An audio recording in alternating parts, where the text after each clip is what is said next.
Chapter 1419. In the Behemoth Forest. After leaving the lake, Violet led Wu Yin out of the campsite and into the Behemoth Forest. She didn't use the power of time gap. She didn't let Wu Yin use his teleportation magic either. Holding a parasol, Yukari strolled through the giant beast forest as if she's taking a stroll. She looked like a young lady on a vacation. She's both elegant and graceful. Invisible ripples of energy radiated from her body. Under this invisible energy ripple, wherever Violet passed, all the magical beasts within 100 meters of her seemed to have seen their natural predator. They howled miserably, tucked their tails between their legs, and fled with their tails between their legs.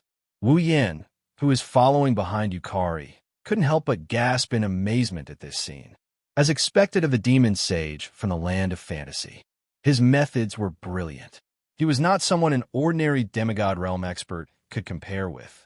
This made Wu Yin more determined to continue the demigod path mission. It was fine if he didn't become a demigod, but once he did, he couldn't be weaker than Violet. To Wu Yin, Violet was like a guide standing at the top of the mountain. She was always pointing the way for Wu Yin, who was still halfway up the mountain. Although he didn't say it out loud, Wu Yin had already set Violet as one of his goals. Sooner or later, he would surpass her. Phew. Taking a deep breath, Wu Yin suppressed the waves in his heart and looked up at Violet. Violet, is it okay for us to leave like this?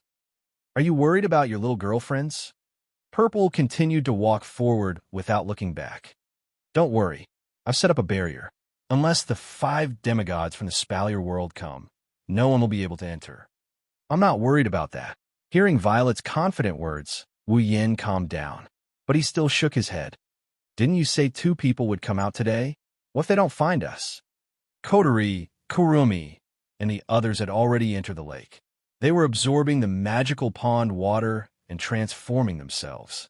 When the other girls saw Kotori and the others, they only needed to think for a moment to guess that they had returned. It was inevitable that they would be anxious if they couldn't find them. Don't worry, it won't take long. Violet continued, walking towards a certain direction in the forest. Only then did Wu Yin realize that the surrounding environment and the path Z was taking seemed somewhat familiar. This is... Wu Yin asked with uncertainty. Purple, are you going to take me to the base? Did you notice? Violet shook her head regretfully. I thought you would have discovered it earlier. Aha. Wu Yin scratched his face in embarrassment. You can't blame me for that. I've been in another world for about half a year. I just couldn't remember it. It's not that you didn't remember, it's that you didn't pay attention to the path I took. Violet exposed Wu Yin without hesitation. You think I don't know about your instant memory ability? This time, Wu Yin was speechless. Wu Yin. After an unknown amount of time, the trees in front of them started to become sparse. Their field of vision gradually widened. Under Violet's lead, the 2 passed through the trees. After passing through the grass, they arrived at a vast open space. This was the place where Wu Yin chose to build his base. However, this piece of land was completely empty at this moment. Let alone a base, there wasn't even a tile or brick to be seen. All that was left was a flat land. When he saw this, Wu Yin turned pale with fright. Then he thought of something. Violet, did you set up a barrier? Of course. I'm an expert. Z chuckled. She closed the parasol in her hand and gently raised the tip of the parasol in front of her. She nodded. With the tip of the parasol as the source, the space in front of them suddenly fluctuated, creating a ripple.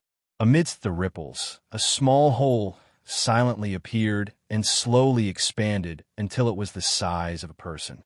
It swayed like a reflection in the water, giving off a feeling that it would shatter with a light touch. This barrier contains my realm power. Even if you use spatial transfer, there's no way to directly transfer from outside to inside. Violet opened the parasol again and placed it on her shoulder. In addition to the barrier's defensive capabilities, it would take all the magical beasts in the Behemoth Forest to come here and attack it for a day and a night to break it. Of course, compared to the Great Barrier in Fantasy Village, this barrier is considered weak. Even so, it's still amazing. Wu Yin praised. If it were me, I wouldn't know how long it would take to set up such a barrier, but you set it up in one move. Not in one move. Violet glanced at Wu Yin grumpily. Even for me, it took me a day and a night to set up this barrier. No wonder it's so good. Cut the crap. Violet knocked Wu Yan's head with the paper fan in her hand. Let's go in and see. Me? Wu Yan rubbed his aching head and walked into the barrier, puzzled. As if passing through a thin film, the scene in front of Wu Yan changed dramatically in a wave of water. A huge fortress the size of a city has appeared in the empty space. The steel-like walls were at least 100 meters tall, and one couldn't see the end of it. They spread to both sides, enclosing everything in the fortress in a circular shape. Inside the fortress, there were many tall buildings. Some were Spalier World-style fantasy buildings, some were modern science and technology buildings, and some were ancient Western European like churches and temples. It's like a dream that brought together the worlds of every era, but it didn't feel out of place. If the Academy City in the Forbidden Tome of Magic was a modern world, and the Ansari Kingdom's Dragon Riding Academy in the Star-Carved Dragon Knight was an ancient Western world, then this fortress before his eyes was a real fantasy world. It's not that it's beautiful, it's that it's aesthetically pleasing, because this small world can only appear in fairy tales and dreams. At this time, the Misaka sisters wearing pure white gorgeous maid outfits lined up neatly on both sides of the fortress's wide-open gate. When they saw Wu Yin walk in from outside the barrier, they respectfully bowed and saluted. "Welcome back, Oni-sama." Their voices echoed throughout the fortress as if they were rehearsed. Wu Yin was petrified when he saw the fortress that looked like it came from several eras and the 2 rows of Misaka sisters bowing. That fortress is the base? These maids are the Misaka sisters? How can a base be built like this? Why are the Misaka sisters wearing maid outfits? One question after another, and the scene before him was beyond Wu Yan's imagination. Wu Yan was stunned and didn't come back to his senses for a long time. He never knew that the items that he had exchanged for the construction of the base could be used to build the base to such an extent. How did they do it? The items you exchanged for were added for safety and defensive purposes. Yukari explained as if she saw through Wu Yan's thoughts. In order to make this home look better and make it more comfortable to live in, those little girlfriends of yours have put in a lot of effort to make the base look like this. Wu Yan could almost see Chuju, Mikoto, Shokuha Misaki, and Kotori racking their brains to build this base. He couldn't help but smile. Those girls really can't be underestimated. At least, they're much more capable than those lazy bastards in Fantasy Village. Yukari gave the girls a rare affirmation. Well, as long as I don't mind having a place like this, I didn't know the base was already built. Wu Yin smiled bitterly. You guys really hid it from me. Yukari glanced at Wu Yin. Aren't you focused on expanding your list of girlfriends? Ahem, ahem. Wu Yin coughed dryly. That's slander. Wu Yin was met with Yukari's gaze, as if she was trying to read his mind. Wu Yan's righteous expression crumbled. Fine, I admit that I don't really care about the base, but you're doubting my intentions. Is that so? Yukari walked towards the gate of the base without saying anything. Let's just assume that, wait. Wu Yin chased after her. Chapter 1420. Behemoth Forest. Base. In the middle of the dreamlike fortress, there was a building that took up quite a lot of space. It was pyramid-shaped, and its exterior was made of cold metal. It was the tallest building in the entire base. Standing at the top, one could even see the entire base. If not Suki, Kanon, Nagisa, and Agurola saw this tall building, they would be able to see a familiar figure. Cornerstone Gate. However, there was a slight difference. The style of Cornerstone Gate leaned towards modern architecture, and this pyramid-shaped building looked like it grew out of thin air. It wasn't a skyscraper, nor was it a classical building. Similar to the base, it blended the feeling of several eras, making it feel dreamy. After a discussion among the girls, the name of the base had already been decided. It would be called the capital of a different generation. It meant that the base's architectural style had surpassed the limits of each generation. The pyramid-shaped building in the center of the Otherworld capital was called Generation's Heart. Speaking of which, it had to be mentioned. Actually, The generation's heart wasn't designed by the girls. It was the Misaka sisters who decided to build it. The generation's heart was for Wu Yin and the girls to live in. Originally, the group of girls didn't approve of this kind of treatment. After all, not only was the generation's heart located in the center of the Otherworld capital, it was also the tallest and most luxurious building. It was just like the Otherworld capital's palace. This way, living in the generation's heart would be the same as living in the Otherworld capital's royal family. The Misaka sisters living in other places would be treated like servants and commoners. Makoto was the first one to disagree with such a method.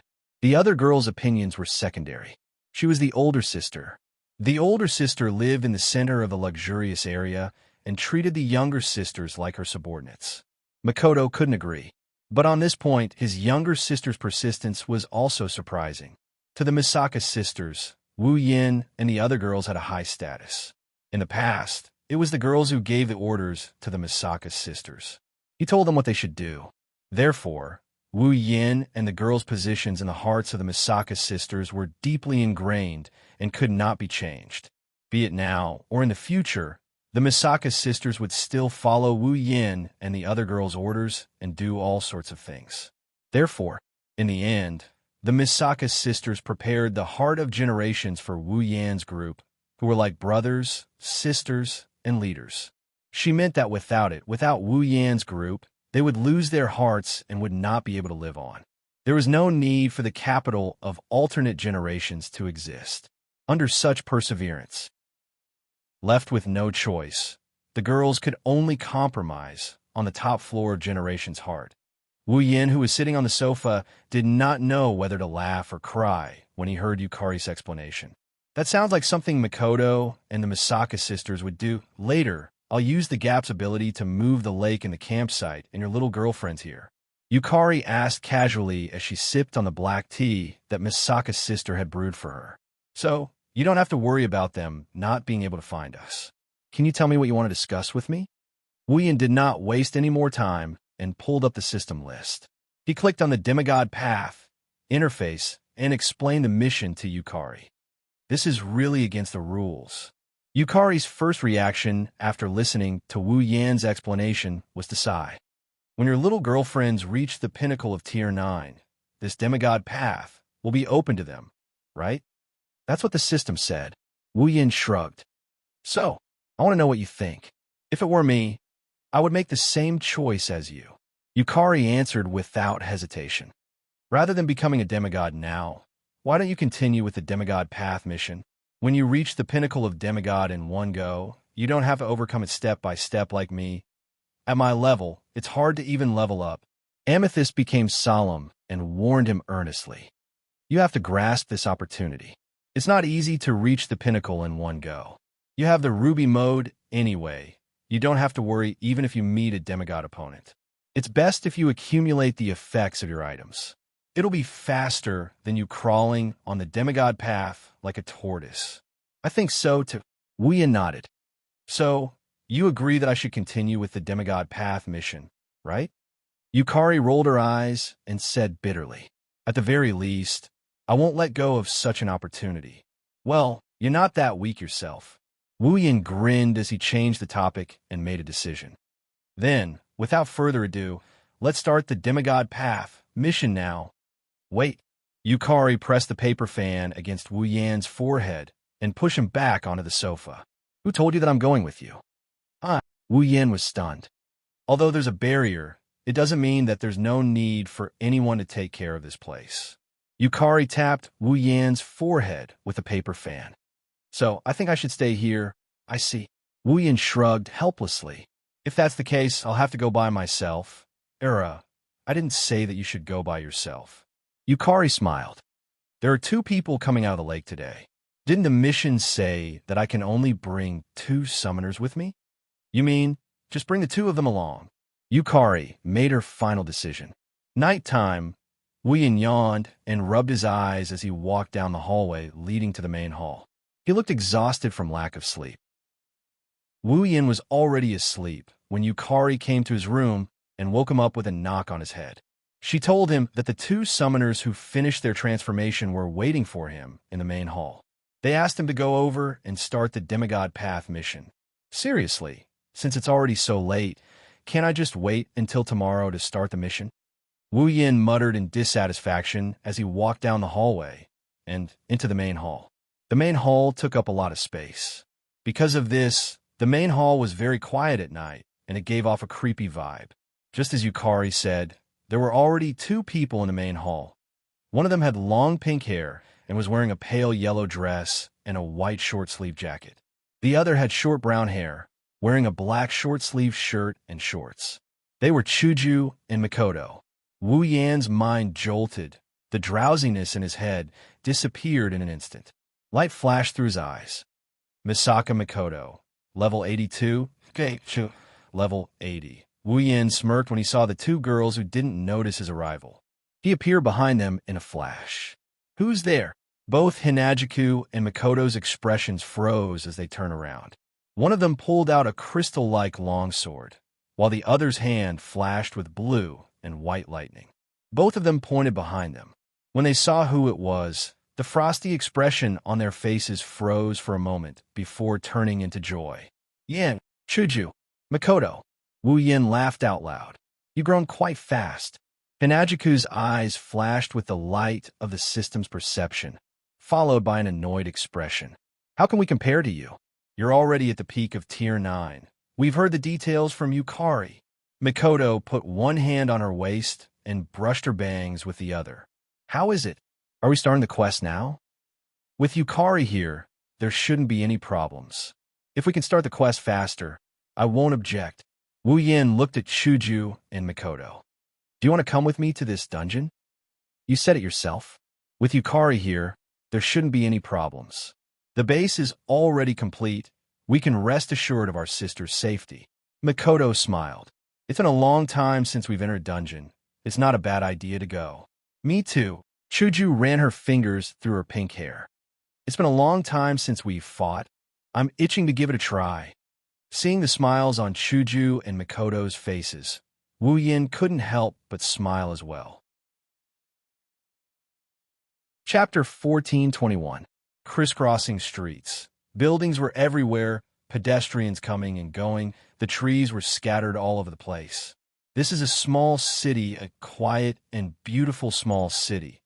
Under the flood control dam, the river quietly flowed, the bridge quietly lying on the riverbank like a dragon, connecting the east and west of the city. In the city, there weren't many cars and people were coming and going. Pedestrians could be seen everywhere on the sidewalk. Streets, shopping malls, parks, squares, everywhere, there was a crowd of people who were having fun. Among these people, most of them were students in uniforms. Elementary school students, middle school students, high school students, on the street. Students wearing uniforms of various styles were chatting and laughing as they walked in different directions. They had innocent smiles on their faces, telling people that they were in the most dazzling years of their lives. But this is just on the surface. This seemingly tranquil city actually had a dark side that no one knew about. No. Instead of saying the dark side, it's better to say that some people here are not real ordinary people. Fuyuki City. This is the name of this seemingly peaceful city. In Fuyuki City, on one of the streets, a man and 2 women are standing in the middle. The man has black hair and red eyes. His appearance is not outstanding, but his body is surrounded by a completely different temperament from the pedestrians around him. He looks out of place, but he has a sense of existence that can't be ignored. The woman has tea hair and tea eyes. The woman has beautiful long pink hair. In terms of appearance, she is definitely one in a million, a rare beauty. Why is the existence of this man and 2 women emphasized? Because, just a second ago, these 3 people were actually not here yet. They had only appeared out of thin air at this moment. Yes, appeared out of thin air. However, none of the passers-by noticed this strange scene. Apart from a portion of the passers-by who were attracted by the 2 beautiful girls, the rest of the passers-by continued to walk on their own, completely oblivious to the slightest bit of abnormality. At this time, the 3 of them had their eyes closed and were immersed in the content of a cold, emotionless, machine-like voice that rang in their minds. Beep. Special mission, Path of Demigod, second round activated. Special mission, Path of Demigod mission link. Second link mission world. Magical Girl Ilya mission details. Obtain a rank card Saber, Swordsman. Lancer, Lancer. Archer, Archer. Rider, Rider. Caster, Magician. Assassin, Assassin. Berserker, Berserker. Beep. This instance dungeon world is the Path of Demigod special quest dungeon world. The original instance dungeon world's mission has been cancelled. Only after the user has completed the second phase of the special quest, Path of Demigod, can the user choose to leave this instance dungeon world. Reminder, the time ratio between the dungeon world and the real world is 100:1. Users can proceed with the dungeon experience without worry. I wish you a happy dungeon run. The system's cold voice silently fell into the minds of the three people, not leaving a single echo. Slowly opening their eyes, Wu Yin, Chuju, and Mikoto looked around at the same time. Looking at the people coming and going, it was a very peaceful scene. They glanced at each other. Magical Girl Ilya? Chuju couldn't help but break the strange silence between the three of them. In other words, there's a magical girl in this world, right? Magical girl. Mikoto looked at the people coming and going again. She closed her eyes, as if she couldn't bear to look at this very ordinary city. I can't imagine there's a magical girl in this kind of place, sigh. Wu Yin rubbed his forehead and looked at the clear sky with a helpless expression. Looks like we've arrived at a very strange world. Magical Girl Ilya. This world was different from the Dragon Knight of the Stars world, where Wu Yin didn't read the original work at all. When he was still an otaku, he read a bit of it. So, Wu Yin didn't know much about this instance dungeon world, but he wasn't completely clueless about it. To put it simply, this seemingly peaceful world was in fact in the dark. In fact, there was a special group of people moving around. Magicians. As the name suggests, this was a group of people who learned magic and possessed powers different from normal people. Of course, if it's just a magician, then there's nothing to be afraid of. With the power of all the magicians in this world, even if all of them worked together, there wouldn't be a match for Wu Yin, Hinajiku, and Mikoto. However, other than the magicians, this world's original form, the Shape Moon world, actually had many unknown special life forms. Unlike the magicians who could perform magic, the magicians who could perform miracles, magical phenomena that modern science couldn't recreate, immortal death apostles and true ancestors, heroic spirits, subjugation. These existences weren't something magicians could compare to. Any one or two of them would be extremely powerful. Some of them might even be stronger than the current Wu Yin. Not to mention, in the Shape Moon world, there is also the origin, the most mysterious existence that was equivalent to the world and human consciousness. These existences, even if Wu Yin activated Yukari's Red Jade mode, he still wouldn't be able to defeat them. Fortunately, although the magical girl Iliad dungeon world was born in the Shape Moon world, it wasn't as dangerous as the original Shape Moon world. At least, according to Wu Yan's understanding of this world, it wasn't as dangerous as the original Shape Moon world. According to the original story, with the strength of Wu Yan and the other two, it should be very easy for them to complete the second instance dungeon quest. Thinking of this, Wu Yan's expression became much better. Unfortunately, this expression didn't last long. Beep. According to the Demigod Path, Quest Item 6, some special instance dungeons will add some restrictions to the user. Increase the difficulty of the Demigod Path quest. Detected that the current instance dungeon meets this requirement. System automatically added restrictions. Following the system notification, 3 silver bracelets appeared on Wu Yin, Hinajiku, and Mikoto's wrists without any warning. The bracelets glowed with a delicate light. At the same time, Wu Yin and the other two felt as though their strength was being suppressed. It suddenly dropped all the way to level 75 before stopping. Beep. According to the quest requirement, adding restricted bracelets to the user and her summon character. Additional quest requirement. User and her summon character are not allowed to remove the restricted bracelets during the second phase of the special quest Demigod Path. If the user and his/her summoned character violate the quest requirement, the special quest Demigod Path will be declared a failure. Reminder: once the special quest Demigod Path is declared a failure, the user will no longer be able to continue the Demigod Path quest.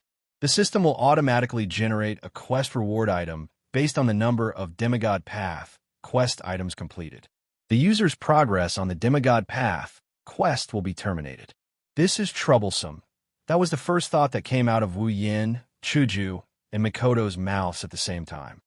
My strength is being suppressed. It seems like I can only fight at level 75. Mikoto's expression revealed a hint of displeasure. This feeling of being suppressed makes me feel a little uncomfortable. Me too. My level is being suppressed to 75. Chuju first looked at the silver bracelet on her wrist before looking at Wu Yin. Don't look at me. It's the same for me too. My level is being suppressed to 75. Wu Yin sighed. The Demigod Path is not easy to walk. Chuju and Mikoto looked at each other before looking at Wu Yin. What should we do now? Wu Yin scratched his head. In any case, let's find a place to stay first. This quest isn't something that can be completed in a day. Chuju and Mikoto nodded in agreement. Chapter 1422. Night. After spending an entire day, Wu Yin first exchanged some gold coins for the currency of this world. Then, he spent a large amount of money and found a house that is neither too small nor too big. He bought it and used it as his residence in this world. After entering through the iron gate, the first thing he saw was a large courtyard. On both sides of the courtyard was a grassy field with some trees and flowers that didn't require constant care. From the gate to the entrance of the house, there was a small path that could accommodate 2 or 3 people. There was also a flight of stairs in front of the door, giving a good first impression. Inside the courtyard, there was a large family house that could accommodate at least 10 people. It was about 3 stories tall. Compared to the average family house, it was quite luxurious. In order to find such a place to live, Wu Yin, Chuju, and Mikoto ran around a lot. In the end, they decided to buy this place that was neither ordinary nor conspicuous. It looked very comfortable. The owner of this courtyard originally decided to emigrate, but he couldn't bear to part with such a place. He stayed in Fuyuki City and went to the real estate agent every day, trying to find someone who knew how to take care of the house and could afford to sell it. Coincidentally, he bumped into Wu Yan's group who came by the house. Therefore, the owner of the courtyard didn't even touch the daily necessities or furniture in the house. He just took some of his clothes and personal belongings, packed up hastily, and left the country in a hurry. So, even if it was bought on the same day, except for some women's daily necessities and clothes, in terms of living conditions, this house is enough for 2 people to live in. Before the night fell, Wu Yin finished the transfer procedures in time and brought Chuju and Mikoto. They moved in comfortably. As for Chuju and Mikoto's daily necessities, because it was dark, they couldn't go out to buy them today. They'll have to wait until tomorrow. In the living room, the 3 of them who were busy all day were drinking the black tea that Wu Yin just made. They were comfortably lying on the sofa. Our luck isn't bad. To actually find such a place. Chuju's face showed a hint of joy, but soon she felt a bit of heartache. But isn't it a bit wasteful to just buy it? Really? Wu Yin poured tea for the 2 girls, and he tilted his head to the side in puzzlement. I think it's worth it. We don't need to prepare anything. We can move in directly. It's just that we don't have any daily necessities. Mikoto put down the teacup in her hand. He crossed his arms in front of him. The mission shouldn't be in a hurry, right? Don't worry, it's not that urgent. Wu Yin waved his hand. Although it's called a mission, this mission doesn't require as much time as you think. You can leisurely play during the day. The time to carry out the mission is usually at night. At night? Chuju asked suspiciously. Aren't we supposed to find 7 cards of some class? Would it be enough to spend the night searching? It should be said that we can only look for it at night. Wu Yin pursed his lips and recalled what he knew. Although I don't know why, but in this world, those who look for the rank cards all start at midnight. Come to think of it, we should also need to wait until then. If that's the case, it's a lot easier. Mikoto's expression relaxed. Her brown eyes shifted to Wu Yin. By the way, what is that class card? Speaking of which, you two still don't know the general situation of this world. Wu Yin paused for a moment and scratched his face. First, do you know what a heroic spirit is? Chuju and Mikoto pondered for a moment and said the same thing in unison. What is that? Wu Yan's mouth twitched. He sighed. Simply put, a heroic spirit refers to a hero who left behind great achievements in myths and legends. After their death, they become the incarnation of a human being. It's a type of existence similar to the undead and fairies. They have the power or items corresponding to myths and legends. Power? Items?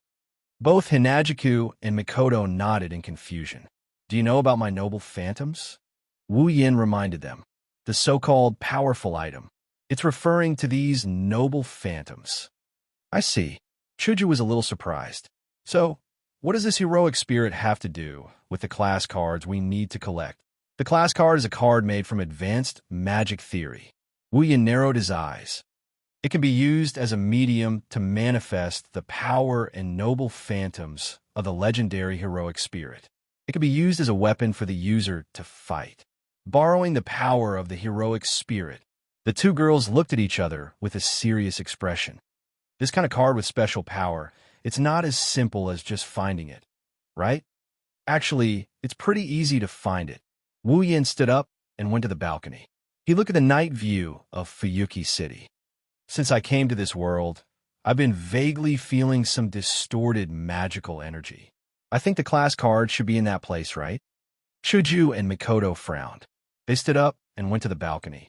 It's a pity that one of the girls uses a superpower while the other uses a sword as a weapon. Even if they have great power, they can't sense mana as acutely as Wu Yan. Only when they're close enough can they use their own strength to sense the presence of mana. Do you want to recycle it? On Mikoto's forehead, arcs of blue and white electricity danced around. I can recycle it any time. The problem is the class card isn't that easy to recycle. Wu Yin frowned. The class card isn't in this world. It's in a reflection of this world called the Mirror Realm. We have to enter the Mirror Realm first to recycle the card. On the other hand, the rank cards are not just lying there and waiting for us to retrieve them. In the Mirror Realm, the heroic spirits of the corresponding rank cards have been materialized with the power of the rank cards. We have to defeat them in order to retrieve the rank cards. Saber, Lancer, Archer, Rider, Caster, Assassin, Berserker. Wu Yin turned around and faced Chuju and Mikoto. Like the information on the mission, there are a total of 7 class cards. We have to defeat them one by one to get the cards. So you're saying that we have to fight against those mythical or historical figures? Chuju pursed her lips. Sounds like it's going to be tough. Indeed, the legendary heroic spirits are very powerful. If we were to fight against their real bodies, we wouldn't even be able to defeat one of them with our limited power. Wu Yin shook his head and chuckled. However, the heroic spirits created by the class cards are only their avatars. Their power is greatly reduced. With our current power, it might be hard to deal with them, but it's not like we can't defeat them. If we work together, it's more than enough. That's good. Chuju sighed in relief. Mikoto, on the other hand, looked excited. Before that, let me have a duel with those heroic spirits. A duel? Wu Yin didn't know whether to laugh or cry. So, you're eyeing those heroic spirits? They should be one as well, right? Mikoto retorted. If that's the case, it's only fair if we fight one-on-one. Heroic spirits aren't like those hooligans you fought in Academy City. Even if they're only their avatars, some of them are still very powerful. It's going to be hard for you to fight them alone. Wu Yin rolled his eyes. Besides, if I'm not mistaken, the heroic spirits created by the class cards don't have any intelligence. They only know how to destroy the enemies in front of them. Plus, they have noble phantoms as their trump card. Are you sure you want to fight one-on-one? Who gives up before even fighting? Mikoto clenched her fists. Anyway, we'll fight if we can win. If we can't, we'll gang up on them. It's decided then. Wu Yin and Chuju were speechless after hearing such a strong argument. Chapter 1423. The next day, The sunlight that pierced through the clouds was like a golden thread, crisscrossing, sewing the white clouds into a beautiful pattern. The warm sunlight fell through the dense clouds, turning into rays of golden light, like the lights behind a curtain, gradually enveloping the entire Fuyuki city. The chirping of birds could be heard in the air, and the bustling of the streets gradually became lively. The people welcomed a brand new day and began their peaceful daily life. On the top floor of a rather luxurious courtyard, in a room, Wu Yin lazily put on his clothes, cheered himself up, opened the door of the room, and walked into the hall. It was about 7 o'clock in the morning. At this time, some office workers and students had just woken up, so it was still early. Wu Yin woke up so early because there were a lot of things to do today. Chuju and Mikoto hadn't purchased their daily necessities yet. Because the previous owner lived alone in this house, there wasn't much furniture in the other rooms. There was only a bed, and even the sheets and pillows were spare. These needed to be bought again. Although Chuju and Mikoto both said that they could go out and buy, the two were not familiar with this world at all. Secondly, they were new to Fuyuki City and didn't know where to go shopping. Wu Yin was the other half of the two women. He was also a man. At this time, it was better to be by their side. Moreover, today wasn't just going out to shop. Wu Yin also wanted to go to the center of the distorted magic, where the rank card was located to investigate. According to the original plot, the rank card existed in the Mirror Realm. If you want to enter the Mirror Realm, you not only need a certain amount of space magic theory and attainments, but you also need complete coordinates and the specific usage of the movement method. The original plot didn't give any of these. Fortunately, using the rank card, the magic of the avatars penetrated the Mirror Realm, causing the distortion of magic. According to the source of this part of magic, follow the vine to find the melon. It took a while. With the knowledge of 103,000 magic books in Wu Yan's mind, it wasn't difficult to find a way to enter the Mirror Realm. As long as he found the way to enter the Mirror Realm, then the second part of the demigod path could officially begin. In the original plot, the time to enter the Mirror Realm was 12 o'clock in the morning. Today, Wu Yin planned to do some investigation on the Mirror Realm and wait until tomorrow to challenge those violent avatars. This time should be enough for him to prepare. After all, this time, he couldn't do the mission as leisurely as before. The limited bracelet had suppressed the level of Wu Yin, Chuju, and Mikoto 75. With this level of power, Wu Yin can't say he won't be in any danger if he goes up against the heroic spirit's clone. Moreover, this time, Wu Yin couldn't rely on his red jade mode. Last night, he tried to enter the red jade mode, and the result was that he could use it. But after using it, his level would still be suppressed to 75, even if he used Flanderchan and Yukari's red jade mode. Therefore, the red jade mode only gave Wu Yin the ability of the owner of the three modes. Of course, whether it was Kurumi's power of time, Flanderchan's power of destruction, or Yukari's power of realm, each of them could easily challenge opponents of a higher level even if they were only at level 75. This was especially true for Flanderchan and Yukari. It was not impossible for them to challenge opponents of a higher level. However, Wu Yin had his own trump card, Familiars. If he used Familiars at level 75, there wasn't much of a difference between using the eye ability and the realm ability. Therefore, there was no need to rely on the red jade mode. Under these circumstances, caution was a must. The system made it clear that if Wu Yin fails the quest, the system will automatically generate rewards based on his current number of demigod path quests. That way, he won't be able to proceed with the demigod path quest. Wu Yin had only completed the first part of the demigod path quest. In other words, Wu Yin would only be able to obtain the item needed to reach level 90, and then he would have to obediently level up one level at a time, wasting a chance to reach the heavens in a single bound. However, the system had also stated that the mission would only be declared a failure if the limited bracelet was removed. In other words, as long as Wu Yin, Chuju, and Mikoto don't remove the limited bracelet, the mission wouldn't be declared a failure even if they spent a year, 10 years, 100 years, or even 1,000 years collecting rank cards. The fact that there was no time limit was good news. The prerequisite was that there was no real danger to their lives. Last night, Wu Yin had solemnly told Chuju and Makoto to remove the bracelet if there was any danger to their lives. Rather than let the girls die once, Wu Yin would rather climb the demigod path like a tortoise crawling on a turtle's back. This was undeniable. With today's activities in mind, Wu Yin pushed open the door to the living room and walked in. "Morning, Yin." "Morning." Two equally pleasant voices sounded from the living room, dispelling the last trace of sleepiness in Wu Yan's mind. He looked into the living room. Chuju and Makoto were in the kitchen preparing breakfast, while Makoto was setting the table. Both of them had aprons around their bodies, making them look like housewives. At this moment, they looked exceptionally virtuous. Looking at this scene, Wu Yin couldn't help but grin. "Morning, Chuju. Makoto, come and sit."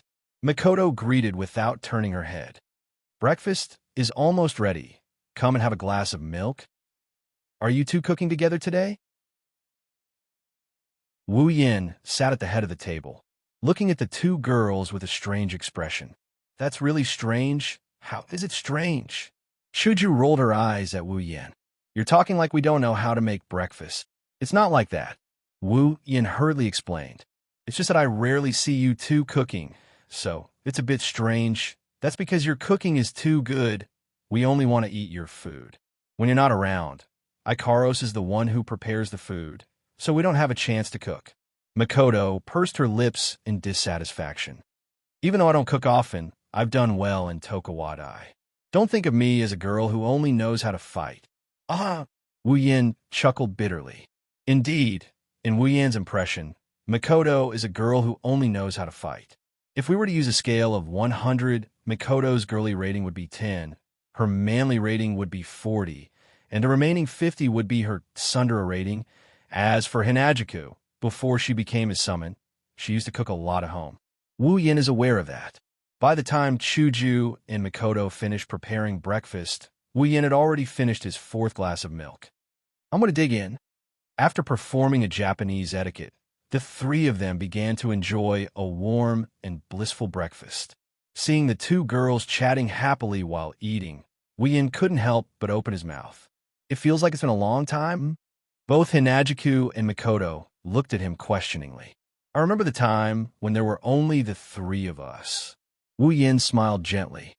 "At that time, the three of us were so weak.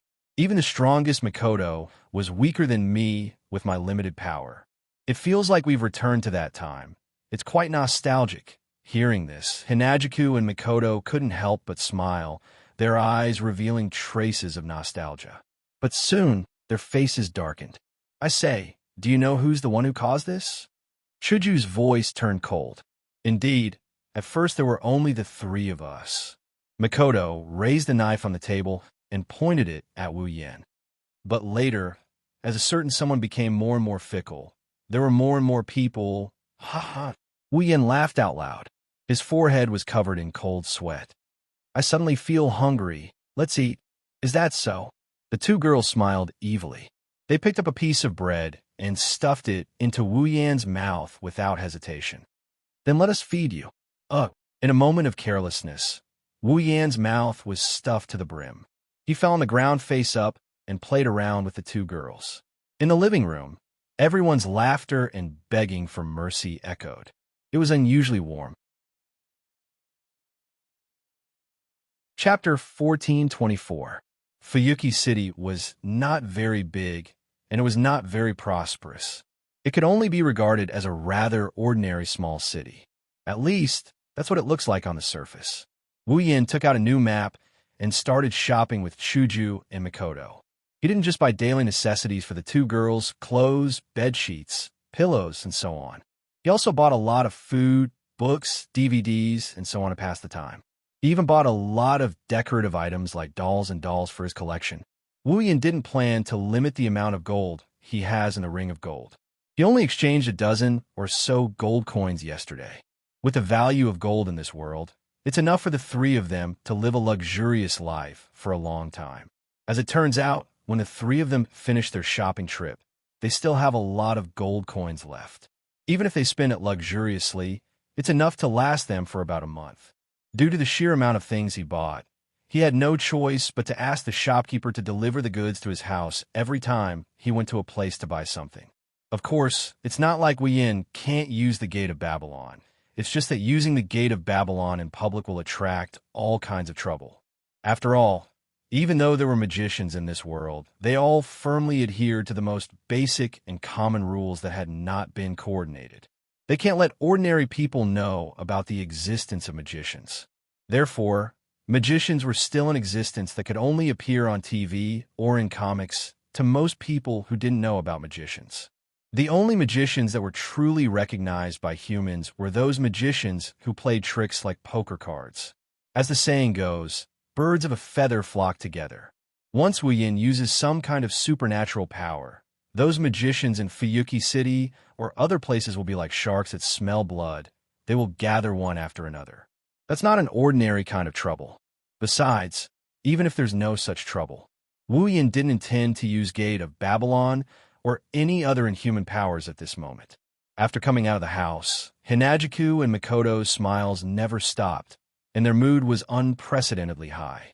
Along the way, they frequently laughed like silver bells and smiled like flowers, attracting the attention of passers-by, becoming a rare scenery in Fuyuki City. That's normal, strictly speaking. Since Chuju and Mikoto came out of the Forbidden Magic Catalog world and came to the Spalier world, they haven't enjoyed a normal life like this.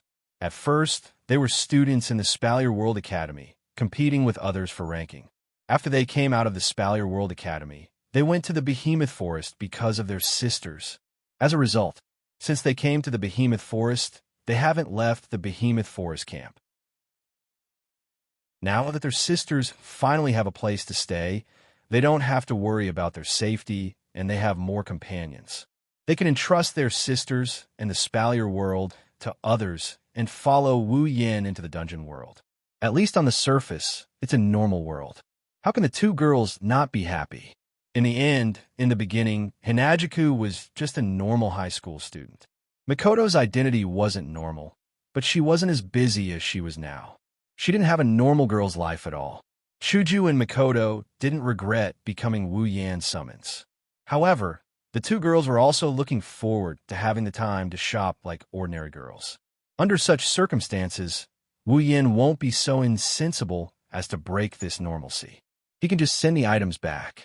There's no need to spoil the mood of the two girls for the sake of convenience. As for Chuju and Mikoto's happiness, Wu Yan's smile didn't stop for the whole day. He followed behind the two girls who turned into shopping maniacs. He was responsible for paying while accompanying them to play. If it wasn't for seeing how happy Chuju and Mikoto were, how could Wu Yin keep up with their feminine talents and not get tired of shopping? It can be said that without Chuju and Mikoto's smiles as motivation, Wu Yin would have collapsed from exhaustion. Just like that, under the two girls' high spirits, time slowly passed. Not long after, the sun turned red and slowly set on the other side of the sky. Mikoto stretched her back and couldn't hide her happy smile. Today's shopping is so comfortable, yeah. Chuju ran her fingers through her hair and looked at the sky. But it's getting dark, and we've bought most of the things we need to buy. Let's go back. Why don't we cook dinner tonight? Mikoto suggested while looking at Wu Yin with a rare interest in her voice. Yeah, what do you think? Sure. Wu Yin didn't object and nodded. Just wait for me to go back, and we can start eating. Wait for you to go back.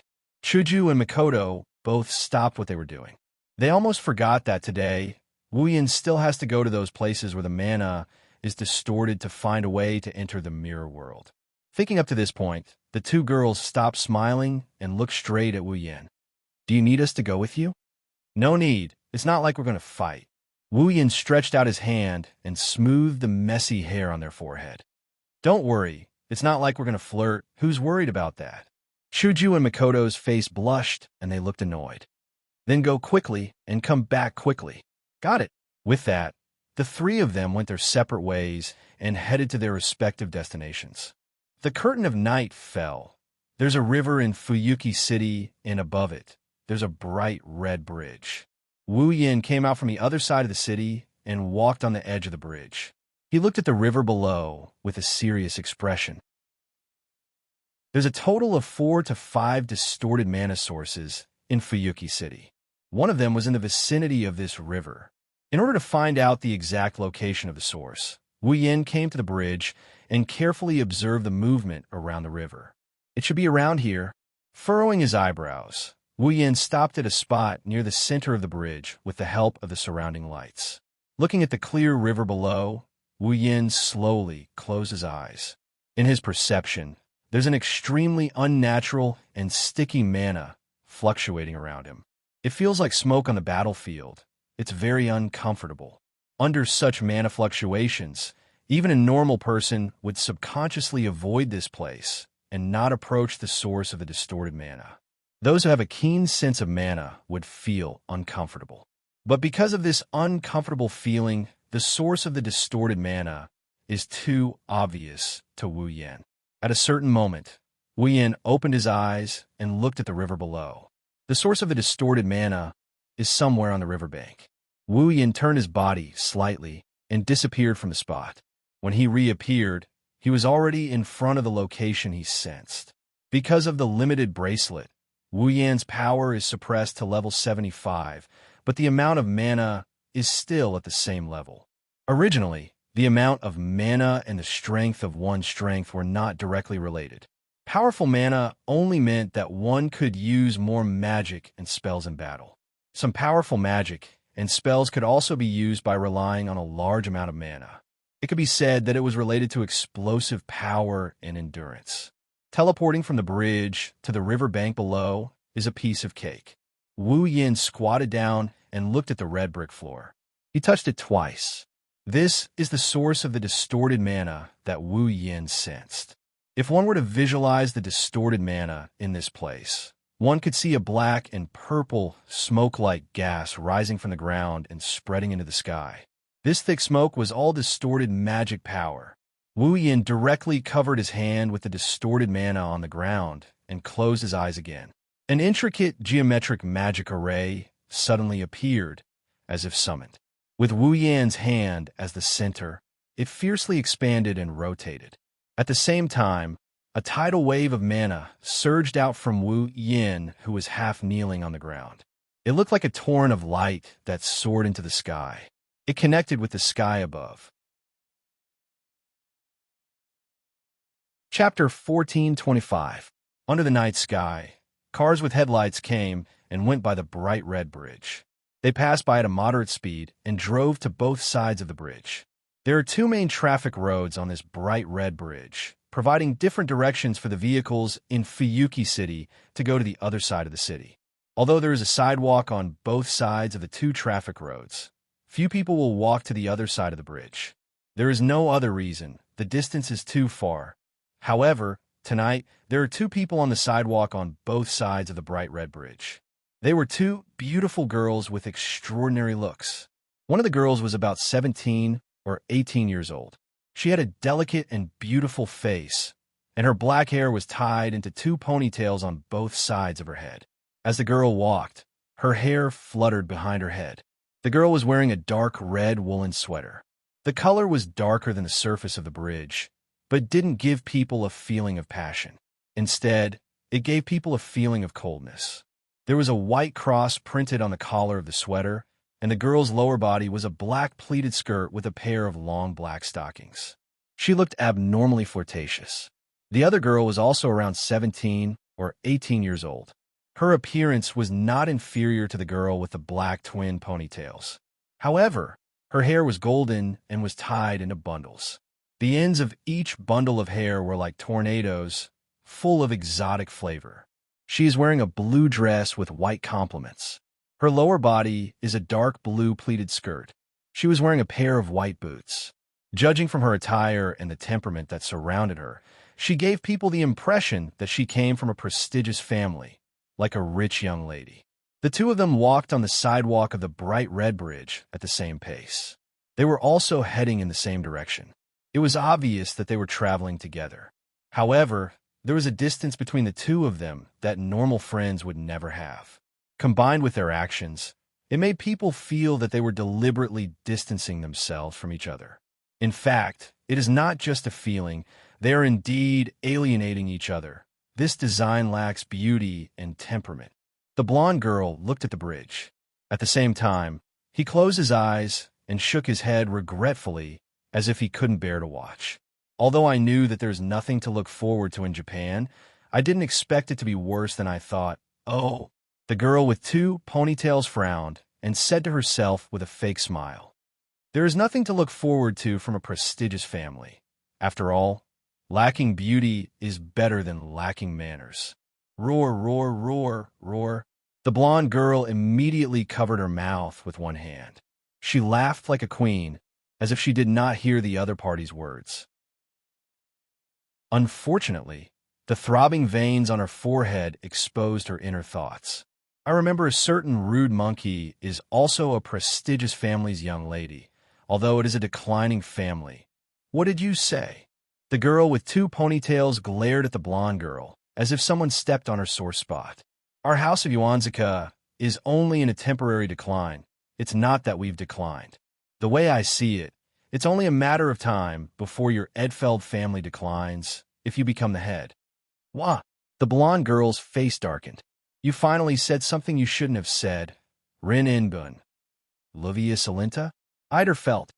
The girl named Rin in Osaka also spat out hatefully. I should be the one saying that. The fierce gazes of the two girls met, as if sparks had been ignited, fiercely clashing. Even if an unrelated outsider saw this scene, they would be able to guess that the relationship between the two girls was definitely not good. It would not even be an exaggeration to say that they were like fire and water. I say, don't tell me that you've forgotten your purpose for coming here. At this moment, a voice that seemed to have been processed by a microphone suddenly came out from Rin Inbin's body. Then, a small object flew out and stopped at the side of Rin Inbin's head. It was a five-pointed star surrounded by a red circle with 3 pairs of pink wings that looked like ribbons. At first glance, it looked like a small ornament. However, not only could it fly, but the voice just now also came from its body. It's only been 5 minutes and you're arguing again. What are you doing? Sister is right. Right after the red pentagram finished speaking, a voice that was clearly of the same species, but much more steady and calm, rang out from the body of the young girl named Livia. Soon after, an object similar to the red pentagram flew out. There was also a ring on the outside, and inside the ring was a golden 6-pointed star. On the periphery of the ring, there was a blue ribbon ornament that looked like a bow. Lord Livia, we still have a mission. Can you please prioritize it? You can't blame me for this, Sapphire. Livia snorted and crossed her arms in front of her chest. If it wasn't for a certain monkey making a ruckus, I would have completed my mission. You're the one who provoked us. Rin Inbin couldn't take it anymore and shouted. He glared fiercely at the red circle floating beside him. Ruby, did you see that? That guy provoked us first, didn't he? Sigh. The ruby and the sapphire flew together and faced each other. They sighed as if they were looking at each other. They looked more like humans than humans.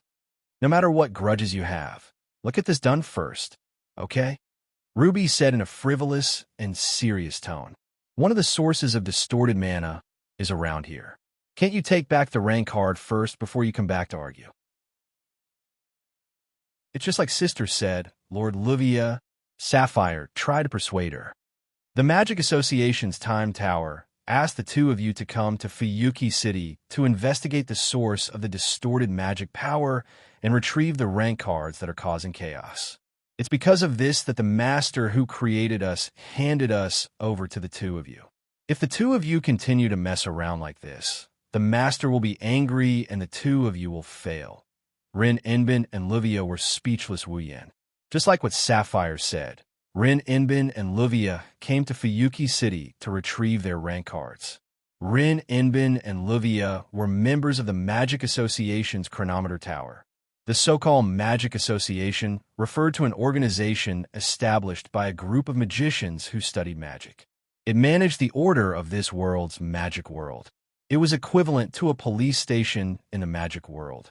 When it was dedicated to magic research, it also prohibited magic from being exposed to human society to better protect the secrecy of magic. The Magic Association had a lot of areas under its jurisdiction.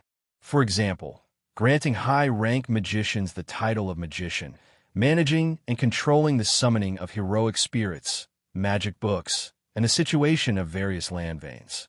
The Magic Association's headquarters was set up in London, also known as the Chronometer Tower. The reason why Rin in Osaka and Luvia came to Fuyuki City was because the Magic Association's Chronometer Tower detected an abnormal magical distortion in Fuyuki City not long ago, and thus discovered the existence of the class card. Rank cards were cards made with extremely advanced magic theory. They were powerful tools that could be directly linked to heroic spirits. For the Magic Association, which was dedicated to magic research and managing matters related to heroic spirits, it was undoubtedly an item that had to be managed. Therefore, under the orders of a big shot in the Magic Association, who was also the master that Sapphire mentioned, Rin Inbin and Luvia came to Fuyuki City to retrieve the cards and also obtained rubies and sapphires. Don't think that these two were just ornaments that could fly and talk. Rubies and sapphires were magic attire made with legendary magic. Not only could they be used for multiple transformations, allowing the user to download skills from the parallel world, but they could also be turned into armor, allowing the user to use level magic barriers, physical protection, enhanced healing, physical enhancement, and other common abilities. They were extremely advanced magic tools.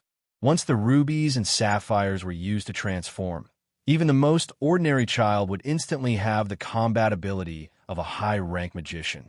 This was also the reason why only 2 young magicians came to retrieve the cards, even though their opponent was a heroic spirit. With the cards, Rin Enbin and Luvia didn't dare to say that they could defeat the heroic spirit, but they should be able to keep themselves safe. However, the two of them didn't want to use the rubies and sapphires to transform. The reason was simple. Their appearance after the transformation was just too embarrassing. Chapter 1426. Suddenly, Luvia paused for a moment. She looked at a corner of the river and walked to the edge of the bridge. She waved at Rin Enbin. "Hey, Rin Enbin." "What?" Rin Enbin responded in an annoyed tone, but Luvia didn't seem to mind. Instead, she pointed at the riverbank. "Look, there's something wrong with that person." "What?" Rin Enbin frowned and walked to the edge of the bridge.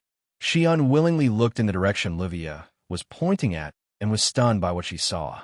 There, a man was kneeling on one knee with one hand touching the ground. His back was facing Rin, Enbin, and Luvia, so the two girls couldn't see what he looked like.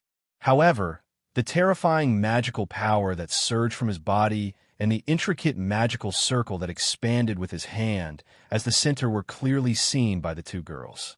That magical energy is even more terrifying than the magical energy distorted by the rank card. Rin, Enbin, and Luvia have only sensed such powerful magical energy from one person. The person who sent them to the Magic Association's Chronometer Tower to retrieve the rank card and create rubies and sapphires. He's one of the only 5 magicians in the world who can use magic. The user of the second magic, Kishua, Enrich, Shubi, and Ogu. Apart from one of the most powerful magicians in the world, Rin in Osaka and Luvia had never sensed such powerful magic from another magician. Of course, if the two girls were to use the rubies and sapphires to transform, their magical energy would definitely be on par with him. After all, the rubies and sapphires are a derivative of the second magic, the magic attire. It can provide the user with unlimited magical energy and use the user's imagination as the source to materialize the attacks in the user's mind. However, if one were to really compare the two, there was no comparison at all, because a truly powerful magician isn't just outstanding in the amount of magical energy they have. The quality of the magical energy, the pressure, and the pressure it contains are all unparalleled.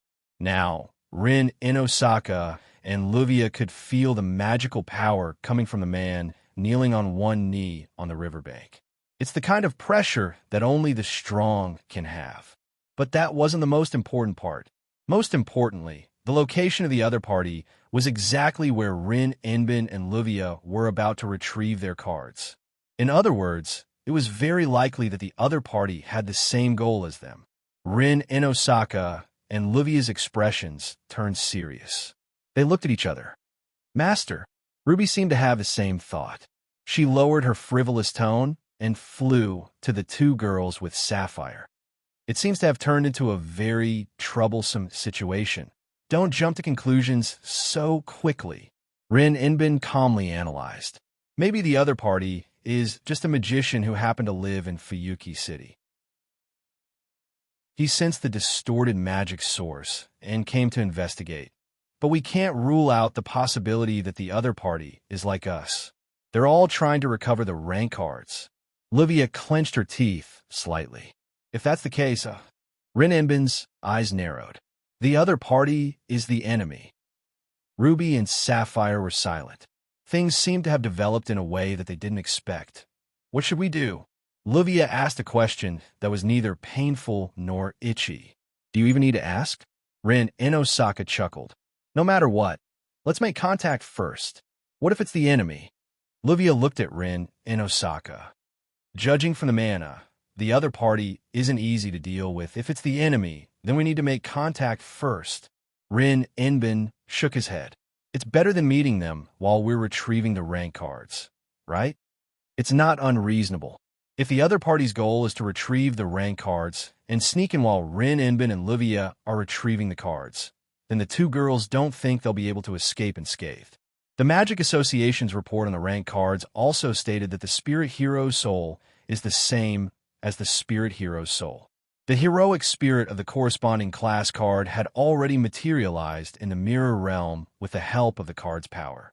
It would be truly dangerous if a third party interfered while the two of them fought against the heroic spirit.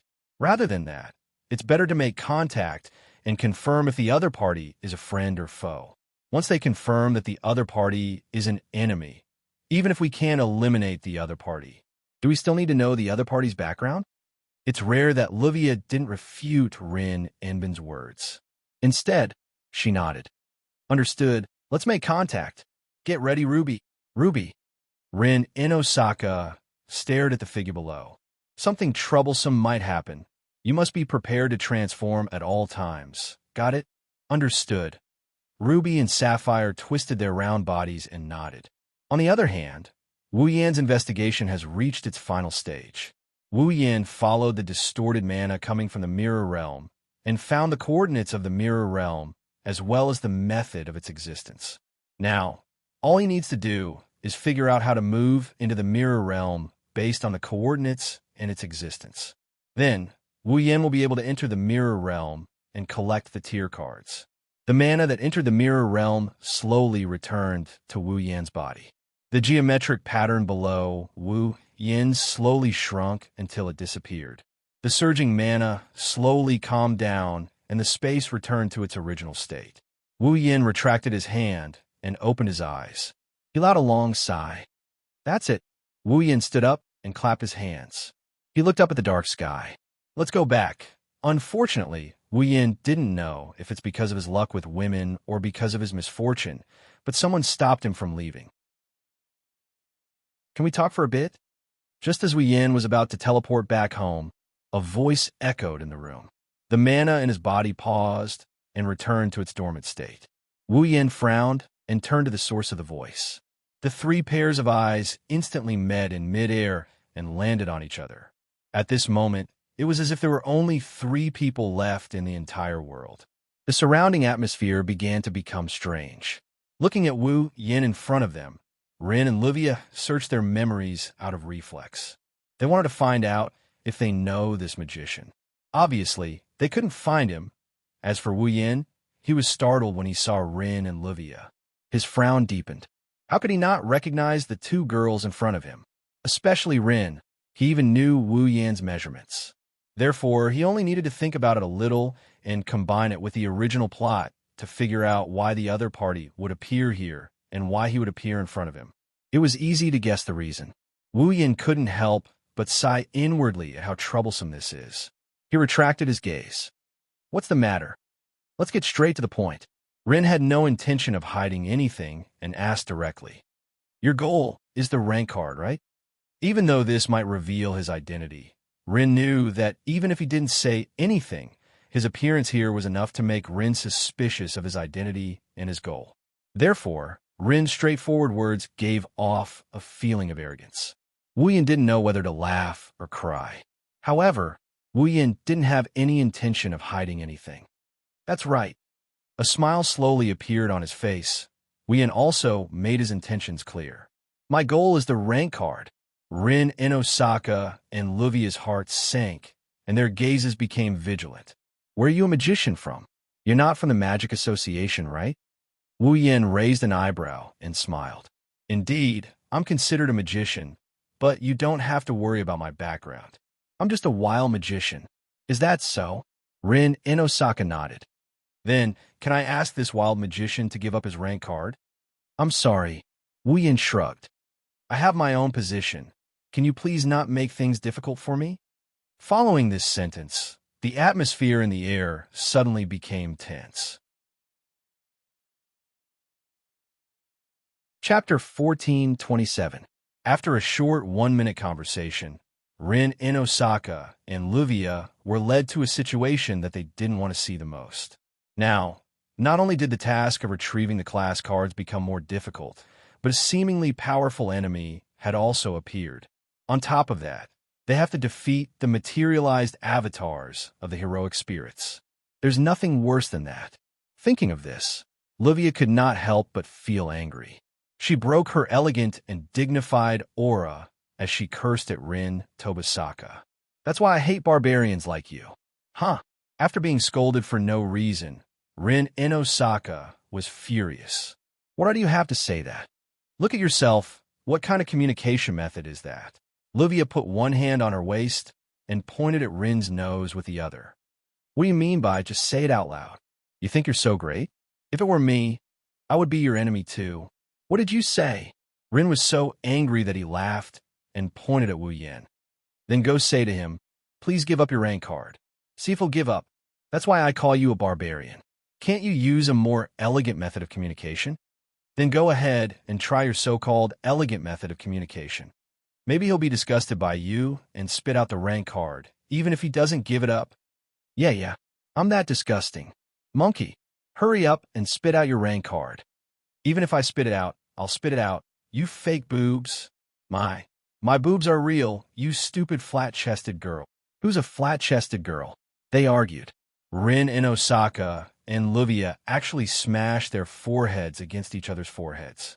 Their hands were also pinched together as they wrestled with each other. You can still argue in front of a powerful enemy. I really have to hand it to you. Rin-sama, Luvia-sama, can you please calm down a little? Ruby and Sapphire surrounded the two girls who were wrestling with each other. Their voices were filled with anger and helplessness. Looking at this sudden and completely unexpected scene, Wu Yan's mouth twitched, and he no longer had the energy to complain. In the original work, the relationship between the two of them was like fire and water. Wu Yan was aware of this. However, he did not expect that the two of them would still be able to fight each other in the face of enemies. Wasn't infighting too easy?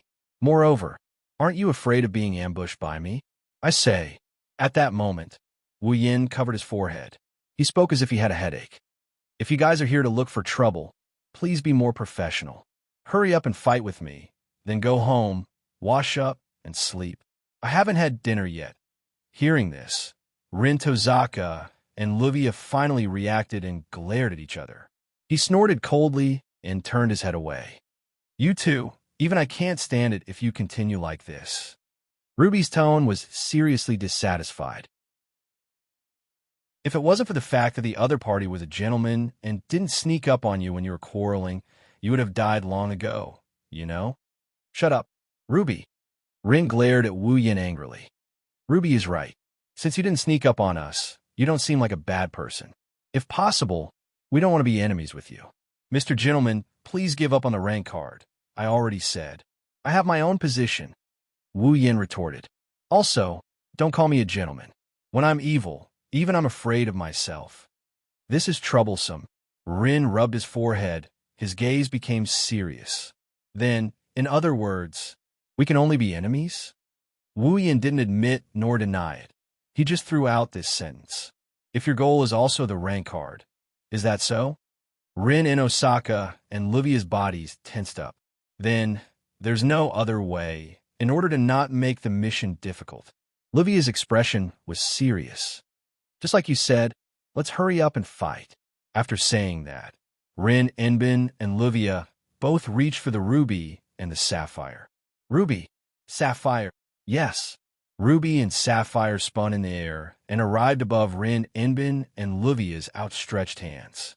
Their bodies trembled violently, and a red and a blue cane suddenly protruded from their bodies and were grasped by the two girls. Buzz, in the next moment, a dazzling light appeared from Ruby and Sapphire's bodies and enveloped Rin and Livia's bodies. A huge amount of mana reverberated in the surroundings, turning into light particles that danced around the center of the flash like fireflies. Wave-like ripples spread out from the center of the flash and reverberated in the surroundings. The magic power that soared to the sky turned into a gust of wind. It swept towards Wu Yan's body. Feeling the powerful mana, Wu Yan's expression darkened. His wine-red eyes stared at the light in front of him. Not long after, the light dissipated and the situation inside was revealed.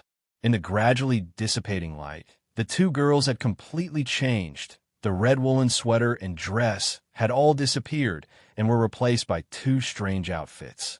Rin in Osaka was wearing a red and white fluffy dress. The style was a bit childish. Rather than saying it was an outfit for a 17 or 18-year-old girl, it was more like she was acting out a role. It was extremely out of place and didn't look like her at all. Livia was about the same. She was wearing a fluffy blue dress with white complements. It was the exact same style as Rin and Osaka's. The style was also somewhat childish, and it didn't fit in with her aura of a young lady at all. In addition, the two girls had cat ears on their heads and a tail on their backs. They also held star-shaped canes in their hands. She looked just like a magical girl. Wu Yin, Rin and Osaka, and Livia looked at each other in silence. After a while, Wu Yin spoke first. "I'm going back." After speaking, he turned around and left without looking back. "Stop right there." Rin and Osaka and Livia angrily roared. They raised their canes and swung them down without hesitation. Magic power surged out of the two staffs, and they turned into magic cannons that rained down on Wu Yin like meteors. The cannons rained down on Wu Yin like a meteor shower. Bang, bang, bang, bang, bang. Thick smoke and fire shrouded the front, and a loud explosion resounded. In a moment, the thick smoke and fire blew toward the bright red bridge above. However, before they could spread, a hand stretched out from inside and suddenly waved. A gust of wind rolled up and blew them away. Oh! Wu Yin stood in the middle of the dissipating smoke and flames, unharmed. He withdrew his hand and smiled with interest. Is this what they mean by a wise man doesn't show his true colors? What do you mean by a wise man doesn't show his true colors? Rin and Osaka pointed at Wu Yin and yelled. "We didn't want to dress like that. How rude of me." Livia flicked a strand of hair behind her ear. "How could you criticize a lady's dress like that? That's not how a gentleman would behave. I told you, I am not a gentleman." Wu Yin sighed. His eyes flashed with the system's perception. Rin in Osaka, level 70. Livia Serena? Eiderfeld, level 70. Rank 8, huh? Wu Yin nodded. In the original work, after Rin and Osaka and Livia used the ruby and sapphire to transform, their strength increased greatly. At one point, they worked together and forced a certain heroic spirit that was materialized using a class card into a desperate situation. Moreover, it was one of the strongest heroic spirits. Since both of them were at the 8th rank after the transformation, the strength of those heroic spirits should be about the same as his, right? Wu Yin relaxed after getting a basic understanding of the power of the heroic spirits materialized by rank cards. Well then, mana flowed out of his body and turned into a liquid that wrapped around his body. Wu Yin licked the corner of his lips as if he was on fire. "Let's see if your power matches your rank." Rin and Osaka and Livia felt their hearts rise when they saw Wu Yan's beast-like aura and mana. In the next moment, the three of them disappeared from where they were. Like three streams of light, they soared into the sky and collided with each other. Boom! The violent, muffled sound was like a thunderclap, resounding through the entire sky of Fuyuki City. Chapter 1428. Bang! Under the tranquil night sky, a thunderous roar exploded in the air without any warning. Three streaks of light crossed each other at an extremely fast speed and transformed into the world's most solid meteors. They collided with each other in an instant. Boom! Violent gales filled the sky. The entire sky seemed to tremble at this moment. Accompanied by a thunderous sound, the sky shook violently. Rin, Inbin, and Livia held their staffs and retreated explosively. They stepped in midair, and as they retreated, they swung their staffs fiercely at the void in front of them, leaving a trail in their wake. As the staffs drew a line in the air, a dazzling magical light flashed in the air. Magic cannonballs the size of footballs shot out like a meteor shower, fiercely bombarding Wu Yan. Under the barrage of magic cannonballs, Wu Yan's body was as small as an ant. However, his eyes were filled with a fearless expression. The corners of his mouth even curved up into a happy smile. Staring at the barrage of magic cannonballs, Wu Yan's body erupted with violent magical energy. At the same time, in front of Wu Yan, a dazzling and intricate geometric magical formation was drawn. With a crisp ding sound, it rippled outwards.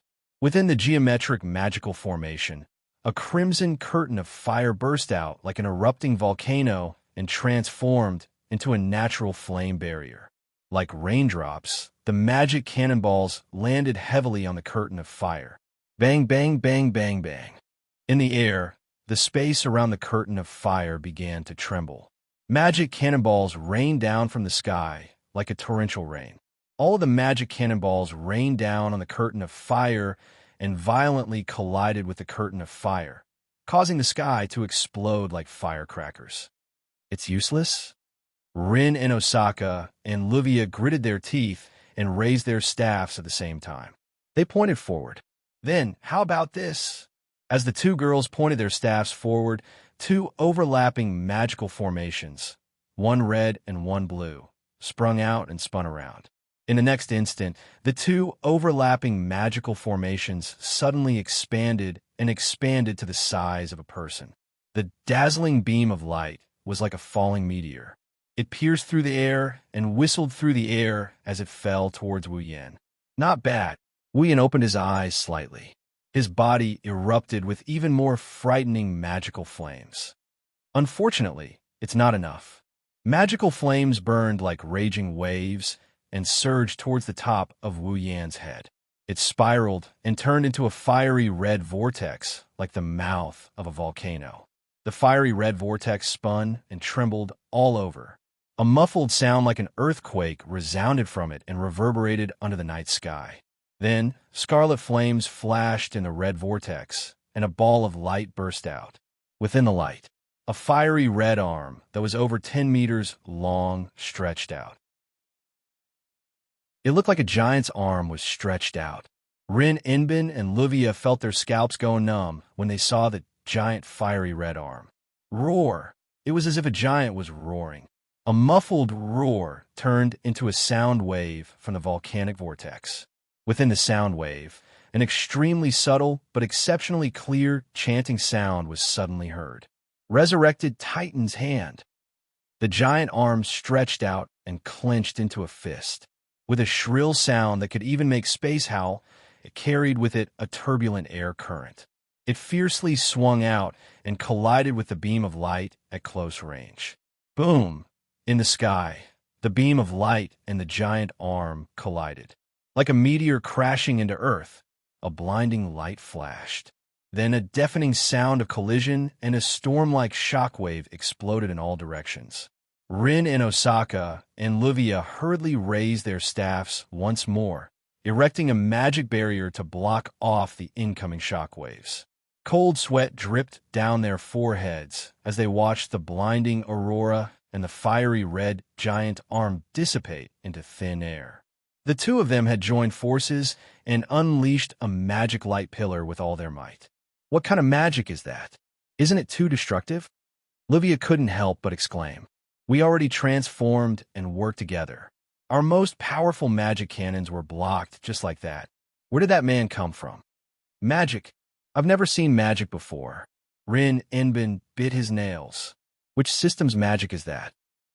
The two of you, there's no time for you to hold a meeting.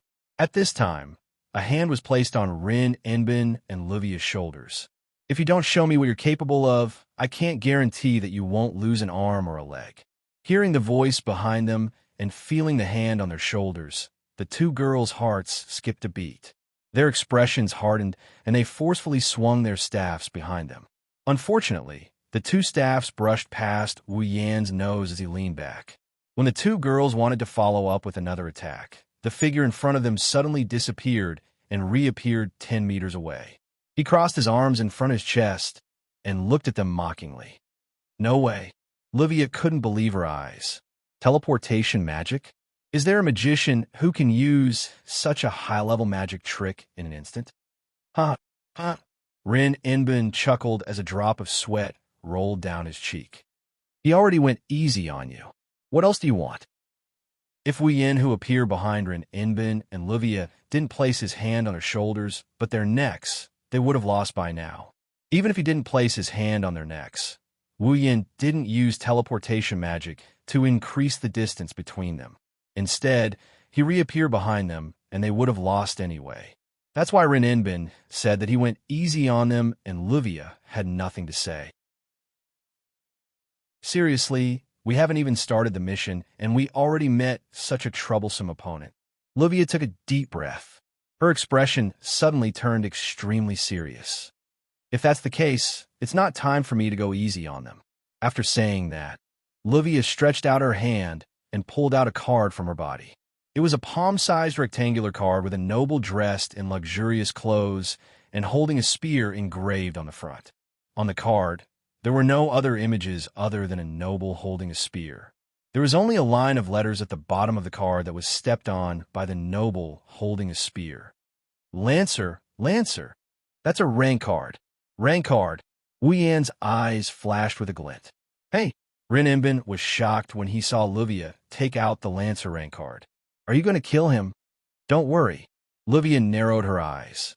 I will stop right before I pierce through that man's heart. As soon as she finished speaking, she raised her Lancer rank card and stacked it on top of the six-pointed star that was surrounded by the rings. Rank card, Lancer, Lancer, limited activation. The rank card belonging to Lancer instantly turned into a ray of light, fusing with the entire staff and gradually elongating. Holding the elongated radiance, Livia waved her hand, and a crimson-red spear appeared in her hand. It's a noble relic that belongs to the heroic spirits.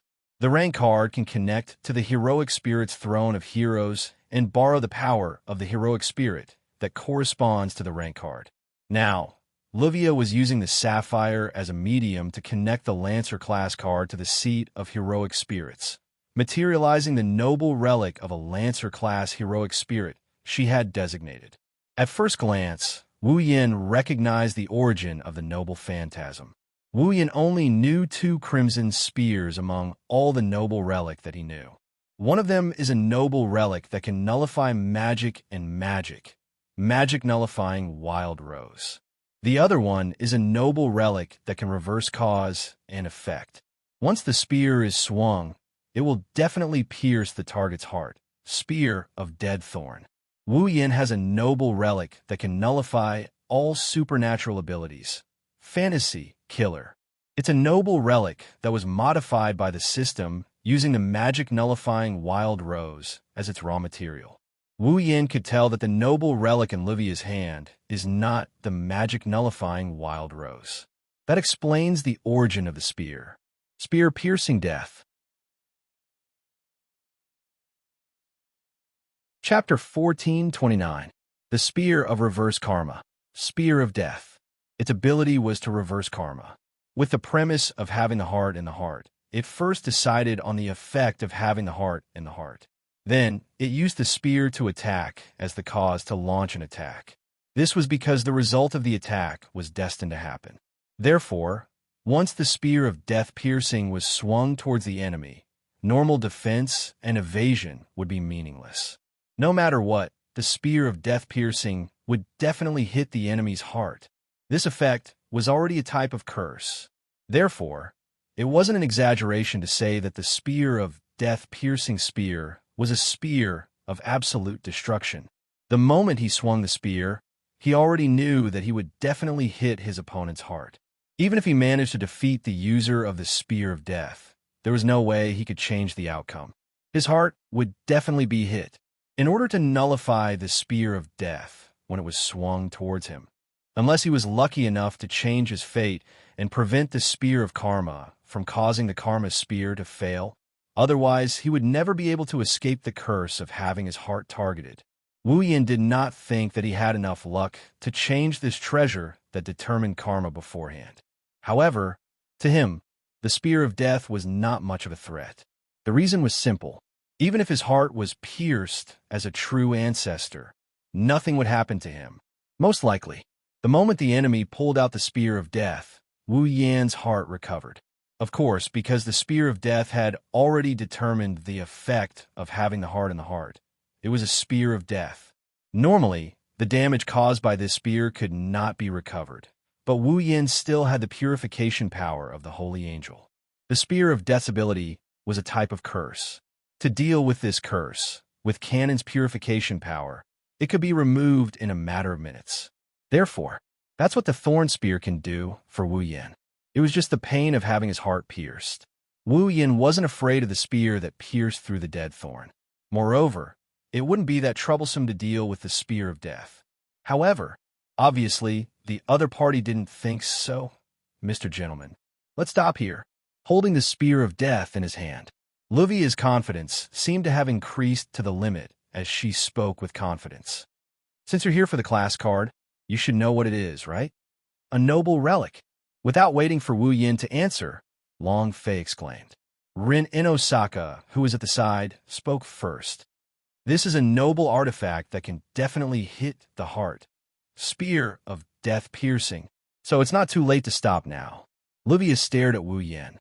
You didn't try to kill us just now, and we don't want you to die in vain either. How about we stop here? Oh? Wu Yin pretended to be surprised and asked. In other words, you don't mind me collecting rank cards? Of course not. Rin Inosaka squinted his eyes. What we mean is, why don't you give up on the cards? As expected, Wu Yin shrugged helplessly. Then, let's continue. It seems like we can't communicate. Livia's expression turned serious. Then, there's no other way. Livia stomped on the air and held the spear of death in her hand.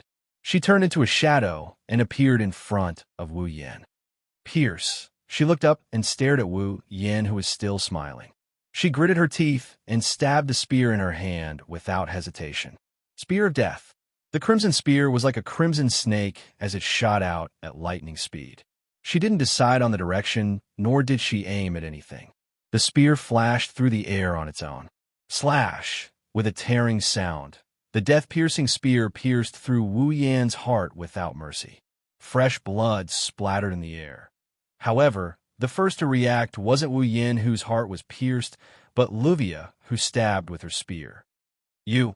Livia looked at Wu Yin, whose heart was pierced by the crimson spear, in shock. You? Why didn't you dodge? Dodge. Wu Yin gripped the death thorn spear that pierced through his heart, and he grinned without batting an eyelid.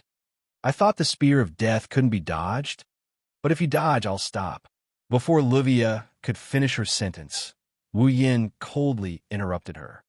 There's no need to dodge. No need to dodge? Livia and Rin Inosaka, who were watching from afar, were stunned. There are actually a lot of ways to deal with this so-called sure kill shot. Wu Yin tightened his grip on the crimson red spear. Facing Livia, who is so close to him, he revealed a smile that made her heart skip a beat. Generally speaking, there are 4 ways to deal with the spear of death. 1. Destroy the spear before the user can swing it, so that the user doesn't have the chance to use it. 2.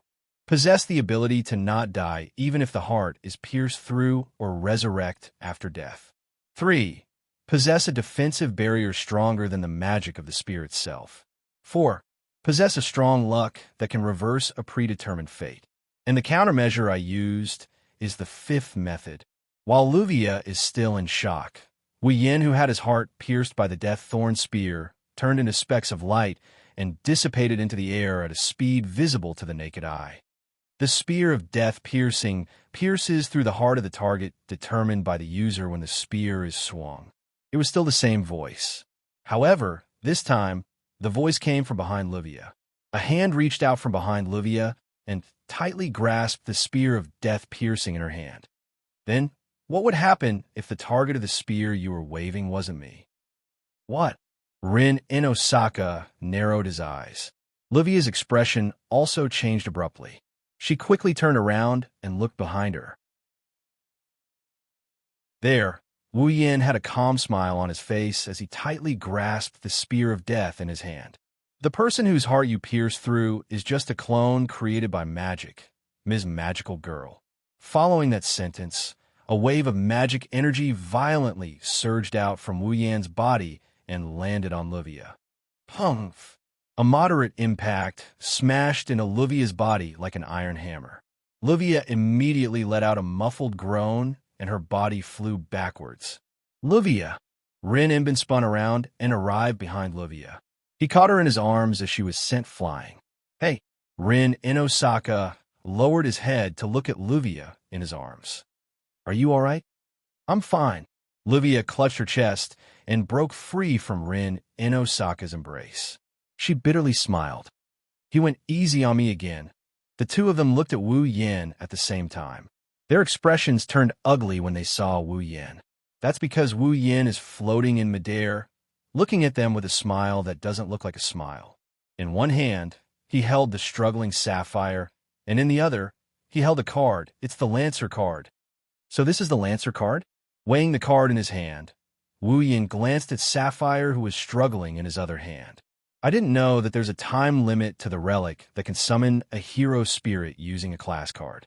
Sapphire, card. Livia stepped forward and clenched her teeth. Hey, give me back the Sapphire and the card. You're not calling me Mr. Gentleman anymore, but hey? Wu Yin shook his head with a smile. Don't worry, I'll give it back even if you don't ask. She let go of the Sapphire in her hand. The Sapphire immediately flew away at lightning speed, as though it was fleeing for its life. It returned to Luvia's hand. Luvia sighed in relief, but Rin Inosaka quickly pointed at Wu Yin. There's still the card. This. Wu Yin raised the Lancer card and chuckled. Well, since I played around with you guys tonight, I'll gladly accept this Lancer class card. Take it. Rin Inosaka and Luvia were slightly surprised.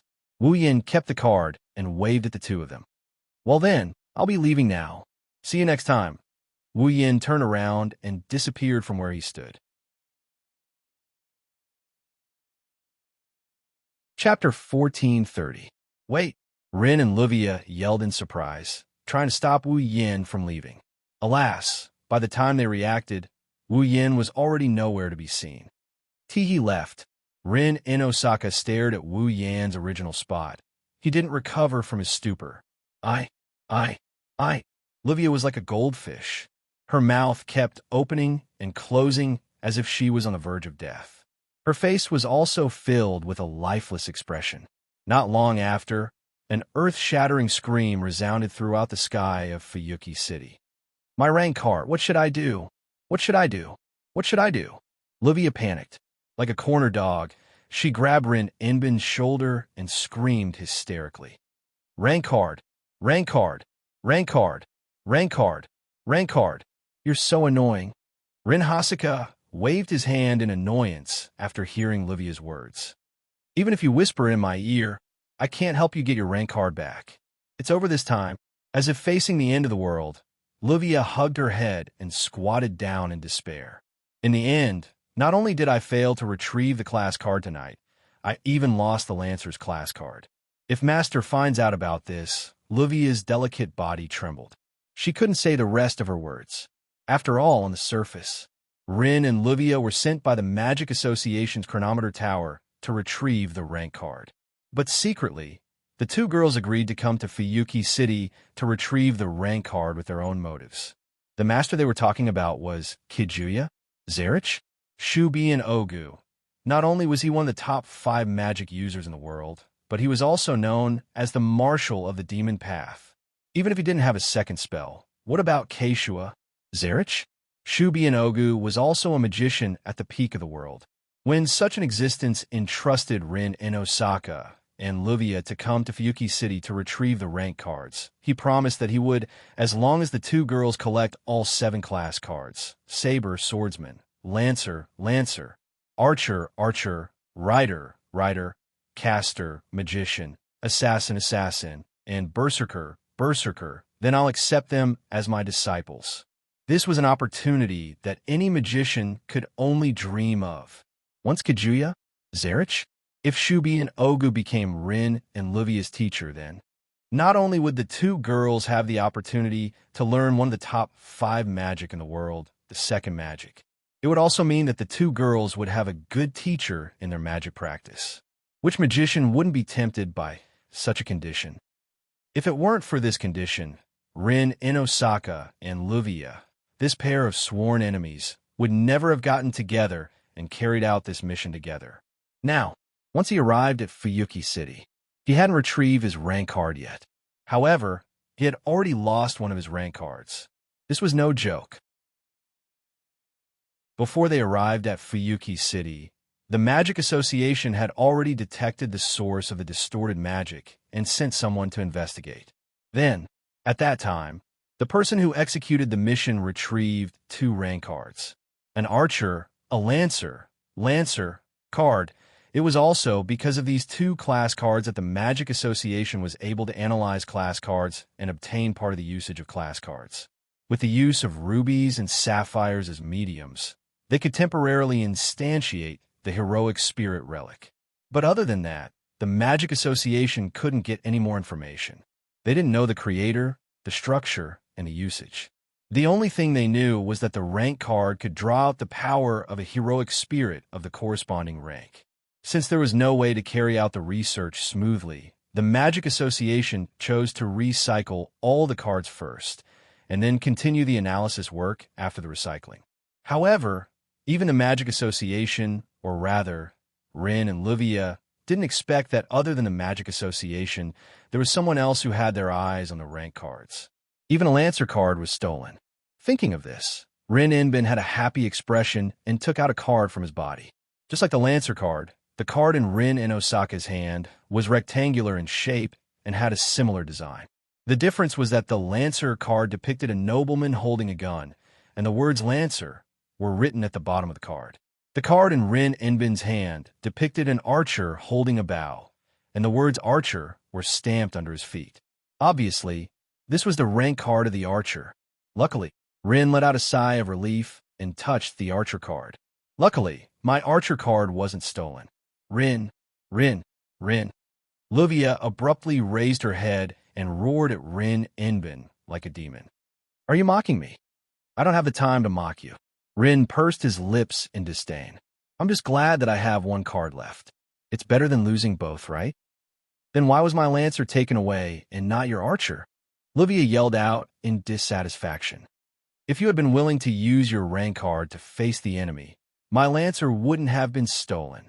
When that happens, my Archer will be taken away. Rin Inbin was also furious. The enemy can even see the weakness of the spear of impaling death, let alone the Archer bow that doesn't have any special ability. Damn it, if that's the case. Luvia stared at Rin Inbin with a ferocious expression. To be more precise, she was staring at the Archer in Rin Inbin's hand. You, what are you trying to do? Rin looked at Luvia cautiously. Luvia laughed sinisterly. Do you even need to ask? Of course I'm going to steal your Archer. Luvia raised the sapphire in her hand and shouted. Let's go, Sapphire. However, not only was Sapphire silent, it didn't even provide the slightest bit of magic. Luvia was stunned. What's wrong? Sapphire. Lil Blue is disappointed in you. It wasn't the Sapphire that answered Luvia. It was the Ruby. No, to be exact, we're both disappointed in the both of you. Huh? Rin and Osaka and Livia were both stunned. We were partners on a mission together, but not only did we keep arguing along the way, but we didn't reflect on ourselves after our class card was snatched away. Instead, one of us rejoiced, and the other even tried to snatch the other person's card. Ruby sighed. I've had enough of the both of you. The great master handed us sisters over to the two of you so that we could assist the two of you in your card recycling mission. Sapphire spoke up. However, instead of saying that you're on a mission, it's more like you're having a personal argument. You don't care about the mission at all. You, Rin and Livia couldn't back down after being lectured by the two Canes. What do you mean by this? I mean, the Ruby twisted her body and broke free from Rin's grip. You two have. You don't have the right. The Sapphire also broke free from Livia's grip. Be our master. With that, the two staves flew off at the same time. They turned into two streaks of light and flew off into the distance. Rin and Osaka and Livia were stunned for a moment before the rage in their hearts exploded. Stop right there. Just two Canes. How dare you disobey us? However, the two girls who were roaring didn't notice it. My transformation state has been removed. Neither Rin and Osaka nor Livia knew how to fly. They were only able to fly by relying on the strength of their staffs. Now that their transformation has been canceled, they can no longer fly. The next moment, a sorrowful cry echoed in the night sky. Chapter 1431. On the way home, he used the system's perceptive ability to check out the information of the Lancer, Gunner, class card he just got. Rank card, Lancer, a card made with a very advanced magic theory. It has the magical ability to trigger the power of a certain heroic spirit corresponding to the rank of the card. The usage method is as follows. Limited expansion. Using the magic attire as the medium and the rank card as the pass of the heroic spirit's seat. The heroic spirit's relic corresponding to the rank card can be materialized and used within a short period of time. Note, this rank card is called Lancer, and the corresponding heroic spirit's relic is the Spear of Impaling Death.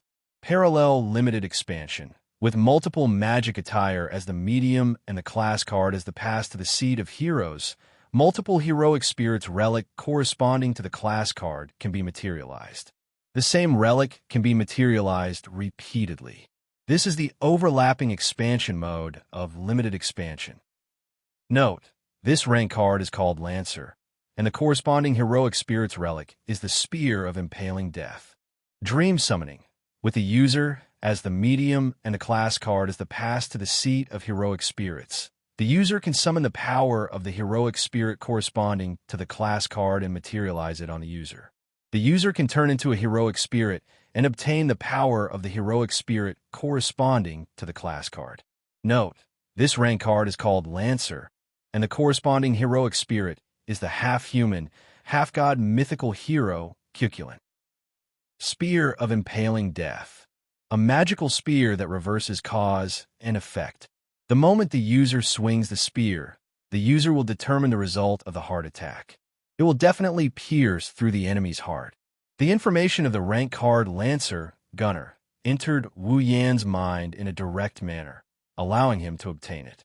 As the information of the Lancer rank card was injected into his mind, the three methods of using the rank card were also engraved into the deepest part of Wu Yan's memory. Limited expansion, side-by-side expansion, dream summoning. There wasn't the slightest bit of hindrance in how to use the three kinds of class cards, which were easily obtained by Wu Yan, as long as Wu Yan wanted to. He could use the Lancer card at any time. He used the heroic spirit corresponding to the Lancer, which was the Spear Knight Cuculin's treasured artifact, the spear-piercing spear, and his power. Wu Yan couldn't help but feel speechless. Although the power of the heroic spirit summoned by the power of the class card was only equivalent to the power of the heroic spirit itself, and the summoned power might be weaker than the current Wu Yan, the same could not be said for the treasures. Every heroic spirit had a weapon that symbolized their power, a noble relic. It was the embodiment of the heroic spirit's true power.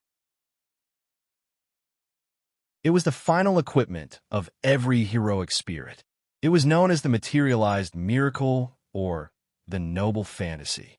Not only were they super strong armors that could trigger miraculous powers, but they also had all kinds of magical abilities. For example, the Spear of Piercing Death had the ability to pierce through the opponent's heart no matter what, achieving a one-hit kill. Such an ability could be said to be extremely terrifying. Wu Yin did not care much about the power of the heroic spirits. After all, even if the heroic spirits came in their original bodies, they might not be as powerful as him when he used his full strength and reached the peak of the 9th level. However, Wu Yin could not help but care about the treasures. There were some relics that were purely powerful, but there were also some relics that had magical abilities. These abilities were very useful, even for Wu Yin. Therefore, if an ordinary person or magician obtained a class card, he would know how to use the class card. Now that he knew how to use the class cards, the most useful thing for him was undoubtedly the dream summoning. He could directly transform into a heroic spirit and obtain the power of a heroic spirit. This was a shortcut that could allow an ordinary person or a magician to obtain super strong power in an instant. However, for Wu Yin, among the 3 class cards, the limited expansion and parallel limited expansion were more useful. Of course, the dream summoning was also very useful. Whether it was the limited expansion or the parallel limited expansion, only one type of treasures could be materialized. However, the heroic spirits had more than one type of treasures. If he used the dream summoning, not only could he obtain the power of the heroic spirit corresponding to the class card, he could also obtain the right to use all the treasures of the heroic spirit. All in all, the class card as a tool could be of great help to Wu Yin. However, Wu Yin did not forget that there was a limit to borrowing the power of the heroic spirit. Among other things, when Livia used the Spear of Piercing Death, wasn't there a time limit? Moreover, no matter which class card was used, there needed to be something that could be used as a medium to materialize the heroic spirit's treasures and power. The dream summoning was fine as it used oneself as a medium to materialize the heroic spirit's power. However, the limited expansion and the parallel limited expansion were not so easy to say. The Magic Association's chronometer tower used rubies and sapphires as a medium to attach the heroic spirit's treasures to the magic attire and materialize them. If Wu Yin wanted to use the class card to materialize the heroic spirit's treasures corresponding to the class card, then it was necessary to find a medium. Wu Yin looked at the Lancer class card in his hand and murmured, "Medium." While murmuring to himself, the door of his house appeared in front of Wu Yin. Wu Yin shook his head and put away the Lancer class card and walked into his house. Without knocking, Wu Yin pushed the door open and changed his shoes at the entrance. He then walked into the house and went to the top floor where the 3 of them lived. "I'm back." After a casual greeting, Wu Yin opened the door to the living room. However, as soon as he took a step into the living room, Wu Yan's lazy expression froze and his eyes widened. Yin, Chuju and Makoto were standing next to the sofa in the middle of the living room. They turned to look at the door and were stunned, because at this moment, the 2 girls were standing there naked. Their bodies were clean, and they were holding clothes that they had just bought today, as if they were comparing them to their own bodies. Obviously, Chuju and Makoto were trying on the new clothes they bought today. Trying on clothes? Wu Yin rolled his eyes when he regained his senses. "Why don't you try it on in the room? What if someone else came in?" "What? What's the difference?" Chuju and Makoto also reacted. Their faces turned red, and they glared at Wu Yin. "It's the same if you come in." "Me?" Wu Yin pointed at his nose with a confused look on his face. "Why? We're husband and wife." Who's husband and wife with you?" Makoto's face turned even redder. As usual, she had no immunity to this topic. "All right, get out of here."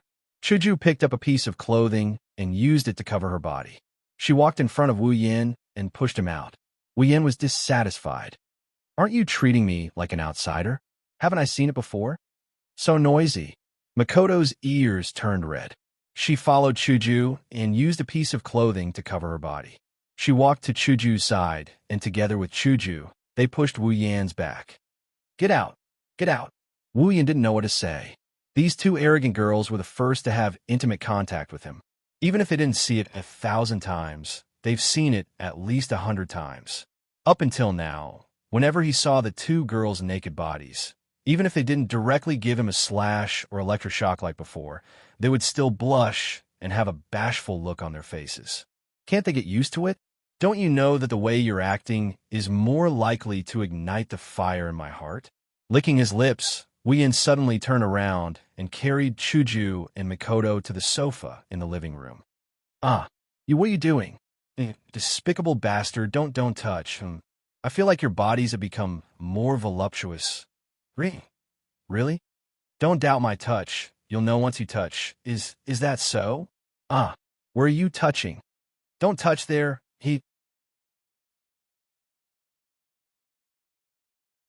Chapter 1432. The night gradually deepened. In one of the rooms on the top floor of the courtyard, Wu Yin laid on his bed after making love with the two girls. In his arms, Hinajiku and Mikoto were panting with flushed faces. Their skin was an alluring rosy red, and their delicate bodies were covered in sweat, proving just how intense the battle was. The two girls, who were slightly exhausted, no longer had any thoughts of shyness. They laid in Wu Yan's arms and opened their eyes to listen to their sweetheart's strong heartbeat. However, such a peaceful and warm state made the two girls even more sleepy. They raised their heads and looked at Wu Yin with their gem-like eyes. All right, Chuju helped Wu Yin tidy up his hair. How's the investigation today? Are you talking about the mirror realm? Wu Yin couldn't help but grin when he met the two girls' eyes that seemed capable of sucking him in. We've done most of the things we need to do. The next thing we need to do is to analyze the method to enter the mirror realm and determine the coordinates of the mirror realm. Then we can start collecting the rank cards. Are we starting? Mikoto's ears twitched like a puppy that smelled a piece of meat. She opened her mouth eagerly. I'm looking forward to the duel with the legendary heroes. I already said it's not a duel. Wu Yin pinched her nose and shook his head. They won't follow the rules of the duel. They'll beat you to death. Don't worry about that. Mikoto slapped Wu Yan's hand away and snorted. When the time comes, I'll beat them to death too. You're that confident? Wu Yin snickered. I remember. In the beginning, a certain someone would even be afraid when they saw a dead person. Don't mess around. I'm too embarrassed to go over there. Mikoto bared her teeth at him like she's going to bite him at any moment. Now, I can definitely do it. Oh? Wu Yin looked at Mikoto in disbelief. Really? Of course it's true. Mikoto felt a little guilty at first. Then she puffed up her little chest. It's not a real person anyway. There's no need to hesitate. You can do it because the opponent isn't a person. Wu Yin didn't know whether to laugh or cry and attracted Mikoto's angry glare. What? I can't. I didn't say that. Wu Yin quickly raised his hands in surrender. That's enough. Chuju pushed Mikoto's shoulder and looked at Wu Yin. When can we start the mission? We should be ready by tomorrow night. Wu Yan's hands slid down the sweaty backs of the two girls. In the past, I didn't know why we had to wait until midnight to enter the mirror world, but today, after investigating the mirror world, we found out that the mirror world was a very dangerous place. After some investigation, I found out that the mirror world isn't a real world. It's not a real world. Hinajiku and Mikoto pretended to listen attentively. It's like the other side of a mirror. Depending on what you see, the reflection will be different. Wu Yin raised his hands and rotated them facing each other. It's used to describe the existence of the mirror world. The mirror world is a world where the space isn't fixed and the content is constantly changing. The reason it exists is because there's a materialized job card inside. Once the materialized job card is defeated, the mirror world will disappear. In other words, Mikoto didn't fully understand. Other than midnight, the mirror world isn't fixed. Is that why we can't enter the mirror world? I should say that other than midnight, the passage to the mirror world isn't fixed. Wu Yin corrected her. The passage to the mirror realm is the most stable at midnight. It's undoubtedly the safest time to enter the mirror realm. What about when we come back? Hinajiku voiced her doubts. Do we have to wait until midnight the next day? That won't be necessary. Wu Yin shook his head. After midnight, there is a period of time when the channel of the mirror world is stable.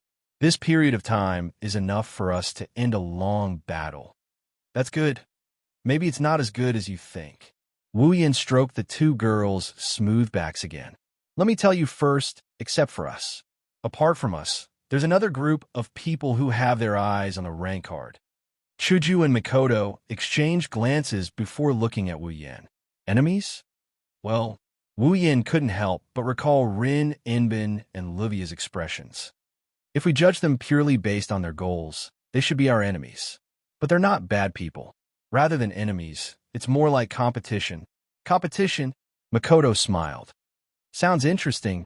How strong are they? Chuju asked the most practical question. You've met them before, right?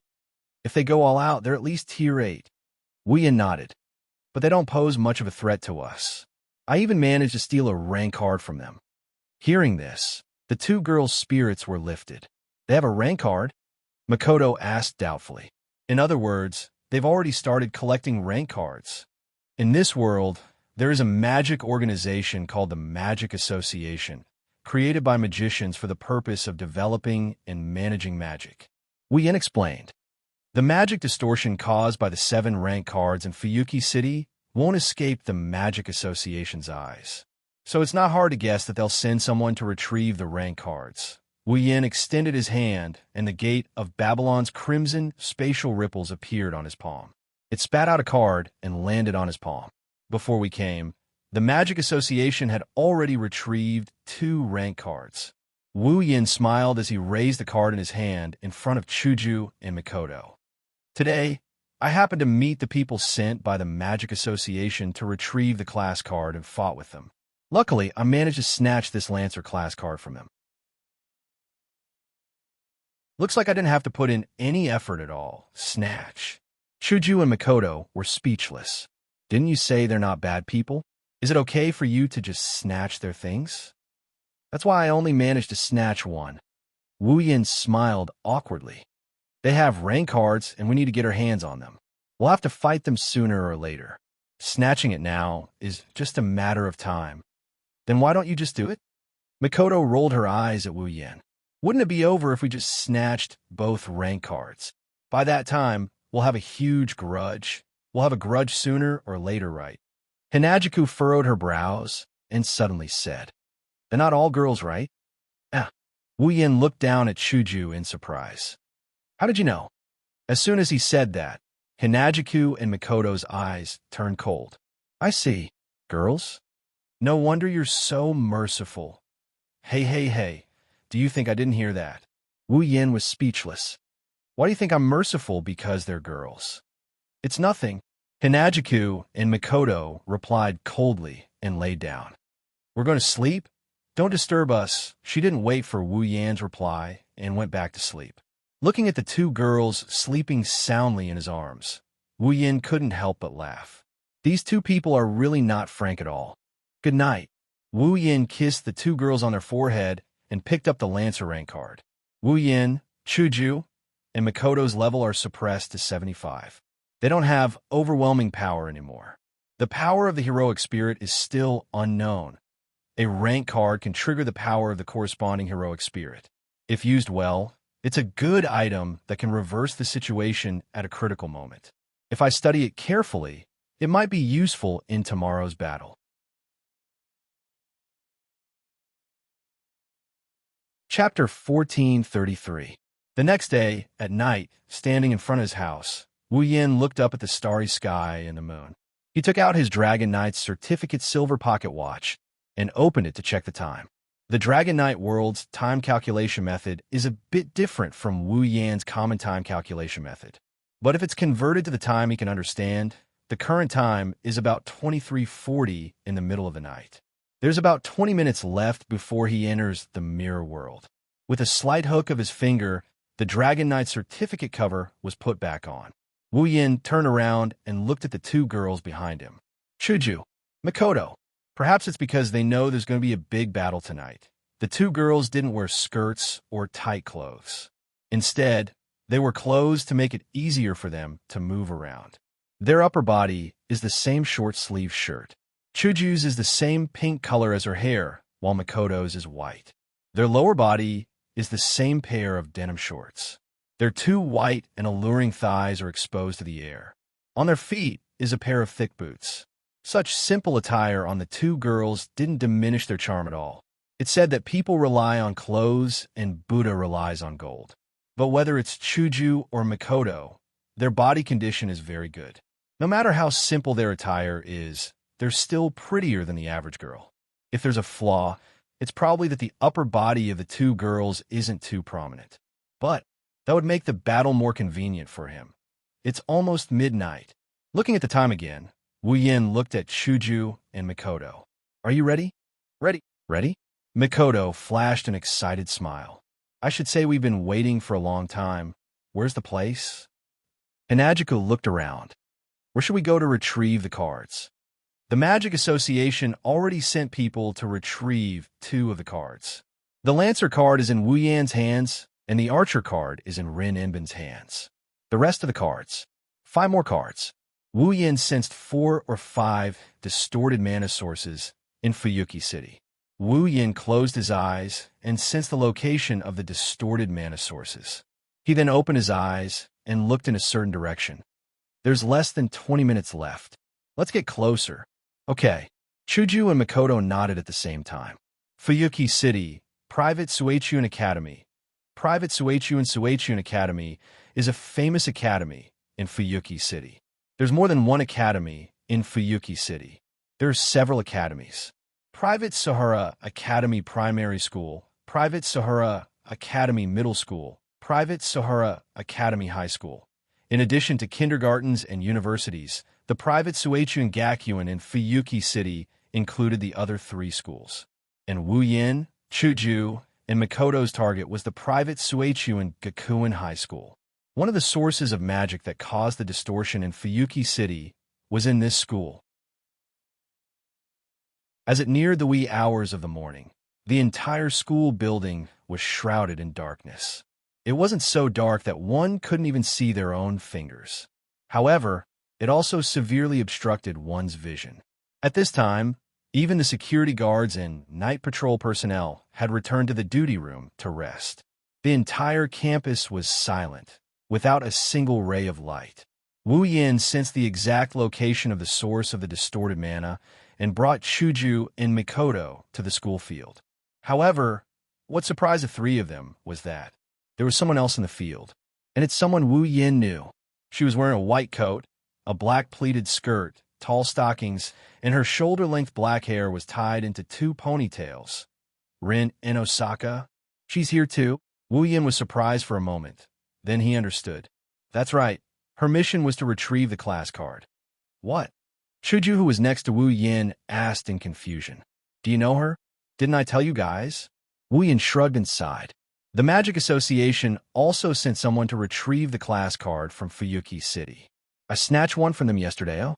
Makoto raised an eyebrow. Her brown eyes stared at Rin Inosaka. Is she the girl you let go of yesterday? The 2 girls looked at each other. Then, he looked at Wu Yin with a frosty expression. She's a pretty girl. No wonder you let her go. You're too sensitive. Wu Yin face-palmed. Then he frowned. That's strange. Why is she alone? Where's the blonde girl? And his eyes were locked on Rin Inosaka. Wu Yan's eyes rippled with the system's perception. Rin Inosaka, level 60 sigh. Rubbing his forehead, Wu Yin couldn't help but mutter. Rin Inosaka, who isn't a magical girl, is so weak. The 3 of them subconsciously lowered their voices, so the entire conversation was rather low. However, Rin Enbin, who was standing in the middle of the field, still noticed something. Rin Inosaka's expression froze. She turned around abruptly and tensed her body. Who's there? Rin Inosaka saw Wu Yin and the other 2 standing on the edge of the field. She was stunned for a moment before she exclaimed, It's you. Oh, we meet again. Wu Yin smirked. Miss Magical Girl, aren't you going to transform today? Who's Miss Magical Girl? Rin gnashed his teeth as he picked up a few gems that are bright red in color. Holding them between his fingers, he looked at Wu Yin cautiously as if he was going to throw them out. Why are you here? Don't tell me you're still asleep. Wu Yin pursed his lips. Why am I here? Isn't the answer obvious? Rank card. Rin Inosaka's expression darkened. Her eyes were filled with uncertainty. At this moment, a series of footsteps sounded from the other side of the field and entered the ears of the four people present. Wu Yin, Hinajiku, and Mikoto looked at the source of the voice. Rin, on the other hand, was shocked. He turned around, and he yelled at the source of the voice as if he knew who it was. Don't come over here. Ah. The owner of the footsteps seemed to have been startled by Rin Tobasaka. The owner of the footsteps let out a cute cry and stopped at the edge of the field, not far away. Wu Yin, Chuju, and Mikoto were stunned when they saw the intruder. This was because the newcomer was more or less out of everyone's expectations. It was a girl of about 10 years old. Her hair was as white as snow and as smooth as water. It gently hung down to her waist. Her skin was also as white as snow. Although her pupils were not white, they were very clear. Her entire person was like a snow fairy. Even if one looked at her from a harsh angle, she was still extremely cute. She was wearing a plush shirt with an orange camisole and a purple pleated skirt. Her eyes were like red gems that shined in the night. Such a cute girl was looking at them with a bewildered expression, as if she didn't understand what was going on. On the side of her head, a pentagram with 3 pairs of pink ribbon-like wings was suspended there. It was Ruby. Ruby's voice turned serious when she saw Wu Yin. Ilya, back off. What's wrong? The girl called Ilya had a confused expression on her face. What's going on? Listen to me. Listen to me. Back off. Ilya. Rin Inosaka walked in front of Ilya and shielded her behind him. He stared at Wu Yin and the other two with vigilance. Nah. Mikoto wrinkled her nose and put her hands on her hips in displeasure. Why do I feel like we're playing bad guys? No, it's not an act. Hinajika sighed. There's only a girl and a kid. No matter how you look at us, we're the bad guys. Wu Yin didn't say anything. He just stared at the cute little girl who was hiding behind Rin Dosaka and peeking at them. This girl, Wu Yin found her in his memories as well. Ilya's sphere? Foam? Einsbaron. Just like the name of this world, Magical Girl Ilya. This girl is the main character of the original work.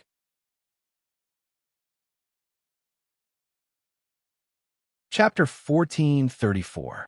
Ilya's sphere? Foam? Einsberg. Wu Yin muttered Ilya's full name.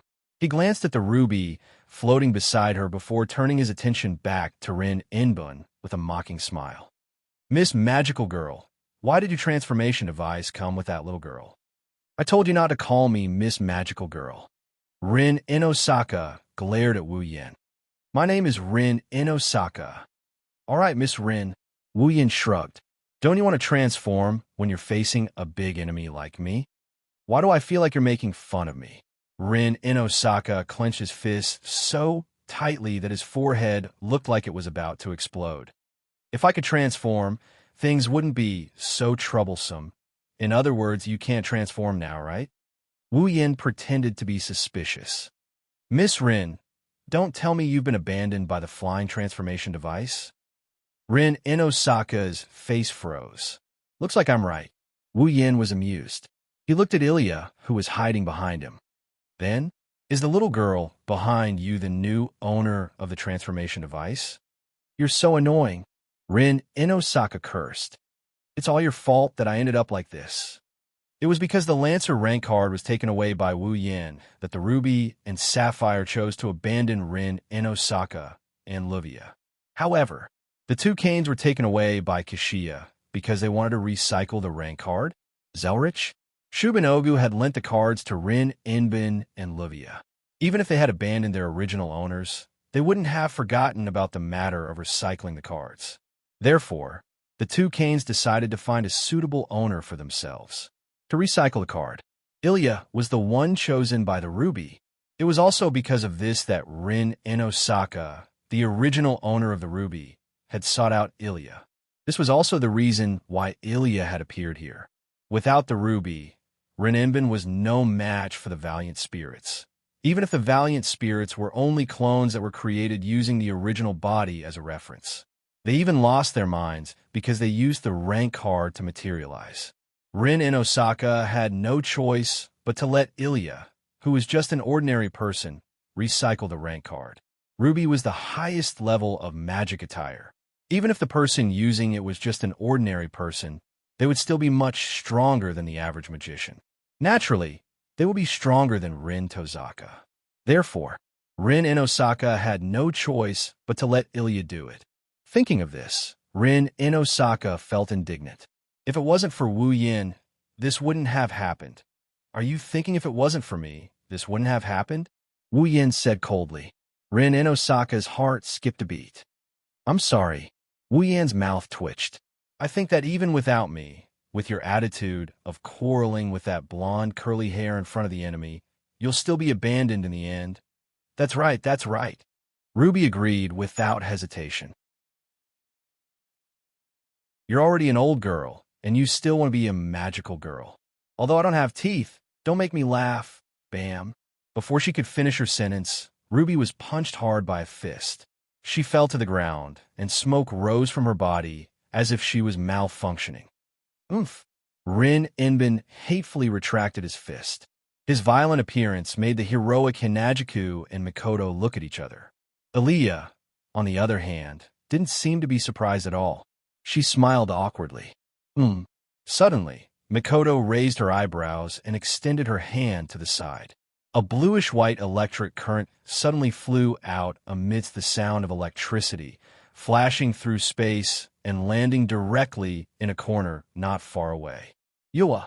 At the next moment, a blood-curdling scream rang out. The bluish-white electric current struck a figure, electrocuting him to the point that even his bones seemed to be exposed in the electric light.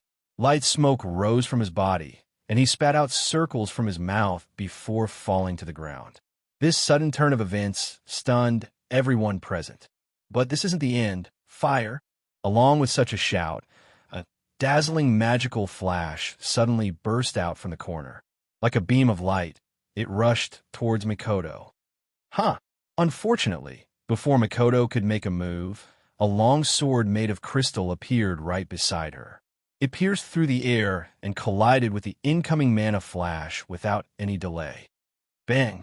Amidst the dull sound, the dazzling mana flash seemed to have been split into two by the crystal longsword.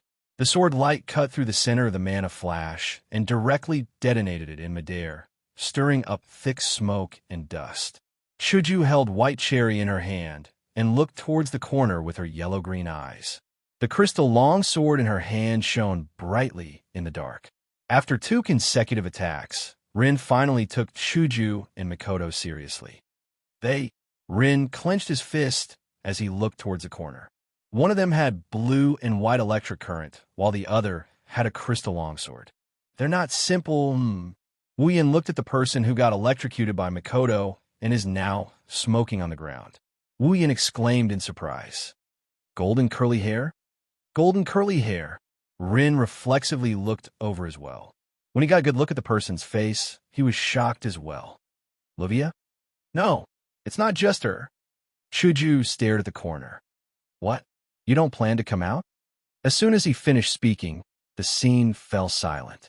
Everyone looked at the corner with different expressions on their faces, but all of them were more or less on alert. A short while later, another figure walked out from the corner. What was surprising was that the owner of the figure was also a young girl about the same age as Ilya. Her shoulder-length hair was tied into 2 small ponytails that hung down to her ears. She had 2 bunches of shoulder-length hair on both sides of her forehead. Her bangs were fixed and separated by 2 hairpins, causing a small tuft of hair to be left in the center of her forehead. She had a delicate face. Without a doubt, she was a cute girl that did not lose out to Ilya. However, this cute girl didn't seem to be as energetic as Ilya. Her beautiful face was ice-cold, giving people the feeling that she had matured early. However, the most eye-catching thing about her is her outfit. The dark blue tights looked like a school swimsuit with a rather novel design. It was longer than her elbows, and there were cloth arm guards that extended all the way to her shoulders. The lower half of her body had a short skirt that looked like petals, and there was a winged cape behind her. She looked like a little elf that had crawled out of flower bush. In her hand, there's a blue hexagonal staff with a blue ribbon on the front. There's still a trace of mana left on the staff. It proves where the mana came from. Luvia. The girl stood in front of Luvia, who's smoking on the ground. Her orange eyes stared at Wu Yin, Chuju, and Mikoto. Are you okay? I'm fine. Luvia crawled up from the ground with difficulty. There are burn marks all over her body. She looks very sorry. You actually used electricity on a lady. That's unimaginable. Is that so? Mikoto stroked the bangs on her forehead. A bluish-white lightning accompanied her movements and jumped between her fingers and her forehead. I don't think someone who hides her head and shows her tail is a lady. Luvia choked. She couldn't say anything to refute. Soon, she glared at Wu Yin. You bastard! Return my lancer to me. Are you okay? Wu Yin covered his head as he couldn't bear to look at her.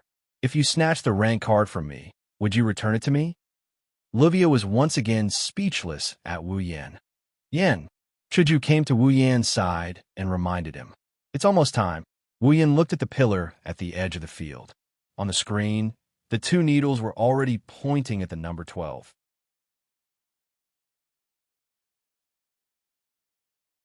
Chapter 1435. Time's up. With a slight frown, Wu Yin raised his head. Chuju. Mikoto. Hearing that, Chuju and Mikoto unhesitatingly put away their crystal-like swords and blue and white electric currents that were jumping all over their bodies. With a single leap, they arrived beside Wu Yin. At the same time, a wave of powerful magic power surged out from Wu Yan's body and transformed into a dazzling rainbow light. First, it soared into the sky and then descended from the sky. Then, it enveloped Wu Yin, Chuju, and Mikoto. In the next moment, an intricate geometric pattern gradually spread out like ripples under the feet of the three of them. It was then surrounded by a circle, combining into a colorful magic array that began to rotate. That's Rin and Osaka and Luvia were shocked. Pay attention. The ruby floating above Ilya's head shouted. They're planning to enter the mirror world. Not good.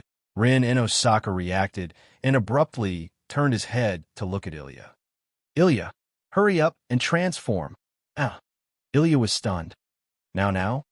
There's no time. Hurry up. Oh. Ilya didn't care about anything else and grabbed the ruby. A beautiful, wave-like, dazzling light enveloped Ilya's body. Intense flashes of light were also stirred up. When the strong light faded away, Ilya's casual clothes had also disappeared. Instead, she was wearing the same style of clothing as another young girl the same age. Her white shoulders were exposed. She was wearing a white pleated dress with a pink top and white bottom. She also had a pair of shoulder-length cloth gauntlets on her hands and a pair of white gloves. She looked rather playful. Her thighs were wrapped in a pair of pink stockings that reached above her knees. Behind her, there was a cape that looked like a fairy's wings. Behind her head, a pair of feather-like hair accessories were tied to her snow-white long hair. In her hand, the ruby had transformed into the shape of a cane. Ilya was holding it in her hand. Although it sounded a bit inappropriate, it was true. No matter if it was Ilya or that little girl, they were more suitable to be the so-called magical girl than Rin and Osaka and Luvia. As for the level of these two little girls, Ilya's field, Foam, Einstein Baron, level 66, Beauty Tour, Eiderfeld, level 69. Although they couldn't compare to the transformed Rin, Osaka, and Luvia, these two girls were ordinary people who didn't know how to use magic in the first place. It was already quite impressive for them to possess such strength after transforming, especially that child called Mayu, who actually had the strength of the peak of the 7th rank. For a child who could only go to primary school, it was really rare.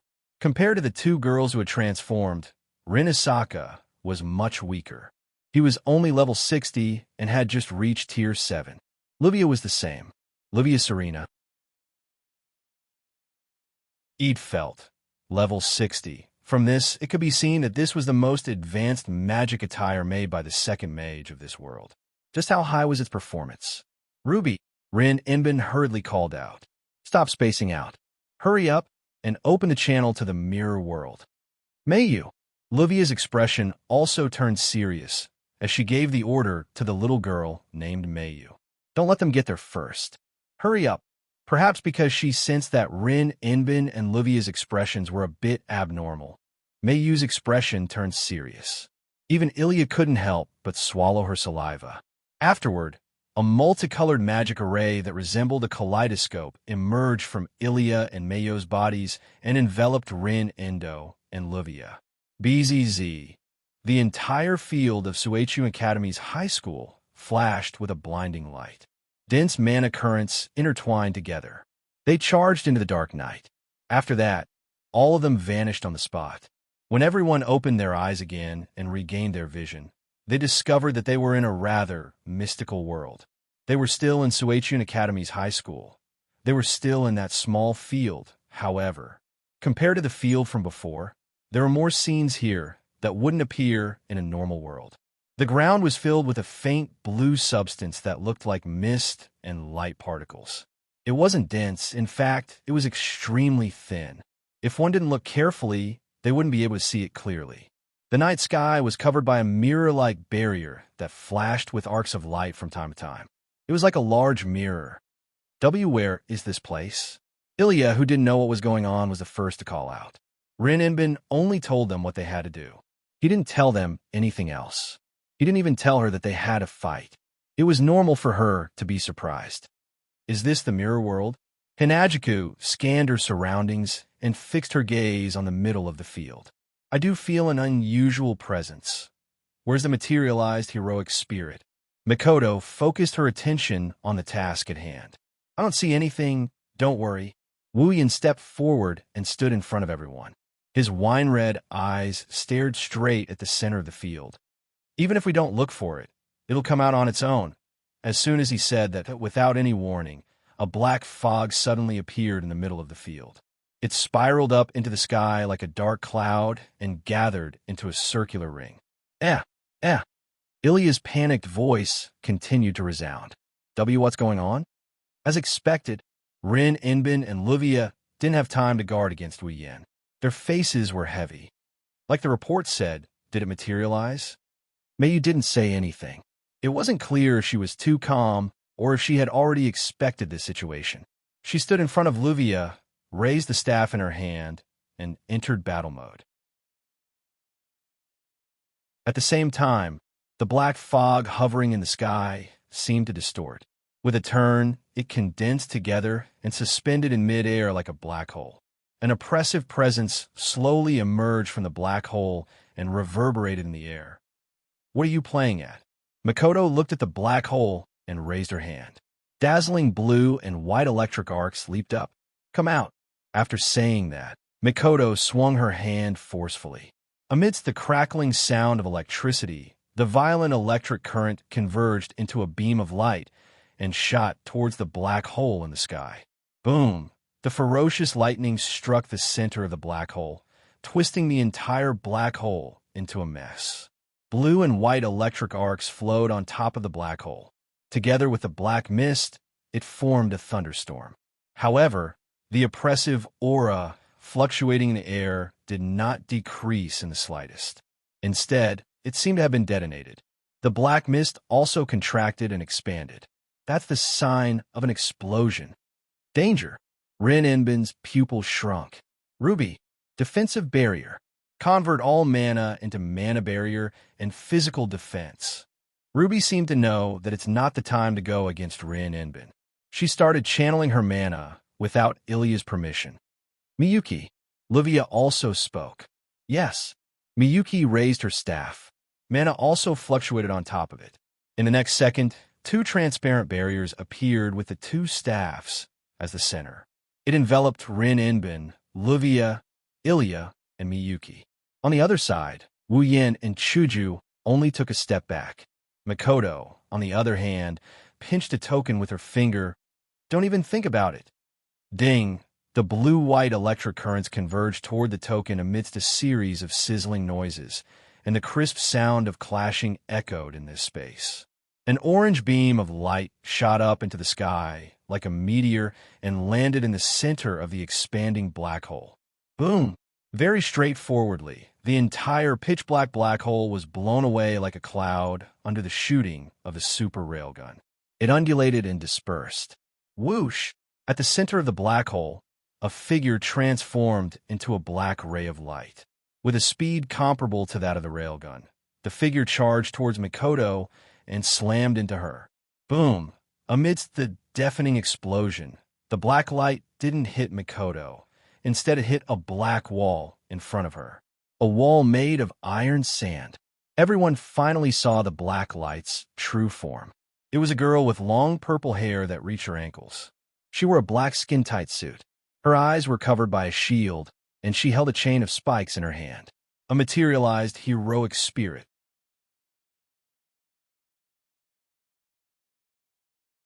Chapter 1436. Rider. Level 70. The sharp tips of the spikes collided with the iron sand wall, causing a series of sparks and incessant sounds of metal clashing. The sharp friction that made one's eardrums hurt reverberated in the air, making one feel extremely uncomfortable. Holding a sharp spike connected to the chain, the rider kept exerting force on the iron sand wall in front of her, as if the wall in front of her was her enemy. She would not stop until she pierced through the wall. Everyone who saw this confirmed that the rider in front of them didn't have a shred of rationality. If the rider had a normal sense of judgment, she wouldn't have tried to fight against a wall. So, this is the incarnation of a mythical or legendary hero.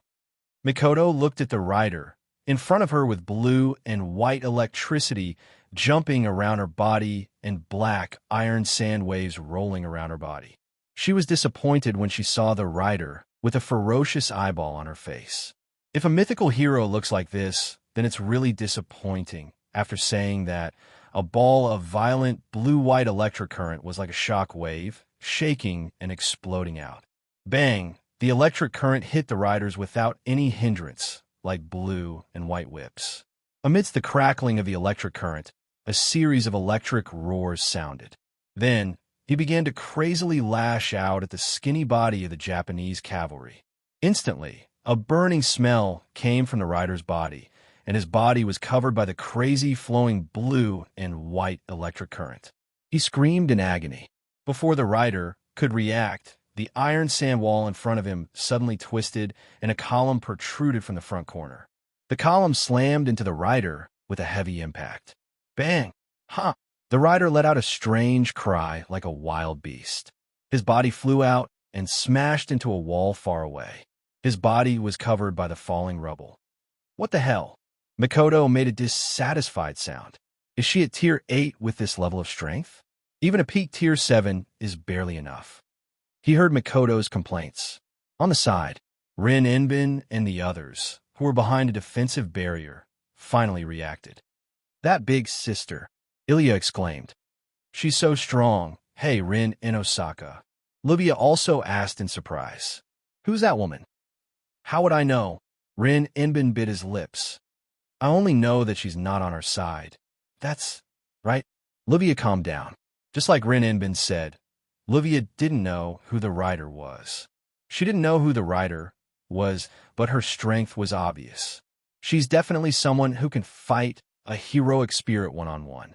Also, most importantly, the other party was the companion of the man who had snatched away the rank card in her hand. If that's the case, then this isn't something to be happy about. Oh, rank card.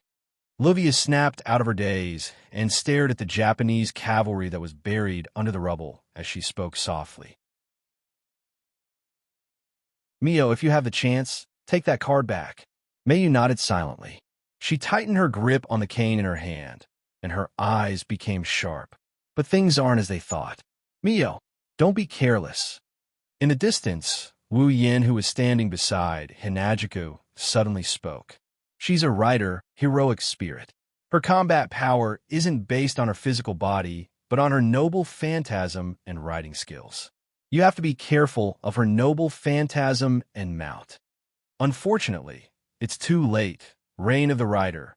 A ghost-like voice slowly flowed out from the pile of rubble like sewage, spreading into the ears of everyone present.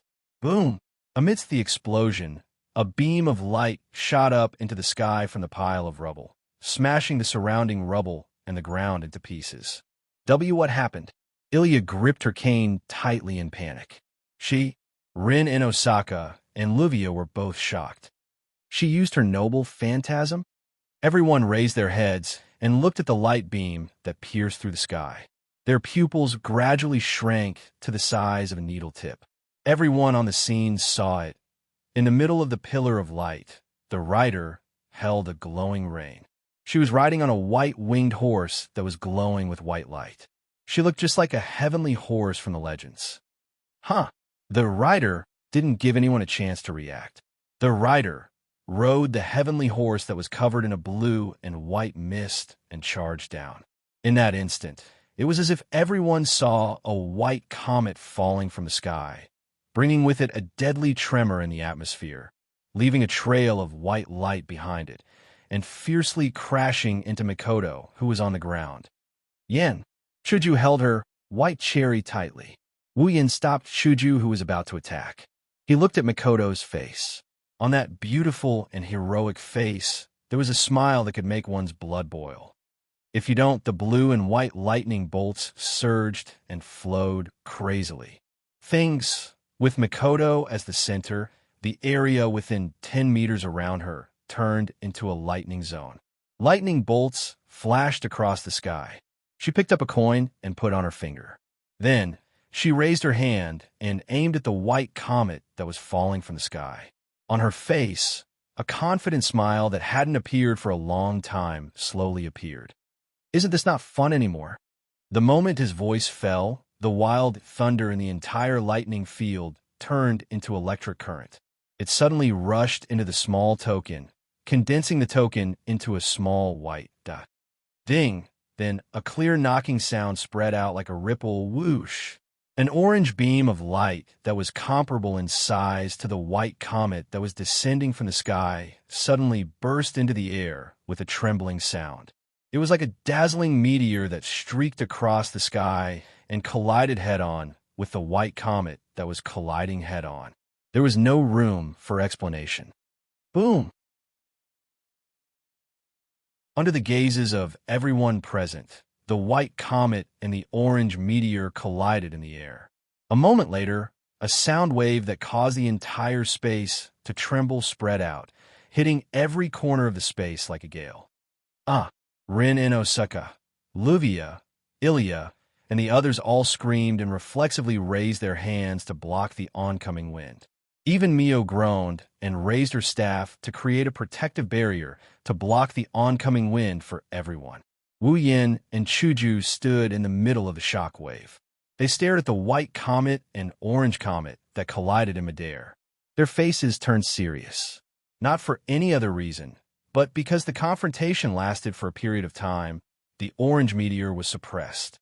Not long after, a heavy clashing sound rang out. Bang! The white comet fiercely pushed back the orange meteor. Like a sharp blade, it fiercely pierced through the railgun and disintegrated it. Then, it crashed into the ground without slowing down at all. Without a doubt, Mikoto was the one who lost this time. However, Wu Yin and Chuju showed an unusual smile.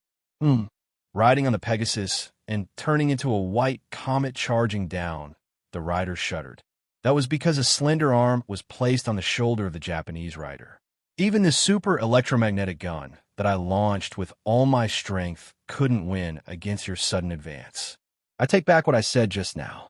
It's not that your strength hasn't reached stage 8, but it has really exceeded your level. You can challenge someone of a higher level. On the back of the Pegasus, Mikoto lifted her head, her tea-colored eyes flashing with a sharp light. But it's time to stop. As soon as he finished speaking, a layer of pitch-black clouds suddenly appeared in the sky. It rotated and condensed into a whirlpool. Blue-white lightning flowed within it and gathered at the center of the whirlpool. Lightning strike.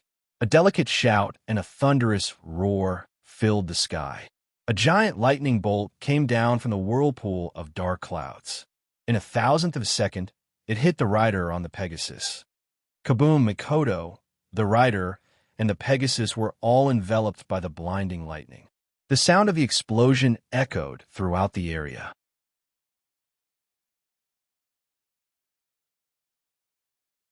Chapter 1437.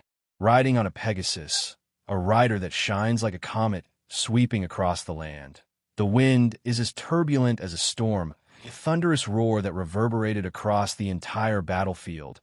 A lifeless expression slowly appeared on their faces. Time, space, sky, earth. Everything seems to have been frozen in time, becoming the final scene of the battle between humans and heroic spirits. Then, everything calmed down. Mikoto stood alone in the middle of the battlefield, surrounded by blue and white electric arcs. Below Mikoto's feet, there was a crater that looked like it was caused by a meteorite crashing into the ground. Gravel, smoke, and scorch marks were everywhere. Taking everything into account, the crater was at least 10 meters in diameter. Mikoto, on the other hand, had a satisfied smile on her face, as if she had just finished an exercise. She stretched her back lazily and retracted the electricity flowing through her body. Her brown eyes looked towards the spectators at the edge of the crater. She suddenly smiled and raised one of her hands. There is a card on top of her hand. Class card, Rider, a card created with the highest level of magic theory. It has the ability to summon the power of a heroic spirit that corresponds to the card's class. The usage method is as follows: limited expansion. With the magic attire as the medium, the class card is the pass to the seat of heroic spirits. The heroic spirit's relic corresponding to the class card can be materialized and used within a short period of time. Note: this class card is Rider. The corresponding heroic spirit relic is Rider's Reins. Limited expansion, using multiple magic attire as the medium. The class card was the pass to the seat of heroic spirits. It could materialize the heroic spirit's relic that corresponded to the class card multiple times. It could repeatedly materialize the same relic, which was the overlapping mode of limited expansion. Note: this class card is Rider. The corresponding heroic spirit relic is Rider's Reins. Dream summon, using oneself as the medium. The class card as the pass to the seat of heroic spirits. It can summon the power of a heroic spirit that corresponds to the class card and summon it on the user's body. It can turn the user into a heroic spirit and obtain the power of the corresponding class card. Note: this job rank card is Rider Cavalry. The corresponding heroic spirit is Medusa, a magical creature in Greek mythology. Hero's Reins, a precious artifact specially used for mounts. A rare pair of reins and whips. It can greatly improve the ability of the rider and strengthen all the strength of the rider. The effect is especially outstanding for fantasy breed mounts. The card in Mikoto's hand had a picture engraved on it. It was a soldier riding a chariot and holding the reins. In the center at the bottom of the pattern, a line of letters that read Rider was clearly reflected in everyone's eyes. That was the rank card of the Rider Cavalry. Looking at the Rider Cavalry rank card lying quietly in Mikoto's hand, Rin Asaka and Luvia's pretty face changed. Mio, who had been silent the whole time, suddenly raised her head with a cold look in her eyes. Ah, the originally silent audience. Ilya's little exclamation seemed to be the signal to start another battle. Amidst the exclamation, Mio stomped hard on the ground. Her whole body surged with boundless magical power. Her figure turned into a black shadow, streaking across the dark field, rushing towards Mikoto. Then, before many people could react, Mio reached out her hand towards the Rider Cavalry card in Mikoto's hand. Unfortunately, the battle didn't start in the end. Before she could reach Mikoto, Mio stopped in her tracks, a pair of orange eyes staring at Mikoto. Her originally cold and indifferent expression fluctuated violently. That's because a crystal sword appeared out of nowhere and was pressed against Mikoto's neck. Kids aren't cute these days. Chuju, who was standing behind Mio, frowned. She held the crystal-like white cherry in her hand and placed it on Mio's neck. Although I don't really want to treat a child like this, that's what Yin wants. So, can you please not touch it for the time being? Far away, Rin, who regained his senses, was shocked. When did she appear there? This. Ilya stared blankly at Mio, who was being held hostage.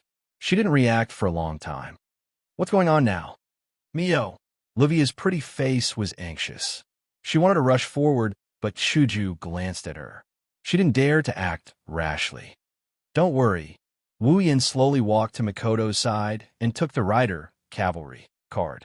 He turned around and showed a helpless expression to Rin, Livia, and Ilya. Chuju won't do anything to a little girl. You don't have to worry about that little girl. Rin and the others calmed down a bit. Livia took a deep breath and looked at Wu Yin with a cold gaze. I thought you were a gentleman. I didn't expect you to know how to threaten a little girl. I should change my opinion of you. You have to understand that we're not the ones who made the first move. Wu Yin tilted his head and smiled meaningfully. Besides, if I'm really despicable, I won't just be threatening this little girl. I'll be threatening all of you as well. Threatening us? What? You don't understand? Seeing the confused expression on Rin and the others, Wu Yin chuckled and walked to Mio's side. He ignored her sharp gaze and patted her head. His face turned cold. If you don't want anything to happen to her, hand over the archer card. Rin and Osaka and the others' expressions immediately changed. Meiyu's expression also turned ugly. Do you understand? The cold expression disappeared, and Wu Yin spread his hands. This is what you call despicable. We didn't use this method. We're gentlemen enough. Magical girls. Wu Yin gestured to Chuju. Chuju understood and let go the white cherry on Mio's neck. Without hesitation, Meiyu leapt backwards and returned to Livia's side. She raised her sapphire staff, and the vigilance in her eyes was unprecedentedly high. Only then did Rin Enbin and the others truly let out a sigh of relief. They were worried that Wu Yin would threaten them with that method. Then, Wu Yin raised the rider, knight, card in his hand and grinned. Class card, rider, knight. I'll gladly accept it then. Rin and Osaka and Livia gnashed their teeth in anger. No matter how he looked at it, this line sounded exactly the same as the declaration the other party made when he snatched the rank card of Lancer. Wasn't it? But what can they do? Fight? When they were still able to transform, Rin, Enbin, and Livia were already no match for the enemy when they joined forces. Now, even though they had more people on their side, their overall strength had decreased rather than increased.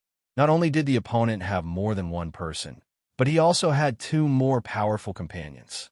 If they were to fight, Rin and Livia would have no chance of winning. Under such circumstances and the disparity in combat strength, it would be better to say that the archer card wasn't taken away by the other party through threats or robbery. That was something worth rejoicing over.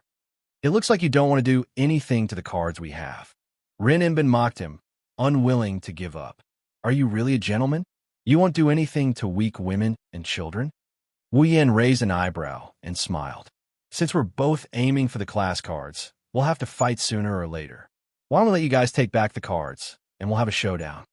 Oh, Rin Hasaka tightened his grip on the gemstones around his finger. You look like you've got us. Who knows? Wu Yin pursed his lips and put away the rider knight card. Chuju Mikoto, let's go back. The two girls nodded and came to Wu Yan's side. See you next time. Wu Yan put his arm around the two girls' shoulders, and a colorful magic formation appeared under him. His body blurred, and he disappeared. Rin and Osaka, Ruvia, Ilya, and Mio looked ahead and remained silent.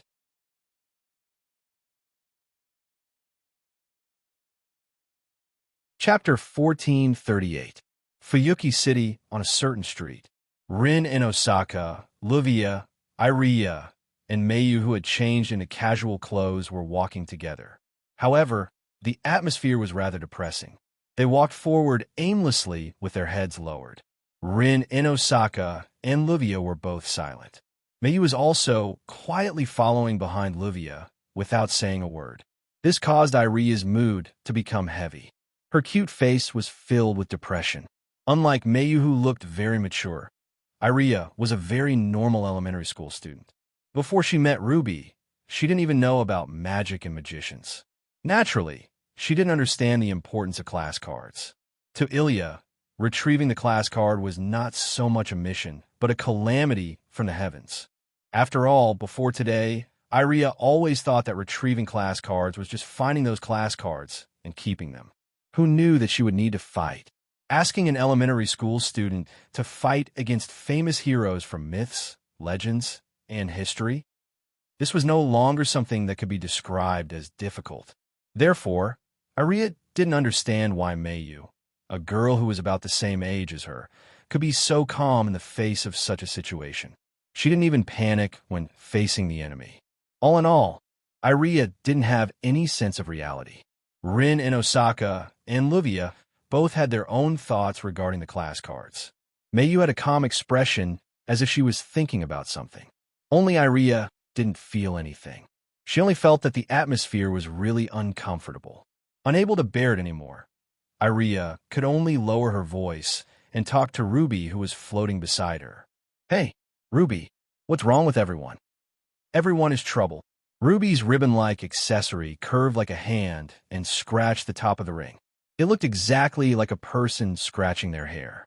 There's an unknown origin, an unknown identity, a very powerful opponent. Their goal is to retrieve class cards. It's normal for Ling and Luvia to feel annoyed. Indeed, those two big sisters seem to be very strong.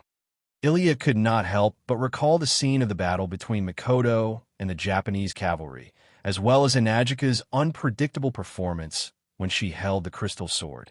Blinking her watery eyes, Ilya could not help but recall the battle between Mikoto and the Japanese cavalry. Those two big sisters are really amazing. I can't believe that you can still be so calm. Ruby sighed in bewilderment. You have to know, with such a powerful enemy, it will be extremely difficult for us to retrieve the cards in the future. In the end, we might not even be able to retrieve a single card. Is there a problem? Ilya tilted her head. Sister Ling said that the class cards have a very powerful power. If they are used to do evil, the entire Fuyuki city may be destroyed. That's why we need to retrieve them. That big brother and two big sisters don't seem to be bad people. The cards are in their hands, so they should be fine, right? After saying that, Ilya clapped her hands cutely. Let's say if they help to retrieve the cards, those dangerous items like bombs should be retrieved very quickly. This way, Fuyuki City will not be in danger. Isn't that great? Ruby was speechless. Wu Yin was speechless. We're retrieving the cards not only to prevent them from falling into the wrong hands and bringing disaster to others. Rin Inbin suddenly said. The Magic Association has the obligation to manage items related to heroic spirits. Class cards are directly linked to heroic spirits and powerful items that could draw out the power of heroic spirits. No matter whether they fall into the wrong hands or not, this item will bring about a devastating disaster if it's not used properly. That's why it must be managed properly.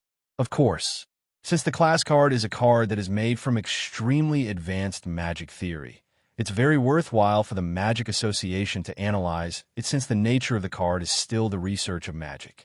We won't deny that the Magic Association would also like to get their hands on such an experimental product, Livia said softly. But it is indeed a dangerous item that must be managed. Dangerous item? Ilya asked in a trembling voice. Is it that serious? It's an item after all. Since it's an item, it must have a source. Perhaps it's an item made by a great magician. Rin Inbin explained seriously. If someone with ulterior motives gets their hands on a class card and analyzes it to learn its manufacturing method, the item that can draw out the power of heroic spirits will be mass-produced. It's inevitable that it will become a tool for evil people to do evil. Rin Inbin glanced at Ilya. Ilya, can you imagine if everyone in the world has a class card? With the power of the class card, they can obtain the power of heroic spirits like the one we dealt with in the Mirror Realm. Once there's a dispute, they'll immediately use this terrifying power to fight. Hearing this, Ilya felt a chill in her heart. If that's the case, Ilya can't imagine what kind of chaotic world it will be in the Magic Association, there are some people who want to analyze the class card and mass-produce it to increase the strength of the combatants in the association. This way, the Magic Association will have more influence in the world. Among them, there are also some people with ulterior motives who covet this power. Livia said seriously. That's why the master at the top of the Magic Association couldn't help but intervene in this matter. He asked us to retrieve the class card so that the power won't be used by those with ulterior motives.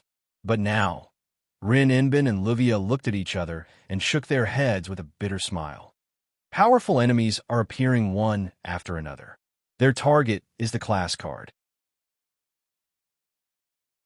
Although they don't look like bad people, we can't deny that they will use the power of the class card in an improper way. This is something that we can't let happen. Also, Rin Inbin's expression turned bitter. He was about to burst into tears. If we can't complete the mission, the master wouldn't have accepted us as his disciples. This is unacceptable. Ilya stumbled and almost fell to the ground. Even Miyuki was speechless. So, these two women are doing this for me. The enemy is too strong. They're not something we can handle right now. Livia looked at Rin Inbin. So, should we report to the association and ask for help? Are you ready to be punished? Rin Inbin's mouth twitched. If we ask for help from the association, the fact that we dragged ordinary people into this mess will be exposed. This time, Livia shut her mouth. Kishuya? Zerich?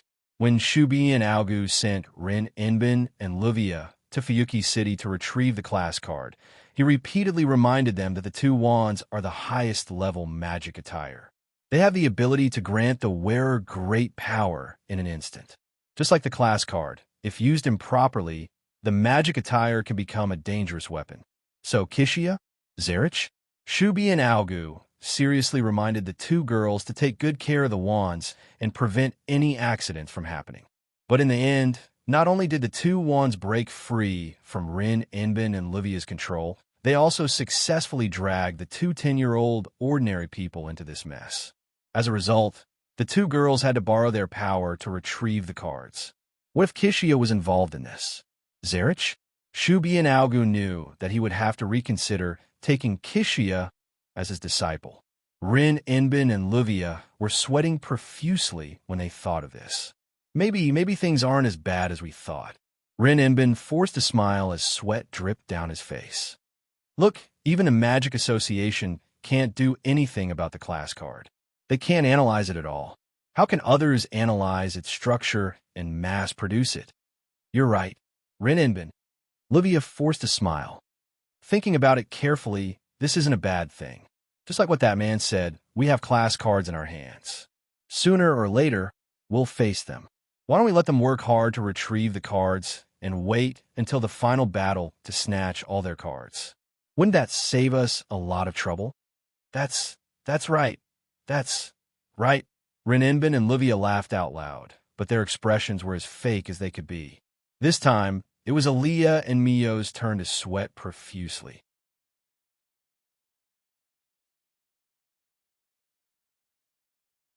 Chapter 1439. The next day, the sky was clear, the azure sky, the pure white clouds, the noisy streets, and the tranquil environment. Everything seemed so serene, making people feel relaxed and happy. At the corner of the street, Rin Tobasaka was carrying a bag on his shoulder. He was wearing the same casual clothes as last night, and he was walking back and forth with the pedestrians around him. However, there was a hint of unhappiness on his face. Rin Inosaka reached into his bag and took out a bank book. He looked at the numbers on it, and his originally unhappy expression suddenly became extremely unhappy. There was even a faint trace of sadness. Today, Rin Inosaka planned to buy some gems from the shops in Fuyuki City. For Rin Inosaka, gems were essential to her magic career. The magic trick Rin Inosaka used was called gem magic. It was a kind of magic that the user would store their own magic power and spells in a gem, and then use the gem to activate it. In order to use the gem magic, the user could inject their own magic power and the original magic technique into the gem in advance. When it was time to use the gem, they didn't need to follow the original magic activation process. They could activate the magic stored in the gem through a procedure and use the magic. This kind of magic trick could be prepared in advance and stored magic power in the gem. Gem magic was a very famous magic trick. After all, when a user of the gem magic activated the gem magic, they basically only needed to draw out the spell and magic that originally existed in the gem to form a magic. It only needed one process, and it didn't even need to consume magic power. It was very convenient. In addition, the gem was easy to store the user's thoughts and magic power. It could store magic power for a long time. So, gem magic was very famous in the magic circle. Only some famous families could use it. Therefore, gem magic was passed down in Rin Enosaka's family, the Enosaka family. Unfortunately, there were pros and cons. Gem magic was convenient, practical, and powerful. However, the most basic condition to activate gem magic was to use gems as a medium. This was a very expensive magic trick. Gem magic was a one-time use. Not only could the gems not be recycled, but they would also disappear when the magic was activated. One magic trick was a gem. How could it not burn money? It was also because of this reason that most of the users of gem magic were famous magicians.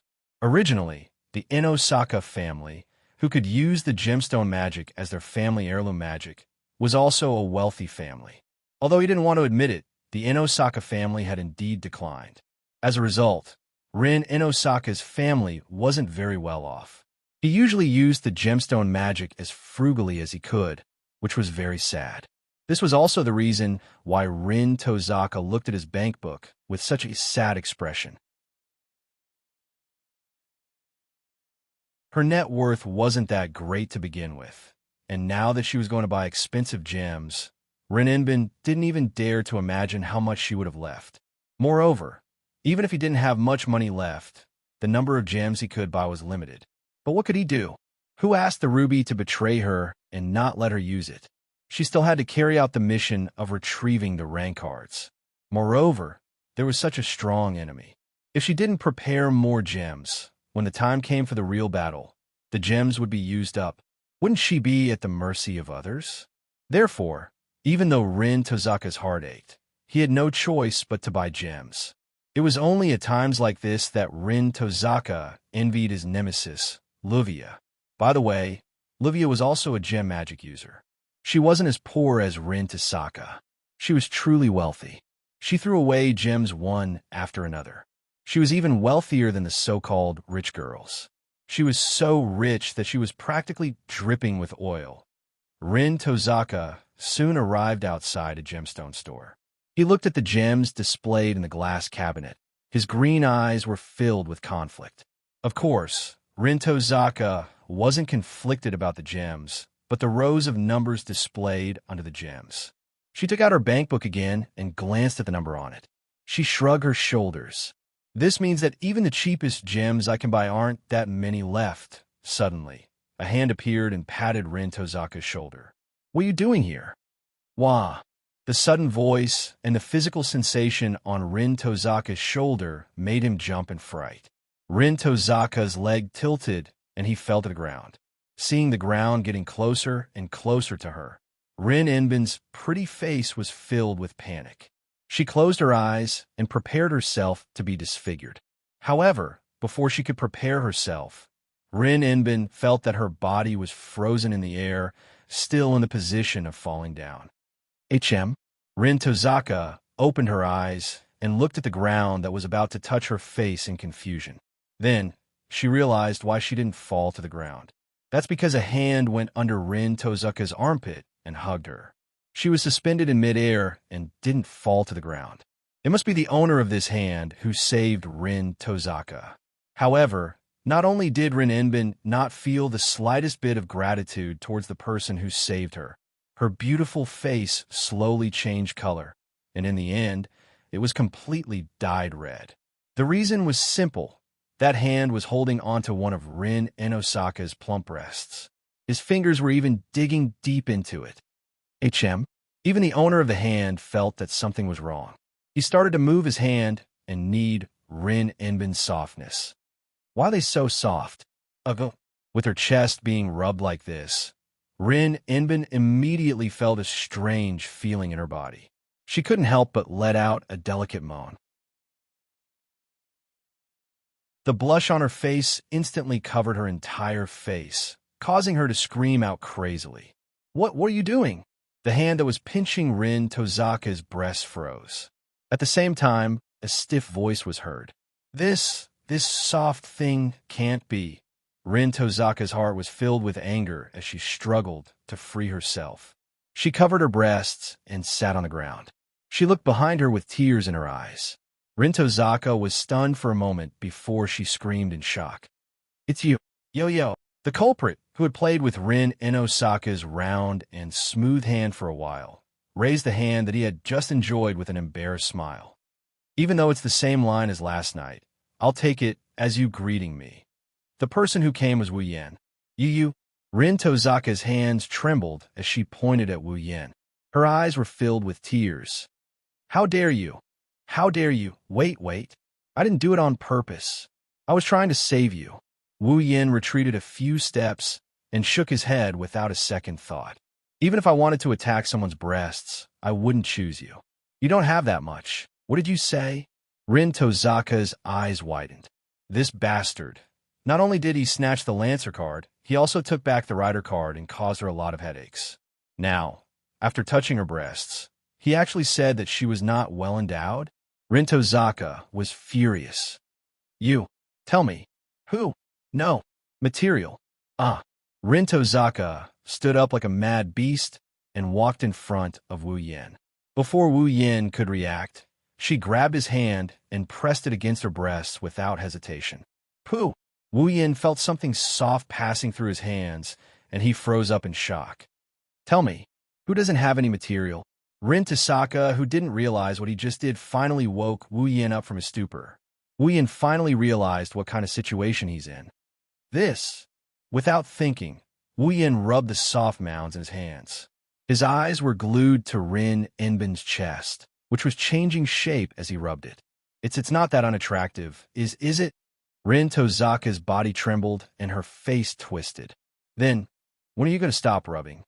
Wu Yan continued rubbing her breasts as he stared at Rin Tozaka's breasts. Let's wait a little longer. At that moment, Rin Inosaka felt as if a string in his head had snapped. You damn pervert. In the midst of the hysterical screams, the scene of a woman chasing a man on the street was played out.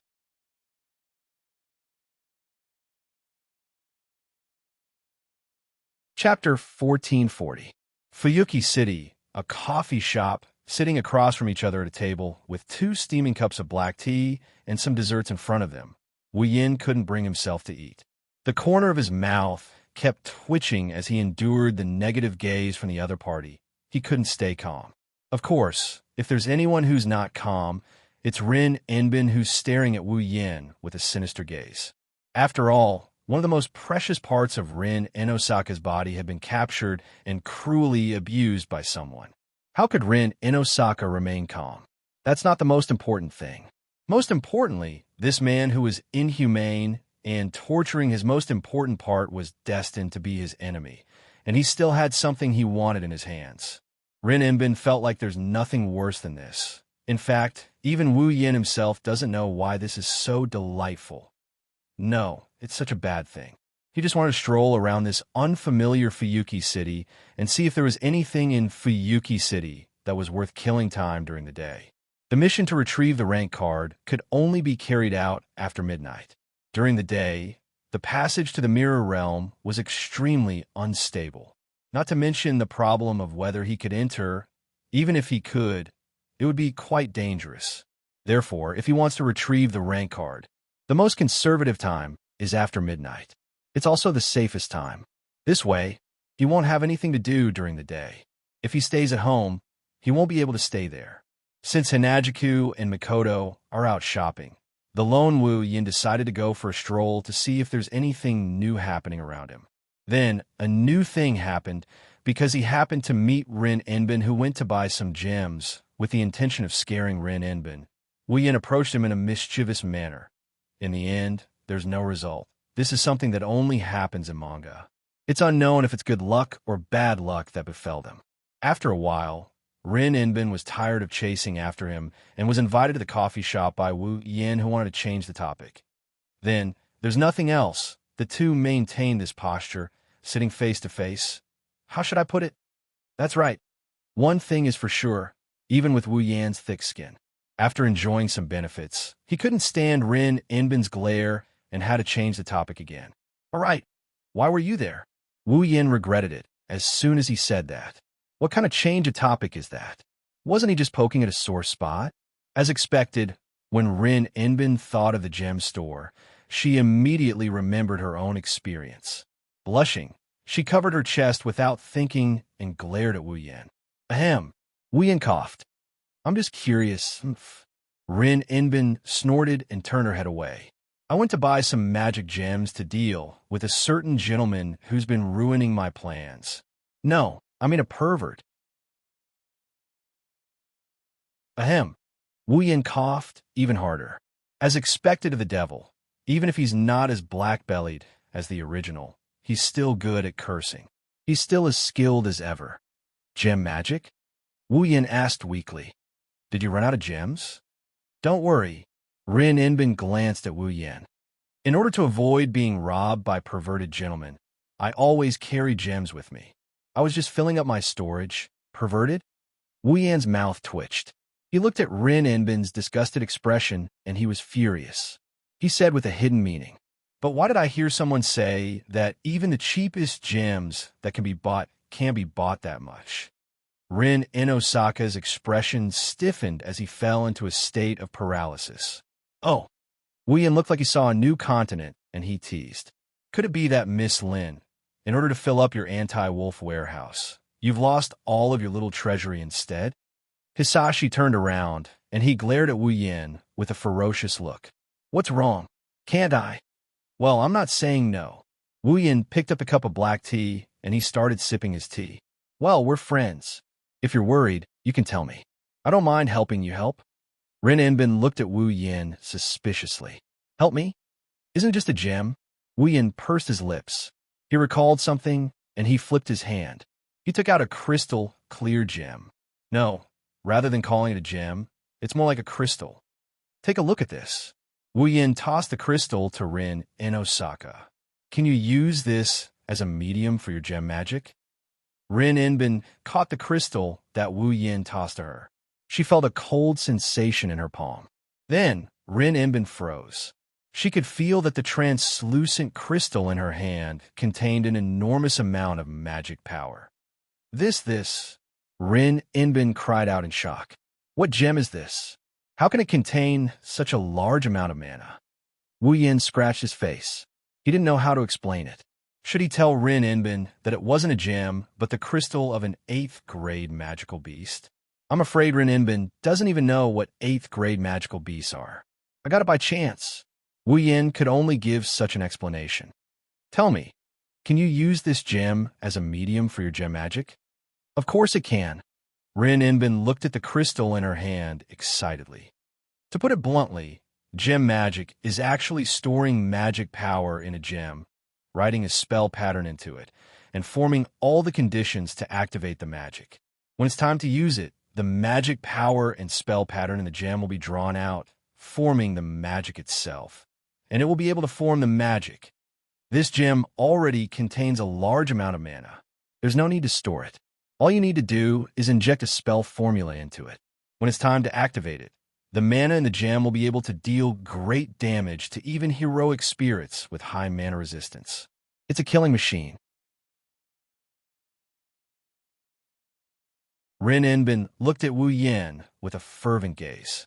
The mana in this gem is at least 100 years old. Where did you get it?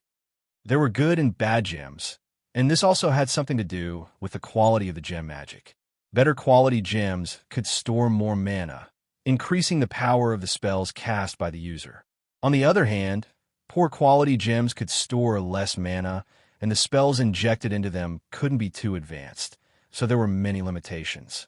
It was obvious how important gems were to the user of gem magic. As for the mana that Rin Inbin mentioned, it was something that had never been seen before. At the very least, Rin Inbin had never seen a gem that could store 100 years' worth of mana.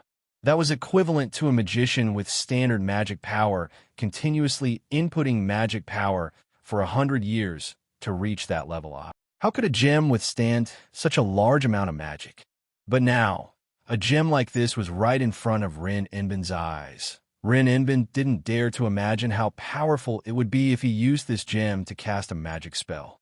In the past, Rin and Osaka had a gem that stored 17 years of mana. Each of those gems had the power equivalent to an A-rank magic spell. An A-grade magic spell was enough to deal damage to a heroic spirit. If he used a gem with 100 years worth of mana to cast a magic spell, it would be equivalent to a heroic spirit's full power attack with a noble artifact. In other words, with this gem in his hand, Rin and Osaka could perform a magic spell that was as powerful as the one the rider used last night on the Pegasus. If it wasn't a killing machine, then what was it? If this gem was used properly, it would definitely be able to deal a fatal blow to the heroic spirit. Rin Inbin didn't even need to inject mana into the gem. He only needed to inject a spell formula. Just like that, Rin and Osaka would have a trump card that could kill him.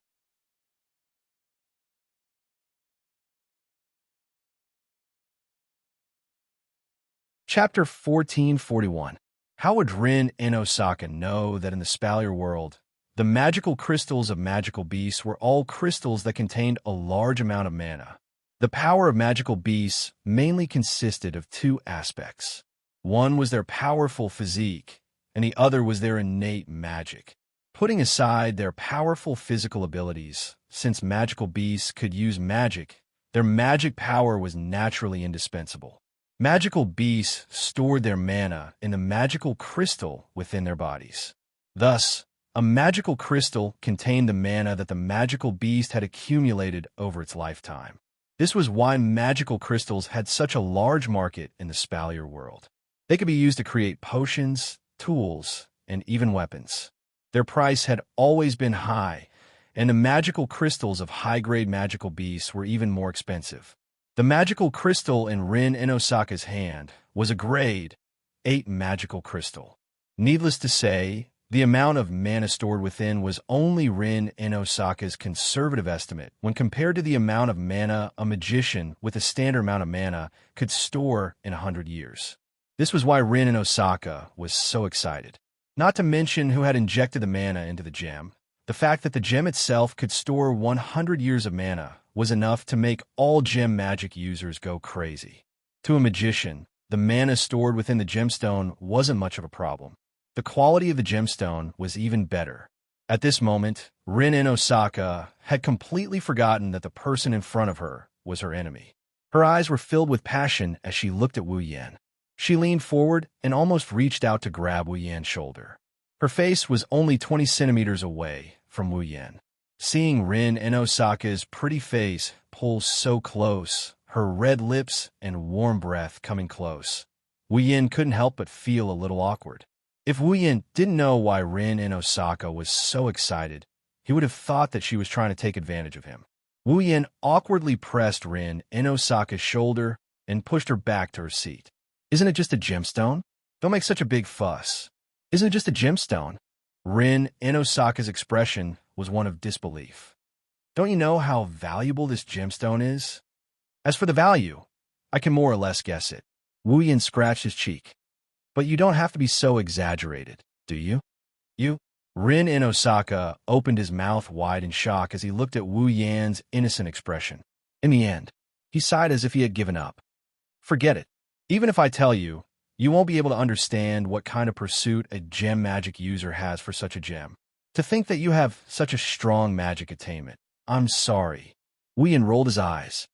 I know a lot of magic tricks, but there's no gem magic among them. Wu Yan's magic knowledge came from the 103,000 magic books in the magic manual world. There were all kinds of spells in the magic catalog. This included magic, alchemy, yin-yang, boundary, spirit language, and so on. He understood everything. Although there were some similar gems in the 103,000 magic books, they were still different in nature. The gems that Rain and Akka had weren't exactly the same in the magic manual. Therefore, Wu Yin knew how to use gems to perform magic, but he didn't know how to rely on gems to perform magic like Rin in Osaka. In Rin in Osaka's ears, Wu Yin admitted that he didn't know how to perform gem magic. Of course, gemstone magic is very rare in magic. Only a few famous families would use it. Rin Inbin puffed out his chest as he spoke. Our family's gemstone magic has already formed an entire system. It also includes some of our own understanding. Even compared to the gemstone magic of other famous magician families, we have a certain advantage. Luvia and the others can't even compare. Wahahaha! Rin in Osaka started giggling to himself. Wu Yin blushed with shame. Since your family has some understanding of gem magic, why don't other families have it too? Is that so? Wu Yin brushed off Rin in Osaka's boasting without much interest. If that's the case, I'll give you the gem. Rin Inbin's laughter stopped abruptly. Not only was he not happy about it, but he also frowned. What are you planning? Huh? Wu Yin was stunned. You don't have a reason to give your enemy such a valuable gift. Rin in Osaka's expression turned serious. He raised the Grade 8 crystal and stared at Wu Yan's face. Do you know that I can use this gem to give you a fatal blow at a critical moment? A fatal blow, huh? Wu Yin mumbled, and he chuckled. Are you sure? You don't believe me? Rin in Osaka laughed coldly. It contains 100 years of magic power. Next, I just need to inject a spell into it. When it's time to use it, it can completely unleash the power of the noble phantasm that the knight used last night. Do you think that it won't cause fatal damage to you? At this point, even Wu Yin didn't dare to make any assertions. If he unleashed all of his power, let alone the attack that was comparable to the last relic that the rider used last night, even if it was 10 times or 100 times stronger, he would still not be bothered by it. However, Wu Yan's level has been suppressed to 75. If that attack hit him, it would definitely kill Wu Yan. But that's it. Even if it hit him, he would only die once. Wu Yan has the body of a true ancestor and has died before. Shouldn't you be happy? Wu Yan smirked. You have a trump card against me, and I gave it to you personally. Why don't you take advantage of it? Oh. Rin Inbin raised an eyebrow as he stared at Wu Yan's face. He tried to figure out something from Wu Yan's expression. After a while, he snickered. If that's the case, I'll take it. Rin in Osaka put away the Tier 8 magic crystal in front of Wu Yan and changed the topic. You're going to recycle the cards tonight, right? That's what I thought. Wu Yan took a sip of his black tea, and he replied casually. What? You want me to give up again? At this point, I know that it's impossible for you to give up. Rin Inbin rolled his eyes and said, But I think we could discuss. Discuss? Wu Yan looked at Rin in Osaka with interest. Discuss what? Discuss. Let's discuss our goals. Rin Inbin took out a map and placed it on the table. On the map, there were a few places that were circled in red. These are the places where the tier cards are. Rin in Osaka looked up and met Wu Yan's eyes. To be honest, if we meet like last night, it'll be difficult to recycle the cards. Not only do you have to be wary of us, we have to be wary of you too. It's too much work. You said it yourself. We're both aiming for class cards, and each of us has a class card. Sooner or later, we'll face each other. Rin Inbin's eyes narrowed. If that's the case, why don't we split up and recycle the cards? We'll decide the winner after we recycle all the cards. Wu Yan sighed. Indeed, if the two groups of people met like last night, it was inevitable that there would be some accidents. Wu Yan wasn't afraid of Rin in Osaka and the others causing trouble. However, it'll be a hindrance if Rin in Osaka and the others do something while they're recycling the cards. It'll be too much work, just like what Rin in Osaka said. It'll be better for them to recycle the cards separately and decide the winner in the end. Rin in Osaka had the same concerns.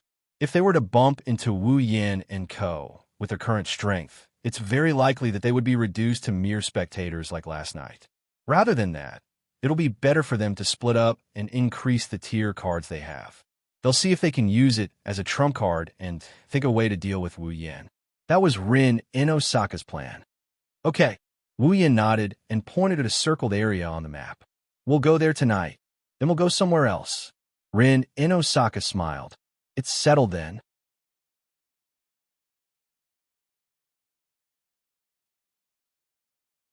Chapter 1442. Night on a mountain behind Fuyuki City. So, we won't run into each other tonight, right? Standing in the middle of a forest, Hinajiku and Mikoto listened to Wu Yin and Rin's discussion at the coffee shop. They thought for a bit before nodding in agreement. Indeed, it's more convenient to split up. Mikoto crossed her arms in front of her. I don't want another little girl to jump out at me in the end. Me too. Chuju complained. Putting a sword on a child's neck, it's not a pleasant feeling, but we'll run into each other sooner or later. Wu Yin sighed. In the end, those two by the name of Ilya and Meiyu will also become our enemies. We must also snatch the class card from them. Sounds like something a bad guy would do. Chuju turned around and looked at the brightly lit Fuyuki City through the gaps in the forest. They're fighting with a certain Einerjar somewhere over there, right? Rin Inbin didn't say where she's going. I only told her we're coming here and asked her to avoid us. Wu Yin shrugged. But we'll enter the same realm later. That's for sure. If you're interested, wait until the battle is over. Let's see if it's possible to move from the mirror realm to where they're fighting. If that's the case, there's no point in splitting up. They'll suspect we're going to do something behind their backs. Mikoto shook her head. Forget it. It's not a bad idea to split up for now. We'll just snatch their rank cards in the end. That's what a bad guy would say. Wu Yan's expression turned sour. He patted his cheeks to cheer himself up. All right, it's almost midnight. Let's go. The two girls responded in a small voice. They moved their feet. They stood on both sides of Wu Yan. A rainbow-like light centered on the ground where the three of them were standing. It fluctuated and spun, forming an intricate geometric pattern of a magic circle. The three of them were encircled in the circle. In the vision of the three of them, the space around them began to distort. Up, down, left, right, east, west, south, north, and other directions suddenly became blurred. Even the mountain and the night view of Fuyuki City in the distance also became blurred. Then, heaven and earth spun as waves of light flickered. When the surroundings returned to normal and their senses returned, the scenery was still the same. However, this scenery was filled with a sense of dissonance. The sky seemed to be covered by a moving arc mirror. It was like the surface of a rippling lake, swaying at an extremely slight angle. In the forest, a wave of blue fog was spreading, causing the space to fall into a blurry vision. Are we there? Mikoto's body glowed with a bluish-white light as her brown eyes scanned the surroundings. Where's the enemy? I don't think so. Cherry blossom petals floated in Hinajika's hand. When the petals fell, the white cherry blossom was already in her hand, but she raised her beautiful eyebrows. I feel like something's wrong. Be careful. Wu Yin stepped forward and stood in front of the two girls. His wine-red eyes emitted a cold light as he scanned the area around them. There's an unusual aura around here. Just as he finished speaking, a shadow suddenly flashed through the forest in the distance. It was like a venomous snake that was hidden and agile. Who is it? Mikoto's body flashed with electricity, and a thick blue and white electric current shot out towards the direction of the afterimage. Bang! A heavy sound of impact. Mikoto's electric bolt brushed past the shadow's tail and landed on a tree. The tree was char-black. The afterimage spun once again and disappeared into the forest. He dodged it. Mikoto exclaimed in surprise. That's fast, no. It's not just speed. Wu Yin narrowed his eyes. Aura. Even the aura disappeared. As soon as he said that, the forest became silent. Not a single sound could be heard. It was extremely eerie. It feels like... Chuju timidly took a small step back. It's a little scary. Don't be affected, Chuju. Wu Yin reached out and held Chuju's cold hand. It's just a spirit that hides its head and shows its tail. It's not some demon. Don't be afraid. You're right. Chuju took a deep breath to calm herself down. But you did remind me. A spirit that hides its head and shows its tail? It should only be one of the 7 ranks, right? That should be it. Wu Yin lowered his voice as his eyes scanned the surroundings. Nimble speed, elusive silhouette, faint aura, and such a method of hiding. Only the assassin of the 7 ranks will be able to do that. Assassin of the assassin? Mikoto pursed her lips and retreated to Wu Yan's side. What should we do now? What else can we do? It's the assassin's bad luck to meet us. Wu Yan's lips curled up. Chuju, Mikoto, activate the system's perception.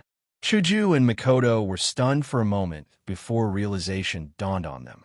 That's right, no matter how high the concealment technique of the assassin was, no matter how fast they were, even how much they could conceal their presence, once they got close to a certain distance, under the perception effect of the system, there was no way they could hide. The 3 of them stood back to back in a triangle formation. Their eyes flashed with the system's unique light, and their pupils emitted a faint glow as they began to observe their surroundings. With this observation, the information of the assassin hidden in the surroundings immediately entered the trio's senses. Assassin of the assassin. Level 59.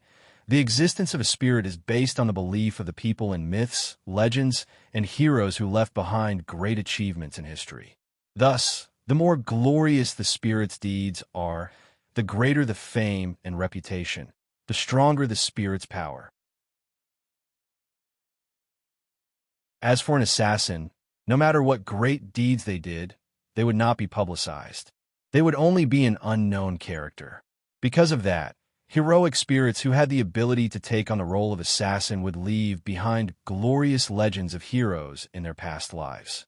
It could be said that compared to heroic spirits of other classes, they were more or less lacking. As a result, most of the heroic spirits who were assassins had relatively low ability points.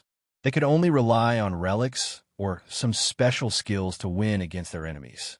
Chuju and Mikoto had learned some basic knowledge about heroic spirits from Wu Yan.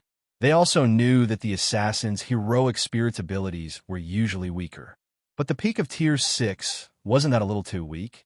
The other information they received from the system's perception also shocked them, because in the surrounding forest, the system sensed that there was more than one peak Tier 6 assassin target. 1, 2, 3, 10. According to the system's perception, there were at least 50 hidden targets. There were 50 assassins' heroic spirits? Yen, Hinajiku, and Mikoto couldn't help but tense up, their expressions full of shock. What's going on? Don't think too much. There's only one assassin's rank card. Therefore, there's only one assassin who can use the rank card's power to materialize. There's no doubt about it. Wu Yan calmly answered the 2 girls' doubts. The system sensed so many assassins. I'm afraid it's because the real assassin's relic is using it. A relic? Hinajiku tightened her grip on White Cherry and forced a smile. It doesn't matter. Since the system sensed them, it proves that they're at least clones and not illusions. They can definitely hurt us. 50 peak rank 6 heroic spirits as opponents? Mikoto slowly straightened her body. Streaks of blue and white electricity began to run wildly around her body. That's exactly what I wanted. Then, in the forest, several black figures appeared from behind the trees.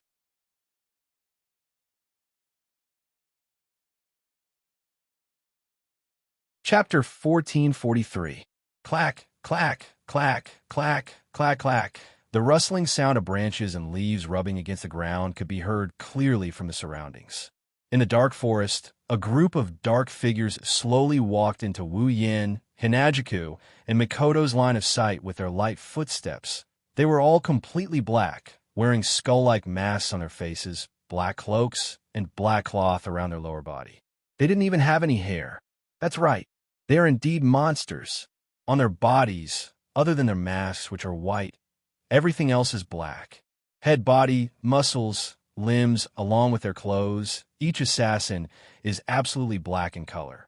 In the darkness of the night, they're like ghosts floating in the forest, causing the already eerie atmosphere to become even more eerie. In the hands of the numerous assassins, daggers, blades, and short swords that shone with a cold luster were held between their fingers. As they moved with their owners, they flashed in the air again and again, causing one's heart to tremble. That is, Asa's assassins. Chuju and Mikoto's face tensed up, looking at the forest around them. We are completely surrounded. One by one, the black figures are closing in from all directions, shrinking the encirclement. Wu Yin, Chuju, and Mikoto are surrounded in the middle. Some of them are even standing on the branches, aiming their sharp weapons at the three in the center. Come to think of it, once all of the assassins launch their attack, the encirclement would be filled with sharp daggers from top to bottom in an instant, even though they're only peak stage 6. However, the assassin had the right time, the right place, and the right people, with the darkness of the night as their cover. With the surrounding forest as their cover, they have the absolute advantage in numbers. If it was Rindo Saka and his group who came here, they would probably be scared silly. No, it's Wu Yin, Chuju, and Mikoto. Looking at the encirclement, they also feel that it's a bit troublesome. Screw it. Mikoto was the first one to lose her patience. Electricity exploded from her body. Only peak stage 6. Let's start the fight. After saying that, the electricity on her body leaped and drilled into the ground, causing the ground to tremble, creating a black wave.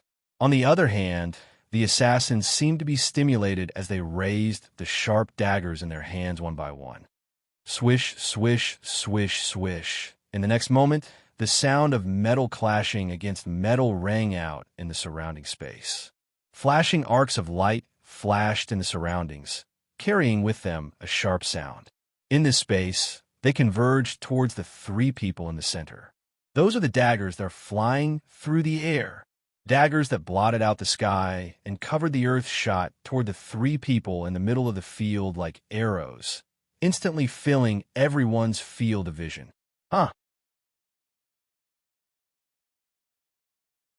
However, Mikoto's yell came in response to the onslaught of daggers. Like a gust of wind, the waves rolled.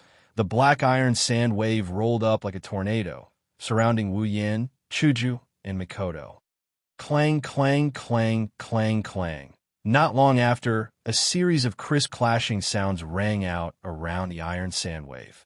The overwhelming number of daggers landed on the iron sand wave, as if they had collided with a violent wave. They were all sent flying without a single exception.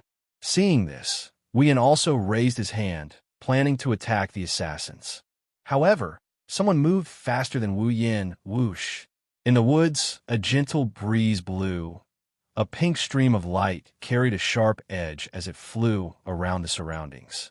Like a cool breeze dyed with color, it flashed across the middle of the many assassins that formed the encirclement at a speed invisible to the naked eye. Then, the assassins that were hit by the pink ray of light froze in place. TSS, TSS, TSS, TSS. A series of ripping sounds echoed without any warning. The assassins who froze suddenly trembled as if they were cut by a sharp blade. Their chests burst open neatly as red blood spurted out.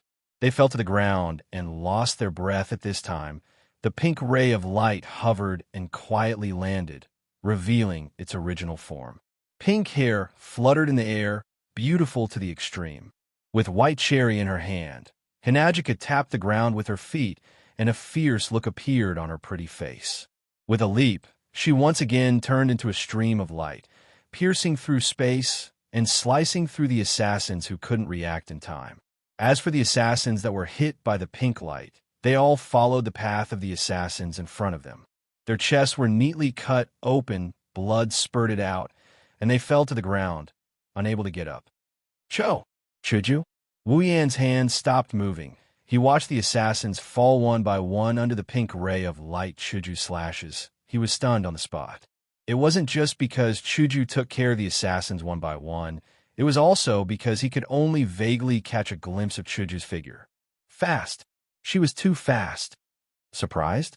Mikoto suddenly spoke as the waves of iron sand around her gradually subsided. Actually, we were all surprised at first, Wu Yin looked at Mikoto in confusion. Chuju doesn't have a mystical ability like me, nor does she have a myriad of tactics like you. She's just a normal human. The only thing she has is the sword skills she learned from the Kendo department in school. Mikoto smiled and turned around to look at Hinajiku, who had transformed into a flash of light and was reaping the lives of assassins one by one. Chuju was once confused. She didn't know if she should be like us and learn some mystical abilities, or learn Do Chi or magic like the practitioners in the Spalier world. But in the end, Chuju gave up on all of these. Chuju felt that since the system gave her a level and allowed her to level up, then even if she didn't have any mystical abilities, she would still get stronger as she leveled up. Makoto pointed at Chuju. Then, this is where Chuju's true strength lies. Fast. Faster than anyone. Like a person who is genuinely happy for her friend, Makoto laughed proudly. Her sword is faster than people. Her attacks are faster than people. Even her attacks are faster than people. In terms of speed, Chuju is definitely the best out of all of us. Wu Yin couldn't help but look forward. Looking at Chuju, who turned into a ray of light and flew back and forth in the forest like a meteor, leaving a trail of light behind her as she slashed the assassins one by one. Wu Yan's wine-red eyes were filled with gratification. All this while, Wu Yan had been worried about Chuju's growth and strength. After all, just like what Makoto said, Chuju didn't have any superpowers or magical powers. She didn't know how to perform magic or use any mystical abilities. She was just a normal human, unlike elves like Kotori and Kurumi. Her combat style had always been close-range sword skills. For this reason, Wu Yan had thought more than once of taking out some items from the system that could transform people or equipment with mystical abilities like relics for Chuju to use to increase her strength. It couldn't be helped. The abilities in the system, whether it was skills, talents, or lineage, could only be exchanged for by Wu Yan alone. Even for those skills that could be directly imprinted into Wu Yan's mind through memory, Wu Yan had to personally teach others before they could learn it. That's why Wu Yan could only rely on items and equipment. It's a pity that every time Wu Yan brought it up, Hanajiku would resolutely refuse his help. Chuju never once told him the reason. Wu Yan was always troubled by it, but now he finally understood. Chuju has her own way of thinking, and Chuju has her own path. She must have thought that since she had a sword skill from the start, she should stay loyal to it and rely on herself to become stronger. It was also because of this that there was such a beautiful figure that was both graceful and as fast as lightning right now. This proves that Hinagiko herself is not weak at all.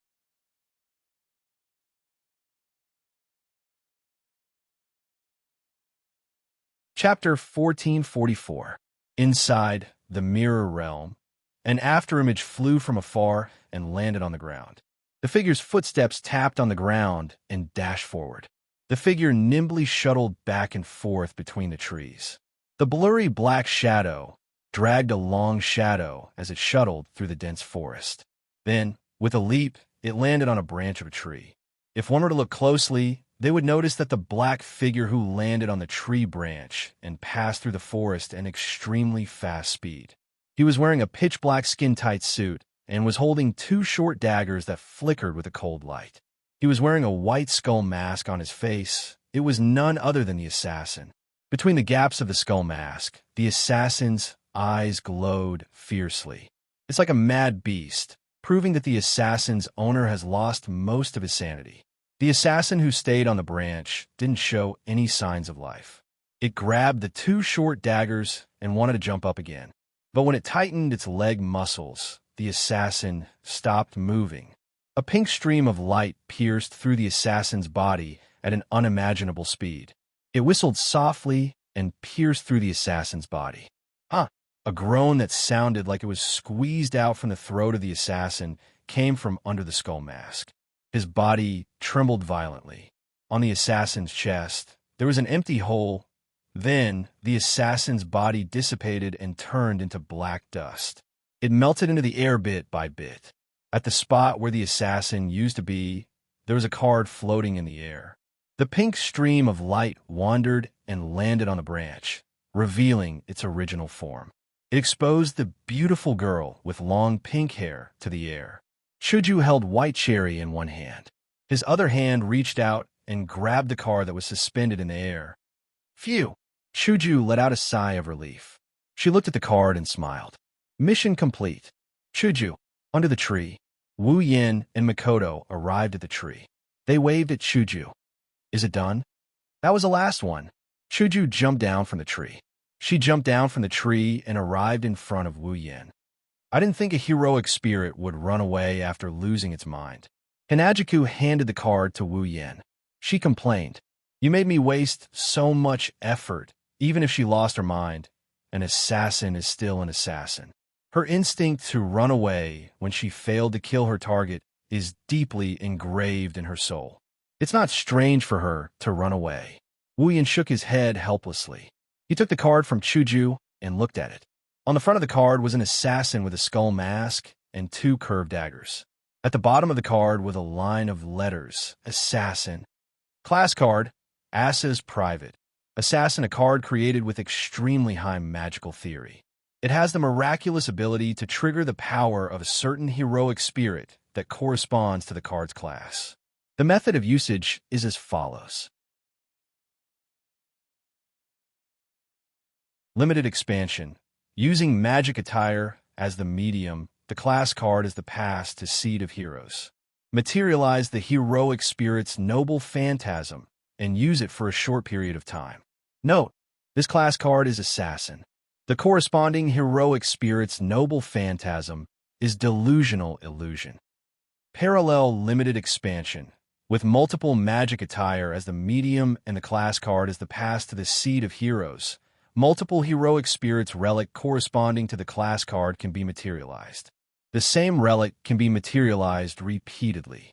This is the overlapping expansion mode of limited expansion. Note, this class card is Assassin. The corresponding heroic spirit's noble phantasm is Delusional Illusion. Dream summoning, with the user as the medium and the class card as the pass to the seat of heroic spirits. The user can summon the power of the heroic spirit corresponding to the class card and materialize it on the user's body. The user can turn into a heroic spirit and obtain the power of the heroic spirit corresponding to the class card. Note, this job rank card is Asa's Private, Assassin, and the corresponding heroic spirit is the Assassin of the 100 Faces, Hasan Mandala. Sabah. Delusional Illusion, a unique relic that can separate one's soul and make it independent. It can exist in the real world in the form of multiple bodies and create clones of oneself. The limit of the number of clones that can be created is up to 80 people. Note, the user's power will decrease as the number of bodies increases. If a body is split, the user's power will be halved and the body will have half of the user's power. If 2 bodies are split, the user's power will be 1/3 of the user's power and the other 2 bodies will have 1/3 of the user's power. So on and so forth. When the user has a maximum of 80 bodies, the user's power will be 180% of the user's power, and each body will have 180% of the user's power. Looking at the card in his hand, Wu Yin smiled. Class card Assassin. I'll take it then. So, it's a noble phantasm. Mikoto also used the system to sense the information of the class card Assassin. She pouted. The limit is 80 people. That's cheating, but there are pros and cons as well. Hinajika nodded in relief. No wonder I've always felt that the peak of Tier 6 is too weak. Even if it's an assassin whose strength is weaker to begin with, it's still a heroic spirit. It's impossible for it to be this weak. So it's all thanks to the noble phantasm. If the assassin doesn't use the noble phantasm, its power should be at least at the pinnacle stage of Stage 7. Wu Yin shook his head. The difference in power is too big. It's useless even if there are more of them. After witnessing Chuju's power, the real assassin would know that it's the right thing to do no matter how stupid it is to keep its body and recover its power. That way, it can still fight for a while. Unfortunately, the assassin that uses the class card has no intelligence.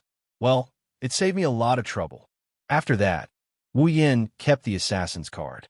Crack, crack. It was also at this moment that the arc-light mirror that covered the entire sky suddenly cracked open. Then, as if there was a chemical effect, the whole mirror realm began to shake violently, and the sky was like a glass, cracking with a series of cracking sounds. Wu Yin, Chuju, and Mikoto were slightly shocked, but they quickly reacted. The mirror realm was not a real world. It existed by relying on the distorted magic power of the heroic spirits. Once the materialized heroic spirit was defeated, the mirror realm would disappear, and the mirror realm where the other materialized heroic spirits were would shrink as well. By the time all 7 cards have been collected, the entire mirror realm would have completely disappeared. Let's get out of here. With that in mind, he grabbed Hinajiku and Mikoto's hands in each hand. His body emitted a majestic amount of mana. The entire forest that was in a state of collapse was filled with blue mist. A rainbow flashed, and the 3 of them were teleported out of the mirror realm.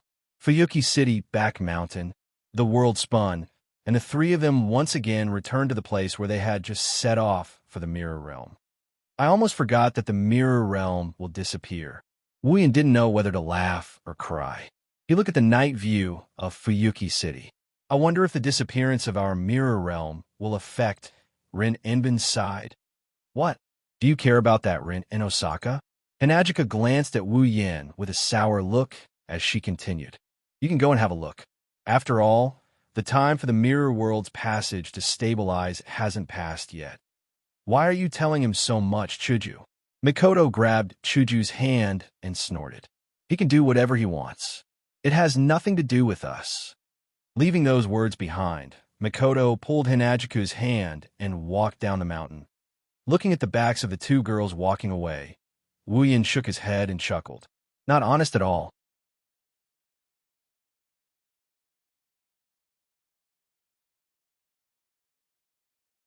Chapter 1445. Fuyuki City. Wu Yin yawned as he put on his jacket. He walked into the living room and greeted them with sleepy eyes. Morning, morning. Unlike the groggy Wu Yin who just woke up, Hinajiku and Mikoto, who were preparing breakfast and wearing aprons, responded energetically. However, they quickly turned to look at Wu Yin, who walked in with sleepy eyes. You're up. Chuju handed a glass of milk to Wu Yin and asked in surprise. Why are you up so early today? 8 a.m. Mikoto looked at the clock on the wall. She was surprised. It's too early for Yin. That's why I'm so tired. Wu Yin patted his cheeks to wake himself up and drank the milk. But there's something I'm worried about. I can't sleep if I keep sleeping like this. I might as well get up early and ask for confirmation. Something you're worried about? Hinajiku and Mikoto tilted their heads at the same time before sitting opposite of Wu Yin. What is it? About the cards. Wu Yin didn't intend to hide anything from the 2 girls. He took a sip of milk and narrowed his eyes. So far, we've recovered 3 cards. They're Lancer, Rider, and Assassin. Rin in Osaka has the Archer card. Last night, Rin in Osaka and the others also recover a card. So we're left with 2 cards. In other words, in Fuyuki City, there are only 2 mana sources left that are distorted due to rank bottlenecks in the mirror realm.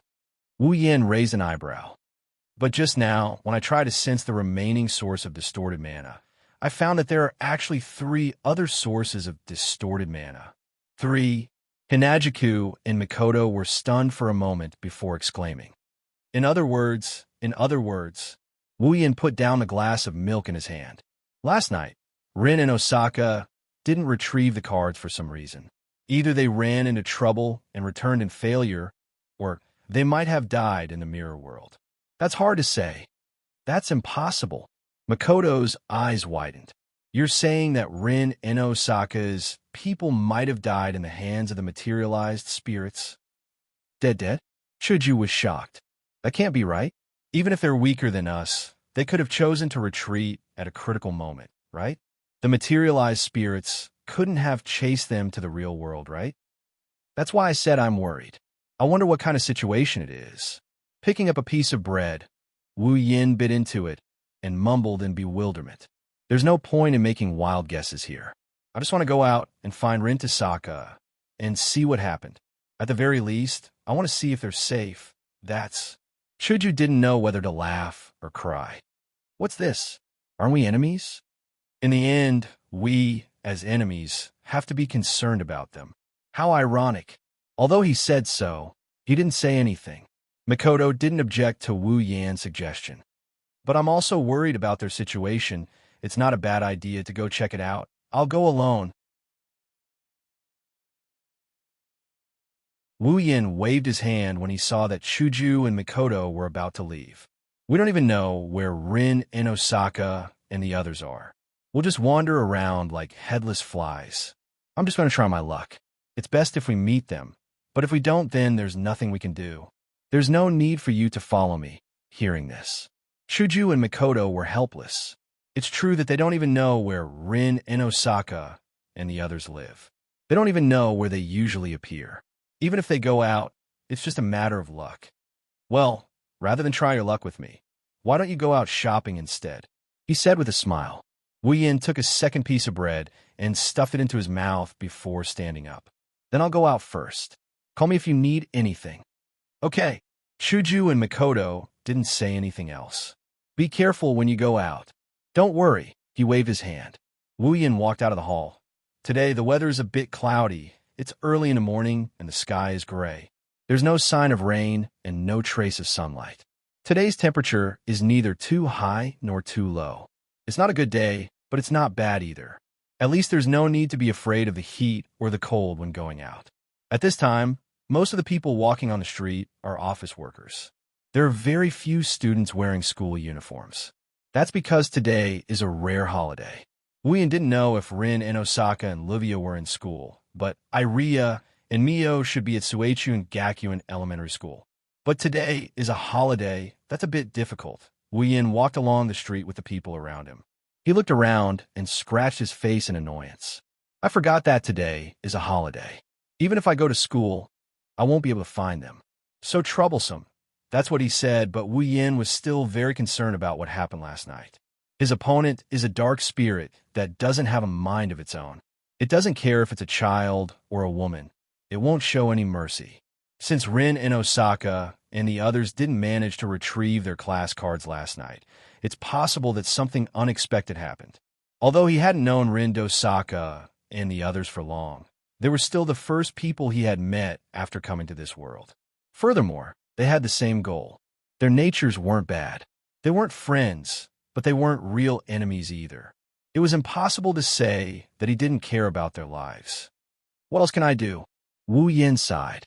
I can only try my luck. When he said that, Wu Yin didn't have much hope. Fuyuki City isn't big, but it's not small either. If he wants to try his luck and see if he can find the person he's looking for, it's not like looking for a needle in a haystack, but the chances are slim. However, Wu Yin found out that his luck today is pretty good. After walking for a while, Wu Yin's footsteps suddenly stopped. His eyes lit up. On the street in front of him, a familiar figure that he had only seen once before appeared there, snow-white hair that reaches her waist. She's wearing a light shirt and a pleated skirt. Her eyes are as bright as rubies. Her face is as delicate as a doll. She's cute and beautiful. That's the new owner of the Ruby, Ilya.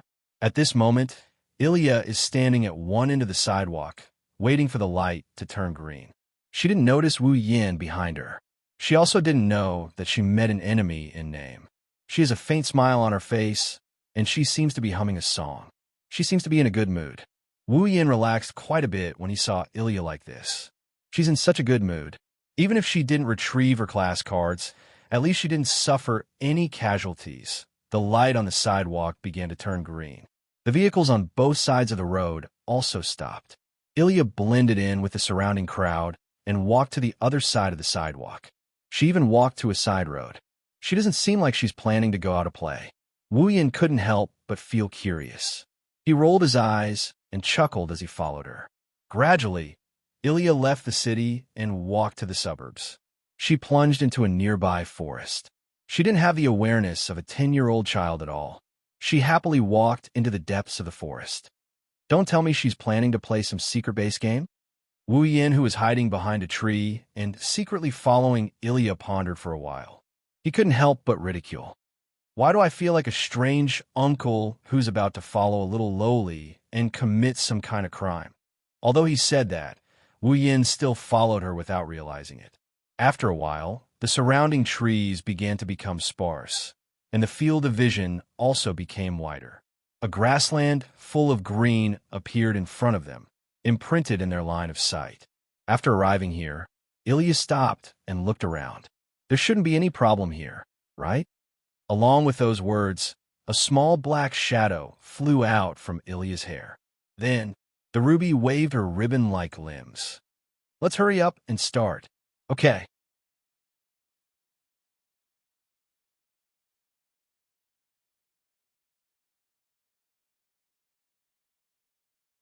Chapter 1446. Bees. A ray of light appeared on the vast green field. Within the light, the young girl by the name of Ilya closed her eyes and began to happily spin in circles. The clothes on her body gradually turned into white light particles and completely dissipated. As if they were replacing her, pink light particles suddenly appeared in the light and gathered around Ilya's body. Like living spirits, they nimbly fluttered around her body that had yet to lose its childishness and slowly took shape. In the end, the light also dissipated.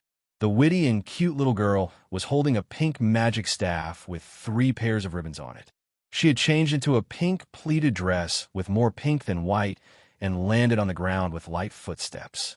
She stepped on the wild grass and opened her ruby-like eyes. She was exceptionally adorable. In that case, Ilya, who had entered her magical girl mode, seemed to be in high spirits.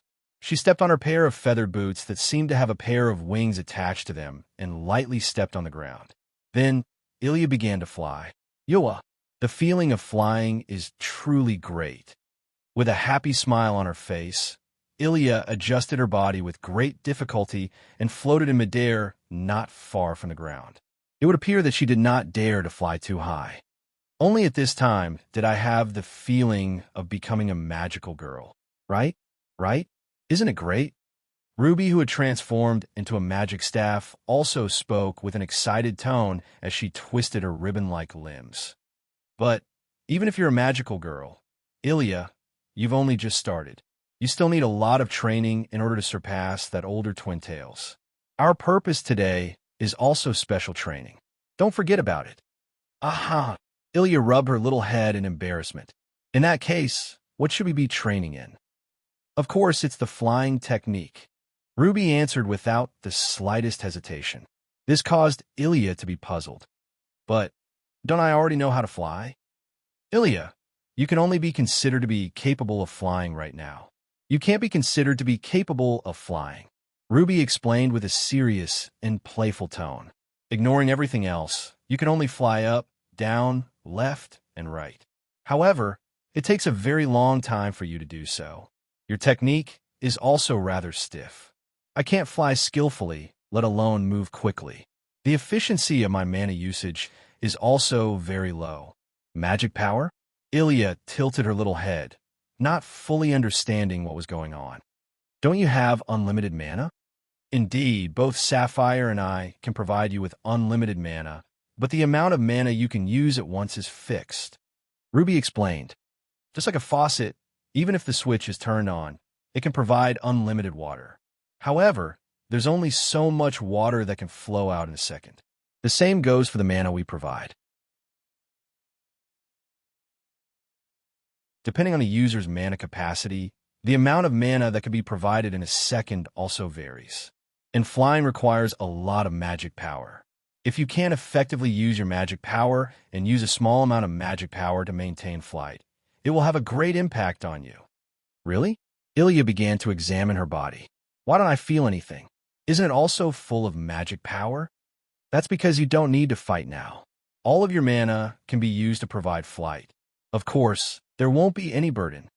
Ruby waved her arm. If you don't practice using a small amount of mana to fly skillfully, the amount of mana that can be provided to you in a battle will be very limited. Your damage output will be greatly reduced. You won't be able to deal with the spirit that broke the rules last night. Not enough damage output? Ilya tilted her head as if she understood something. Then she smiled brightly. Then, if I use this, my damage output should be enough, right? Ilya reached for a card holder on her thigh and pulled out a card with an archer with a bow and arrow drawn on the front. Eh, Ruby exclaimed in surprise. Isn't this the archer's rank card? I got it from Sister Rin yesterday. She said that it might come in handy if she gave it to me. She can't use it herself. Ilya looked at Ruby with anticipation. Ruby, Didn't you say that you can use yourself as a medium? Using the rank card to summon the spirit's relic? If I use this, my damage output will be much higher than mine, right? I'm sorry, Ilya. Ruby poured a bucket of cold water on her.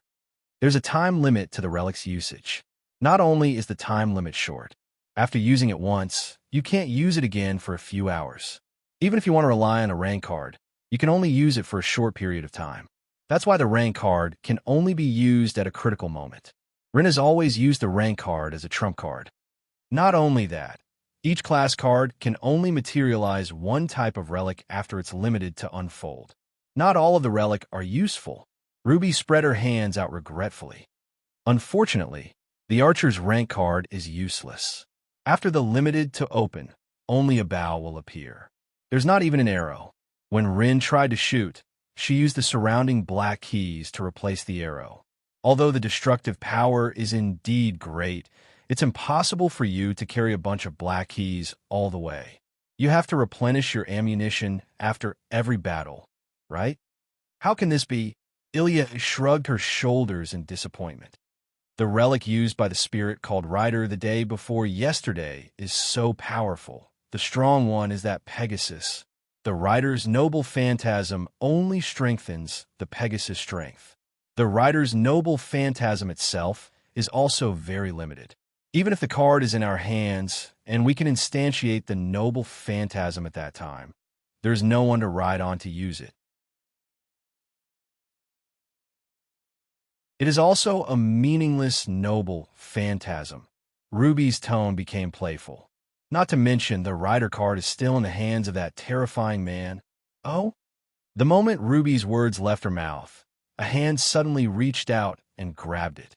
Under Ilya's exclamation, the entire wand was pulled out. So, in your eyes, I'm such a terrifying man. Upon hearing this voice and looking at this familiar person who appeared out of nowhere, holding a ruby wand in his hand, Ilya's pretty face turned stiff. Even the ruby froze and did not move anymore. I wonder how it feels to bully a wand. Wu Yen raised Ruby with a smile and slowly increased the strength in his hand. Can you please tell me? Wah, it hurts. It hurts. It hurts. Ruby immediately cried out and began to struggle. Violent opposition. Violent opposition. You are. Ilya began to stutter. That night, that terrifying man. Yen rolled his eyes at Ilya. Girl, don't you know that it's bad to speak ill of others behind their backs? That's not what I said. Ilya's pretty face became flustered. She betrayed her ally without hesitation. It's Ruby who said it. Ilya, you actually betrayed me. Ruby's tone was filled with despair. I've misjudged you. Stop fooling around. Wu Yen knocked on Ruby's head, causing her to cry out in pain. Then, he threw her back to Ilya and raised his other hand. However, I didn't expect that I would obtain the archer card just like that. It's unexpectedly simple. Ilya, who received the ruby in a panic, was stunned. Then, she discovered that the archer card that was originally in her hand had unknowingly fallen into Wu Yan's hand. At that moment, Ilya became even more panicked. Her eyes were filled with tears. It's over. I lost the card. Sister Ling will definitely not let me off this time. Looking at Ilya, who looked like she was about to cry, Wu Yan was speechless. Raising the archer card in his hand in front of Ilya, Wu Yan chuckled. Do you want to go back? Ilya was stunned. Then, she nodded her little head without hesitation. It's not that I can't. Flicking the archer card, Wu Yan let the bottom corner of the card stop at his fingertip. Swiftly turning it around, he said, But you have to answer a question of mine first.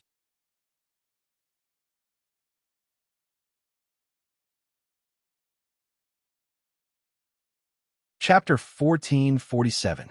With Ilya's explanation, the truth of why there were 3 magic distortion locations left in Fuyuki City was also exposed. There should only be 2 magic distortion locations left, but the reason why there were 3 is because last night, Rin Inbin and the others encountered a tricky situation when they were retrieving the cards. It's not that someone suddenly jumped out like Wu Yin, Chuju, Mikoto, and the others, causing Rin Inbin and the others to miss the time to enter the Mirror Realm, but last night, Rin Inbin and the others didn't defeat the materialized heroic spirit at all. The reason is very simple. The heroic spirit broke the rules. It's not a joke, it's a real violation of the rules. The enemy Rin, Enbin, and the others encountered last night was a caster magician. Among all the heroic spirits, only those who have reached the highest level of magic attainment can meet the conditions to become a caster magician. Due to this characteristic, the heroic spirits who meet the requirements to become a caster magician tend to have relatively low combat ability. Moreover, because most of the heroic spirits have magic resistance to a certain extent, the caster magician is evaluated as the weakest profession. However, that's only when compared with the heroic spirits of other professions. Although the combat ability of a caster magician is relatively low, their magic attainment is extremely terrifying. Some of them even far surpass the modern magicians. Even the magicians can't be compared with them. Last night, the caster magician that Ilya and the others encountered was precisely such a character. This is not the real reason why Ilya and the others returned in defeat. The real reason why they returned in defeat was that the caster magician that Ilya and the others encountered last night had already turned the mirror realm space into his own territory. He built the mirror realm into his own shrine. What was used was the magic of the mythological era that had been lost. Using a pre-constructed magic circle to launch a super powerful magic, it continuously bombarded Ilya and the others who had entered the mirror world with magic, causing them to suffer a lot. Imagine, the entire sky is filled with magic circles. There are at least hundreds and thousands of them. Moreover, each magic circle can instantly launch a magic attack that can shatter a person's bones. When combined, they can even break through the A-level magic barrier. There's also the magic rain curtain that fell like raindrops. In addition, the magic that caster magician uses is not ordinary magic, but the lost magic from the mythological era. Its power is unbelievable. Just thinking about it makes people feel cold. Not only that, caster magician was still in mid-air, in the center of the sky, full of magic circles, and in front of him, there was a planar barrier that could reflect magic, so the attacks of Ilya and others couldn't reach caster magician. The enemy's firepower is strong enough to break through the barrier. There is no way to defend. On the other hand, all of the attacks from this side were completely blocked. Not even the slightest bit of damage was inflicted. How are they going to fight? As a result, in other words, last night, Rin Enbin, Luvia, Ilya, and Mio joined forces to resist caster magician, and the result was a crushing defeat. Caster magician is in the middle of the sky, and there's a plane in front of him that reflects magic power. Long-range attacks are definitely useless. They can only fight in close range. Moreover, the attack magic circle and the plane of reflection set by caster magician are of the type with fixed coordinates. There's no way to move them. Therefore, as long as they can fly above the magic circle and the plane of reflection, Ilya and the others can have a real battle with caster magician. That was why Ilya had come here to undergo special flying training. After she can fly skillfully, she will enter the mirror realm to take revenge. So that's how it is. After listening to Ilya's explanation, Wu Yin smiled bitterly.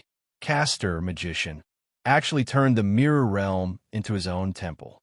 He prepared the attack formation and the defense platform in advance. This is really against the rules. Really, isn't the materialized heroic spirit irrational? Why does he know how to prepare in advance? Aha! Ilya could only respond with a dry laugh. Then, she raised her hand weakly. I've already told you the details. Can you return the archer card to me? Don't worry. Although I also need this class card, it's not to the point where I have to grab it now. I won't break my promise. Seeing Ilya's cautious look, Wu Yin shook his head in amusement and threw the archer card back to Ilya. Ilya quickly took the archer card and breathed a sigh of relief. Great. If this is gone, Sister Rin will definitely not let me go. Indeed, Wu Yin also agreed with her. That Miss Rin is very violent. Ah! Ilya laughed dryly again. She secretly cast her gaze on Wu Yin. Looking at Wu Yan's helpless expression, she chuckled. What? Big brother, you're actually a good person. Huh? This sudden comment stunned Wu Yan. Me? A good person? Indeed, you're surprisingly easy to get along with. Ruby also spoke cheerfully, unlike her usual self. Rin, that fellow, has always said that you're a heinous big bad guy. You won't even let a child go. You're definitely the public enemy of women who will molest you. Iya, I'm scared now, oh? Wu Yin suddenly sneered. Is Rin in Osaka saying bad things about me behind my back? Seeing Wu Yan sneer, Ilya felt a chill in her heart. She prayed for Rin in Osaka. I hope that Sister Rin can still survive the next time we meet. Whoosh at this moment. A sharp piercing sound entered Wu Yin and Ilya's ears. The two of them raised their heads at the same time and looked towards the source of the sound. Then they saw a little girl of the same age as Ilya, holding a blue magic wand, fell from the sky like a meteor with tears streaming down from the corners of her eyes. That person is Meiyu. The direction Meiyu fell in was exactly where the two of them were at this moment. Yoa! Ilya screamed. Even Wu Yan's brain short-circuited, and his reaction was half a beat slower. By the time he regained his senses, Meiyu, who had her eyes closed, was already smashing towards him. Resisting the urge to curse, Wu Yan didn't have the time to ridicule this scene. He extended his hand, and a weak magic flow appeared on it. He pressed his hand against Meiyu's head. A hand surging with magic pressed down on Meiyu's back from zero distance. And at the moment of contact, it launched an extremely small impact, directly neutralizing the inertia of Meiyu's body and the impact caused by the fall. With a flip of his hand, Wu Yan loosened his grip, and Meiyu fluttered down into his arms. Wu Yan carried her in his arms like a princess in midair. Meiyu. Seeing Meiyu with her eyes closed and tears in the corner of her eyes, Ilya didn't know how to react. Is it so hard to be a magical girl these days? Wu Yan ridiculed. Even if you don't want to be a magical girl, you don't have to take it too hard, right? Meiyu, who had her eyes closed, was slightly stunned. She quickly opened her eyes. When she saw Wu Yan holding her in his arms, her pupils shrunk and the wand in her hand reflexively waved. Pa! Unfortunately, such a simple attack was blocked by Wu Yan with one hand and held the sapphire wand in his hand. I saved you, and you're biting the hand that feeds you? Mei was shocked at first. Then, she calmed down a little and began to struggle. Let go of me. Let go of you. Wu Yan raised his eyebrows. Do you want to have intimate contact with the ground so much? Mei realized that she was still in the air. To be precise, she was still in the arms of Wu Yan, who was still in the air. This time, Mei couldn't move anymore. However, her pair of orange eyes were still filled with vigilance. Wu Yan sighed. The cute girls these days are really not cute.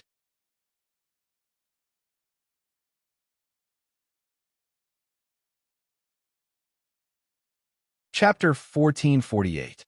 Fuyuki City, City Center. This is the most prosperous area of Fuyuki City. It is also the commercial street with the most people and the most complete variety of products in the city. Here, almost all the necessities, luxury goods, decorations, and so on could be found. There were all kinds of shops, and some shops and small stalls that specialized in providing food. Therefore, this was also the most popular place among the girls in Fuyuki City who liked to shop. At this moment, in an outdoor cafe on one of the commercial streets, Ilya and Meiyu are sitting opposite Wu Yan at a table on the platform outside. The scene is very awkward. Ilya and Meiyu are actually both students of the private Suichuan Gakuin Elementary School. Moreover, they're classmates. Even their seats are the front and back of each other. However, anyone who saw Ilya and Meiyu sitting together in this manner and felt the atmosphere between them wouldn't feel that their relationship was good, nor would they feel that they were close to each other. Rather than calling them friends or classmates, it would be better to call them strangers who happen to share a table with each other. But not only do the two know each other, they're also inextricably linked. Because of this, the atmosphere in front of Wu Yan became very awkward. Ignoring everything else, Ilya really wants to escape right now.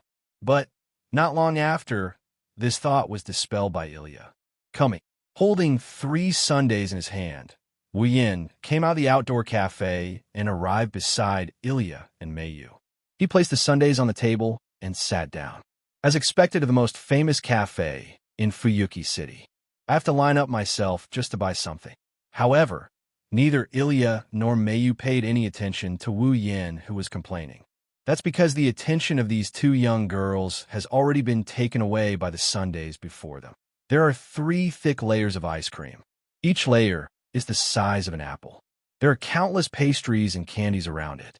The ice cream is decorated to the point that its original form cannot be seen. The top is also decorated with cherries and strawberries. It is indescribably luxurious. Let alone Ilya. Even Meiyu, who has become a nouveau riche like Livia's family, has never seen such a luxurious version of the sundaes before. Both of them were stunned. She looked at the 3 sundaes. He was speechless. I specially added some ingredients. On top of that, it's with your own hands.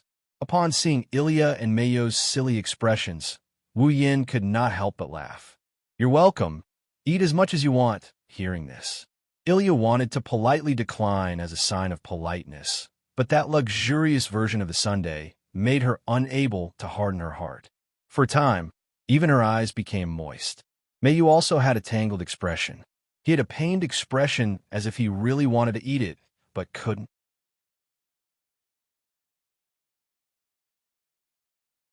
All right, stop wasting time. Seeing this, Wu Yin could only shake his head and laugh. It's just a cup of sundae. Do you have to be so conflicted about it? Then, Ilya hesitated for a moment. In the end, she could not resist the temptation of the luxurious sundae and raised her spoon. Then I won't be courteous. Meiyu also lowered her head and remained silent for a while. Then, she silently picked up the spoon and scooped a small mouthful together with Ilya before sending it into her mouth. Woo! The next moment, the 2 girls made a sound similar to happiness. Huh, it's delicious. Ilya could not help but let out a carefree sigh.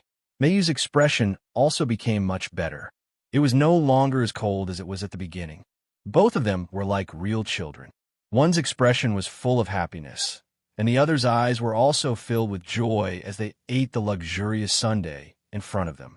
It was only at this time that Wu Yin realized that these 2 girls who were about 10 years old were really very cute. While eating the sundae, Wu Yin also took the opportunity to ask Meiyu why she fell from the sky. Maybe it's because of the side-eye. Mio isn't as hostile towards Wu Yin as she used to be. Although it's hard for her to say it out loud, she still put on a straight face and confessed. The result made Wu Yin and Ilya a little speechless. In order to deal with Castor, Ilya needed to practice flying. Naturally, Meiyu also needed to practice flying. Unfortunately, compared to Ilya, Meiyu's flying practice journey was full of ups and downs. Both wands had the ability to provide unlimited magic power to their users and use the user's imagination as the source to turn the user's imagination into reality, becoming a real attack. It was the same for Ilya and Meiyu if they wanted to fly. They needed to first establish an imagination and a strong impression of flying in their minds before they could successfully fly. In this regard, Ilya did not have any difficulty. As an ordinary little girl, her longing for magical girls was enough to make her fantasize and form the impression that magical girls can fly. Therefore, when it came to flying, Ilya could fly. However, Meiyu could not. Not only was this girl's grades very good, but her thinking was also inclined towards rationality. Similar to Ilya's impression of magical girls can fly, Meiyu formed the impression that people can't fly. This made it so that not to mention flying, even floating in the air was extremely difficult. Therefore, in order to change Meiyu's stubborn thinking, Livia thought of a method. She pushed Meiyu down from the helicopter. Then, Meiyu successfully became a magical girl that fell from the sky and was successfully captured by a certain wolf. What a scam! It's not easy to be a magical girl. In the end, Wu Yin gave such a comment. Looking at you two, Ilya shouldn't have a problem, but it's not that easy for Meiyu to fly. Tonight's battle against Castor will be a bit difficult. Meiyu-sama is already working very hard. Sapphire, who was hidden behind Meiyu's neck by her hair, couldn't help but speak. The reason why she can't fly smoothly is because Mayo-sama is too smart. That's right, that's right. Ruby, who was hidden behind Ilya's neck by her hair, also spoke. Look at Ilya. She's still at the age where she loves to dream. She won't consider the process or order it all.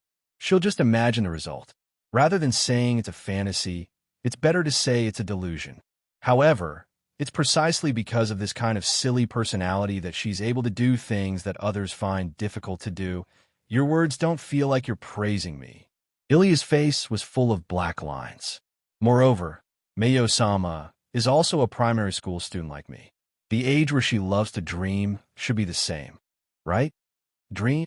However, Mayu said such a sentence with a strange expression. Should I dream very often? Ilya was shocked. Not to mention Ilya. Even Wu Yin was dumbfounded. I say, Mayu. Although he didn't dare to believe it, Wu Yin still asked. Don't tell me you want to say that you've never dreamed before? No. Mayu shook her head. It's just that I've never dreamed that I can fly. Wu Yin and Ilya looked at each other. Then I'll ask you something first, Mayu. Wu Yin looked at Mayu with a slightly embarrassed smile. What kind of dreams do you usually have? Mayu was silent for a moment. Then she spoke. The entire process of building a car. Wu Yin and Ilya widened their eyes. The entire process of building a submarine. Wu Yin and Ilya's mouth opened into an O shape. The entire process of building a plane. Wu Yin and Ilya's cheeks were covered in cold sweat. The entire process of building a rocket launcher. Mayu was still calm. But if it fails, I think it's a problem if it succeeds. Wu Yin almost flipped the table. Or rather, none of the previous ones failed. What an earth-shattering person. Ruby couldn't help but ridicule. I think it's better if you don't become a magical girl. It's more suitable for you to become a lab rat. Lady Mayu. Sapphire held back her words for a long time. In the end, she squeezed out this sentence. Thank you for your hard work. Ilya wiped the cold sweat on her forehead. She was glad that she spoke. Now, I finally know how happy my childhood was. It's great that I don't have to be immersed in the world of books. In conclusion, Mayu's way of thinking is too rational and too particular. Wu Yin put down the spoon in his hand with a bitter smile. Looking at this result, instead of letting Mayu believe that humans can fly, it's better to let Mayu completely change her head. That way, she might be able to fly. After saying that, an indescribable silence spread between Wu Yin, Ilya, and Mayu. The atmosphere was extremely strange.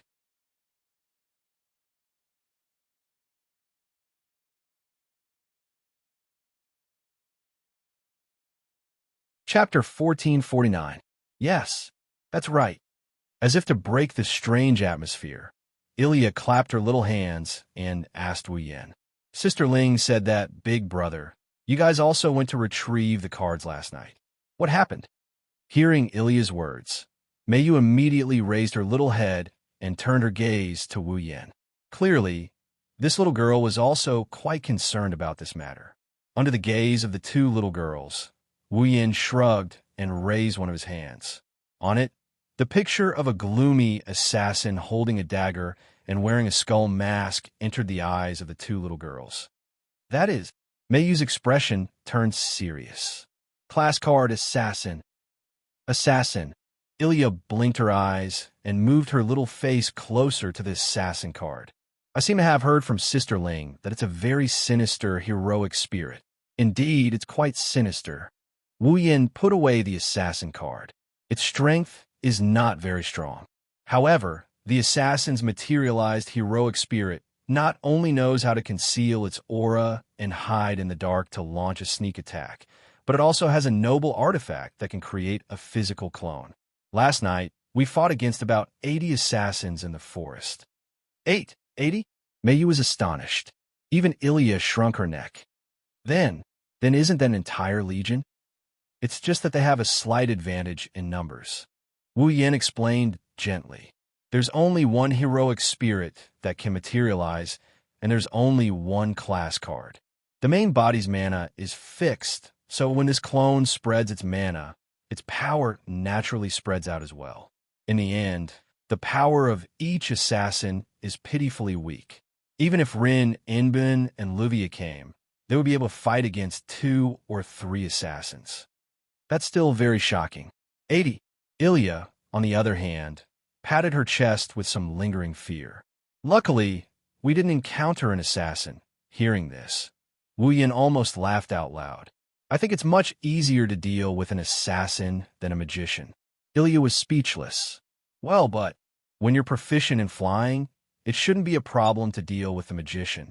After saying that, Wu Yin turned his head and looked at Meiyu. Meiyu, give me your hand. Meiyu was slightly taken aback and hesitated for a moment. She stretched out her little hand in front of Wu Yin. Looking at Meiyu's little hand in front of him, Wu Yin stretched out a finger, and a faint trace of mana appeared on it. Then, Wu Yin pressed his finger, which was glowing with magic power, on the back of Meiyu's hand. Meiyu only felt that the place where Wu Yin's finger pressed had a scorching feeling, followed by a burst of warmth.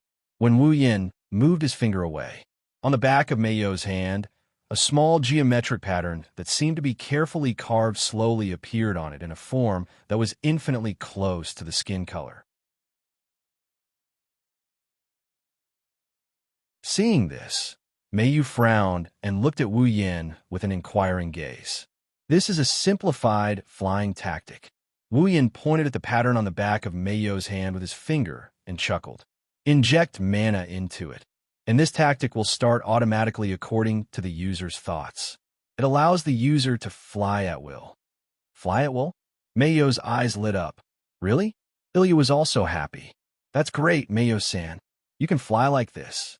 Flying tactic? Ruby and Sapphire flew out from behind the 2 little girls' hair.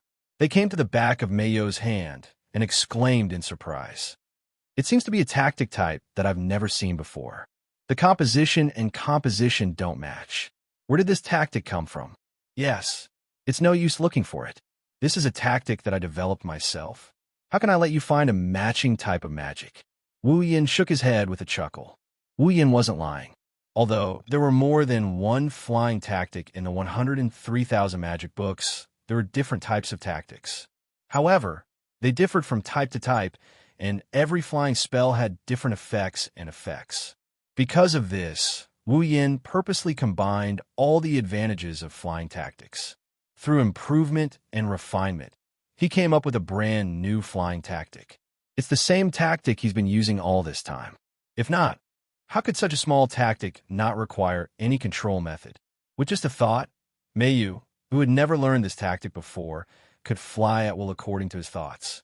Meiyu gently touched the geometric pattern on the back of her hand and fell silent. Why are you helping me? Meiyu's expression turned serious as she looked at Wu Yin. We're enemies, aren't we? Meiyu-san. Ilya couldn't wrap her head around Meiyu-san's sudden change in attitude. However, Meiyu-san continued to stare at Wu Yan's face as if she's trying to figure something out. Why do you all like to ask this question? Wu Yin sighed helplessly. That's the case for Rin Tozaka. You're also the same. Does everyone who is being helped desperately want to have a reason to be helped? If that's the case, I'll answer you. Wu Yin reached out his hand and patted Meiyu's head. A confident smile appeared on his face. Girl, you have to remember that some people might need all kinds of reasons to help others. However, for some people, they don't need a reason to help others.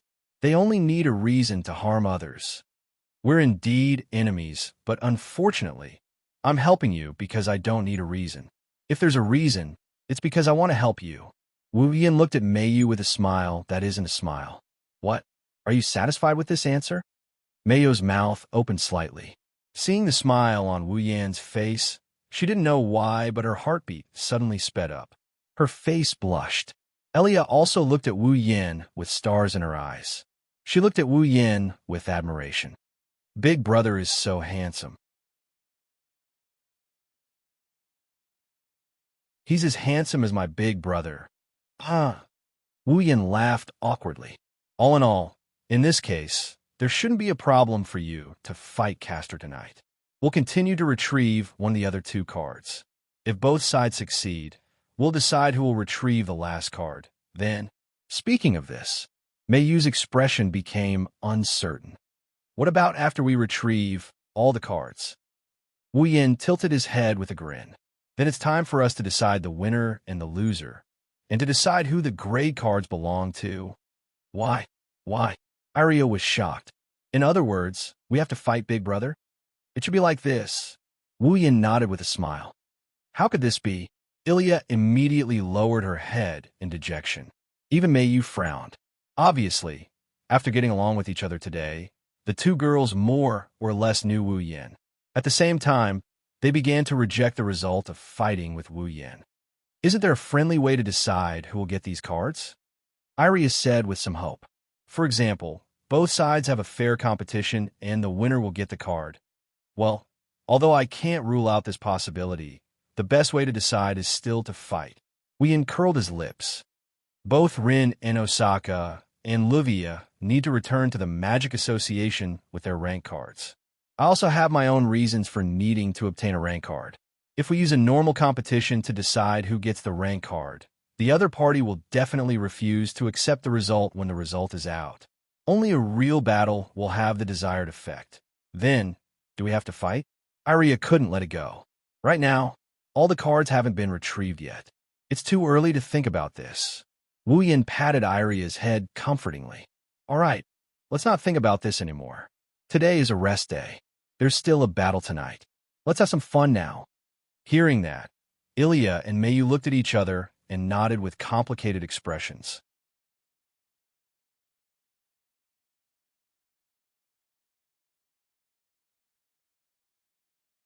Chapter 1450. The curtain of night gradually descended and swallowed all the light from the sky. Darkness shrouded the land. Fuyuki City. In front of an extremely luxurious mansion, Luvia was anxiously pacing around. She was holding a phone and talking nonstop. Beside her, Rin in Osaka was also biting his fingernail. He raised his head and looked at the small mansion in front of him. His beautiful brows were tightly knitted together. That small mansion was Ilya's home. The mansion opposite was Luvia's home. It was also Mayo's home.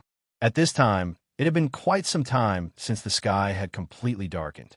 Logically speaking, at this time, Ilya and Mayu should be obediently staying at home. But since this morning, Ilya and Mayu have been missing all this time.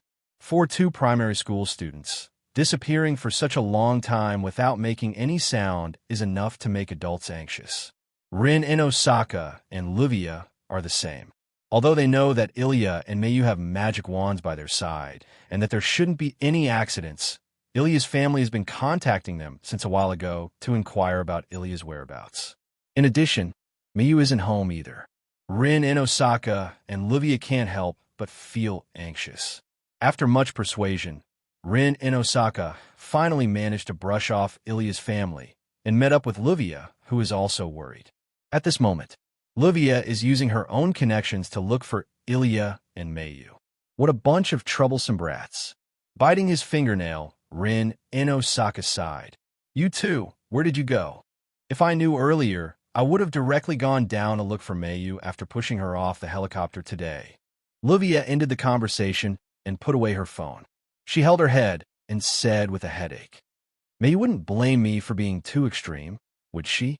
That's why she threw a tantrum and refused to come home, right? You also know that you're being too extreme. Rin in Osaka rolled his eyes. That child won't throw a tantrum. You don't have to worry about that. You're right. Mayu is so mature. There's no way she would play such childish tricks. Luvia didn't know if she was relieved or comforted. She clapped her hands. Alicia Field isn't at home either. Could she be with Mayu? Could it be that she was the one who led my Mayu astray? The possibility of them being together is very high, but these two children are not the kind of people who would deliberately cause others to worry. If there's nothing else, I'll be back soon. Rin in Osaka leaned against the wall. He looked up at the sky. I hope I can make it in time for tonight's battle. Luvia continued to walk forward. Her expression was still somewhat anxious, but soon she calmed down. This anxiety disappeared. At the end of the street, three figures, one big and two small, one male and two female, gradually walked over with soft footsteps. As they walked, they chatted and laughed, looking like brothers who were taking their two younger sisters out to play. It was extremely harmonious and warm. When they saw the two small figures, Rin Enbin and Luvia were overjoyed. However, when they saw the man's full appearance, the two girls couldn't remain calm. The person who came was naturally Wu Yin, who brought Ilya and Meiyu to play in the central business district for an entire day. Him. Luvia's face was filled with fear. Him again? So, it's him. Rin Enbin was stunned for a moment before his expression turned ferocious. No wonder the usually obedient Ilya and the steady Meiyu almost didn't return home for the entire night. This bastard must have used flowery words and tricks to fool the two children. Perhaps even the archer that I had Ilya take care of has been deceived by that hateful man. Who knows? Rin Enbin took a deep breath. With a gloomy expression on his face, he charged forward and sent a flying kick at Wu Yin, who was standing between the two girls. You despicable bastard! Wu Yin, who was chatting happily with Iria and Mio, extended his hand without batting an eyelid. He lightly slapped the incoming leg, grabbed it, and pulled it back. His leg brushed past Wu Yan's body as it flew past him. There was a trash can in the direction Rin was flying towards. Rin and Osaka's pretty face turned pale in an instant. Yua! Bam! In the next moment, a sorrowful cry and a dull thud echoed in the street. The lid of a trash can flew into the sky and landed on the ground. It spun a few times before stopping on the ground. As for Rin Enbin, Ilya and Mio are still in a daze. Before they could confirm it, Wu Yin grabbed each of their hands and walked away without looking back. Don't look at anything dirty. There seemed to be a voice of objection behind them. However, what came out was a muffled whimper and the sound of something colliding with something. Ilya and Meiyu could imagine Rin Enbin's miserable state just by imagining it. They didn't turn around to confirm it. With a resentful expression, they left Rin Enbin's last bit of dignity. Wu Yin glanced at Luvia when he brought Ilya and Mio to the front door. Seeing how she still hasn't recovered from the shock of the situation, Wu Yin released the two girls with an amused expression. Then I'll go back first. Thank you, big brother. I had a lot of fun today. Ilya smiled brightly. Let's go out and play together next time. Be careful on the road. Meiyu said concisely. Her expression didn't change as much as Ilya's. However, she no longer had the vigilance and hostility toward Wu Yin. At once, Wu Yin waved his hand at the two girls. A layer of mist surrounded his body. Then he disappeared. Sigh. Looking at the place where Wu Yin disappeared, Ilya pursed her lips. He left. Meiyu also looked in that direction in a daze for a while.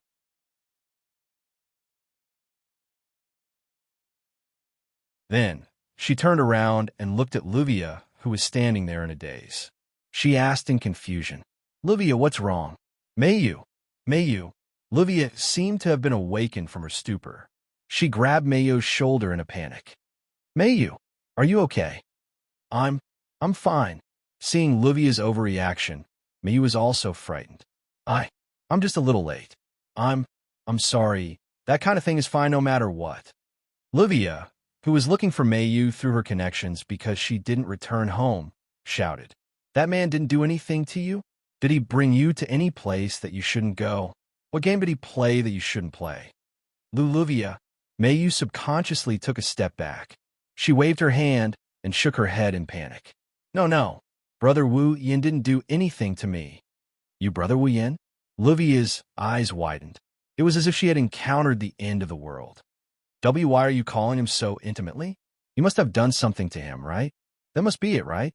As she spoke, Luvia became anxious and threw herself onto Meiyu's body. Her hands began to touch Meiyu's body. Forget it. Let me check if that man has done anything to you. Luvia, what are you doing? Be patient, Meiyu. This is for your own good. Wait. Don't touch anything strange. Rin and Osaka said that man is the enemy of women who won't even let children go. He must have done something to Meiyu for her to be so intimate with him. Let me thoroughly investigate. You, don't take off my clothes. Two girls, one big and one small, started messing around in front of the mansion's entrance. Seeing this scene, Ilya's mouth twitched. She turned her head away as if she couldn't bear to watch. But when she turned her head away, the scene that entered her eyes made the corners of her eyes twitch. That man, Rin in Osaka, who had a banana peel on her head, crossed her arms in front of her chest and looked down at Ilya. Did he really not do anything to you? I really didn't. Ilya laughed dryly as she weakly defended herself. I think Oniai-san is a good person. He's not as bad as Renee-san said. You're still young. You don't understand the dangers of the world. That's why you were deceived by him. Rin in Osaka clenched her teeth. That man touched your? Ilya tilted her head in confusion. Her clear eyes were filled with curiosity. Rin in Osaka's throat was blocked, and he couldn't say anything. He could only give up and say something. Nothing. Hurry up and go back. Take some time to rest. Return the card at night. Yes. Ilya could only helplessly reply.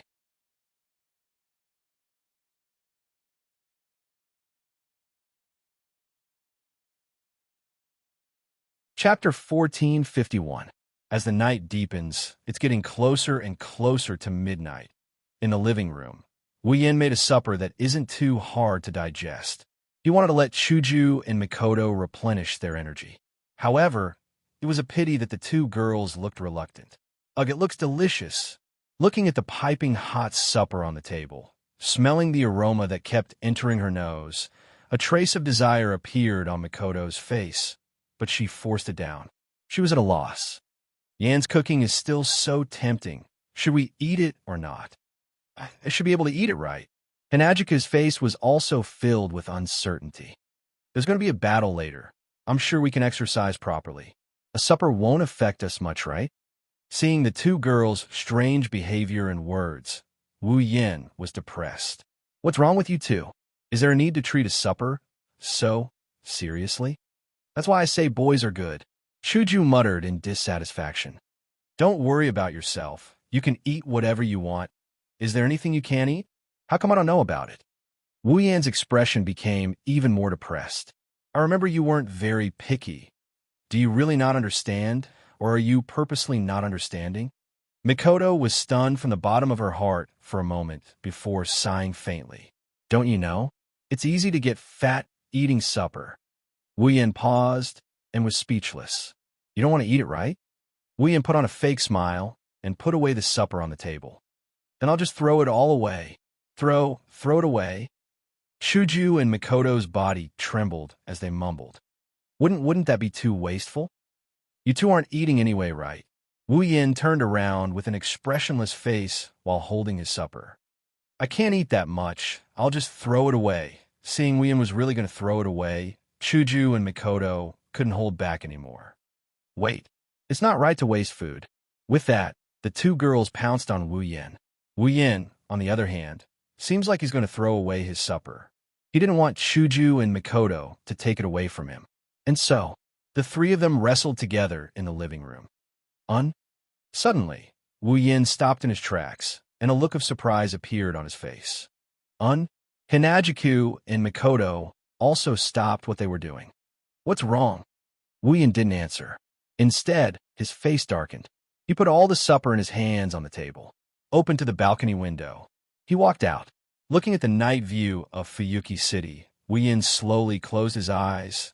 Chuju and Mikoto, who were familiar with Wu Yin, knew. Wu Yin must have discovered something by doing this. Thus, they all retracted their expressions and came to the balcony as well. One on the left and one on the right of Wu Yin, they stared closely at his face. Not long after, Wu Yin opened his eyes. His complexion had taken on an ugly look. How?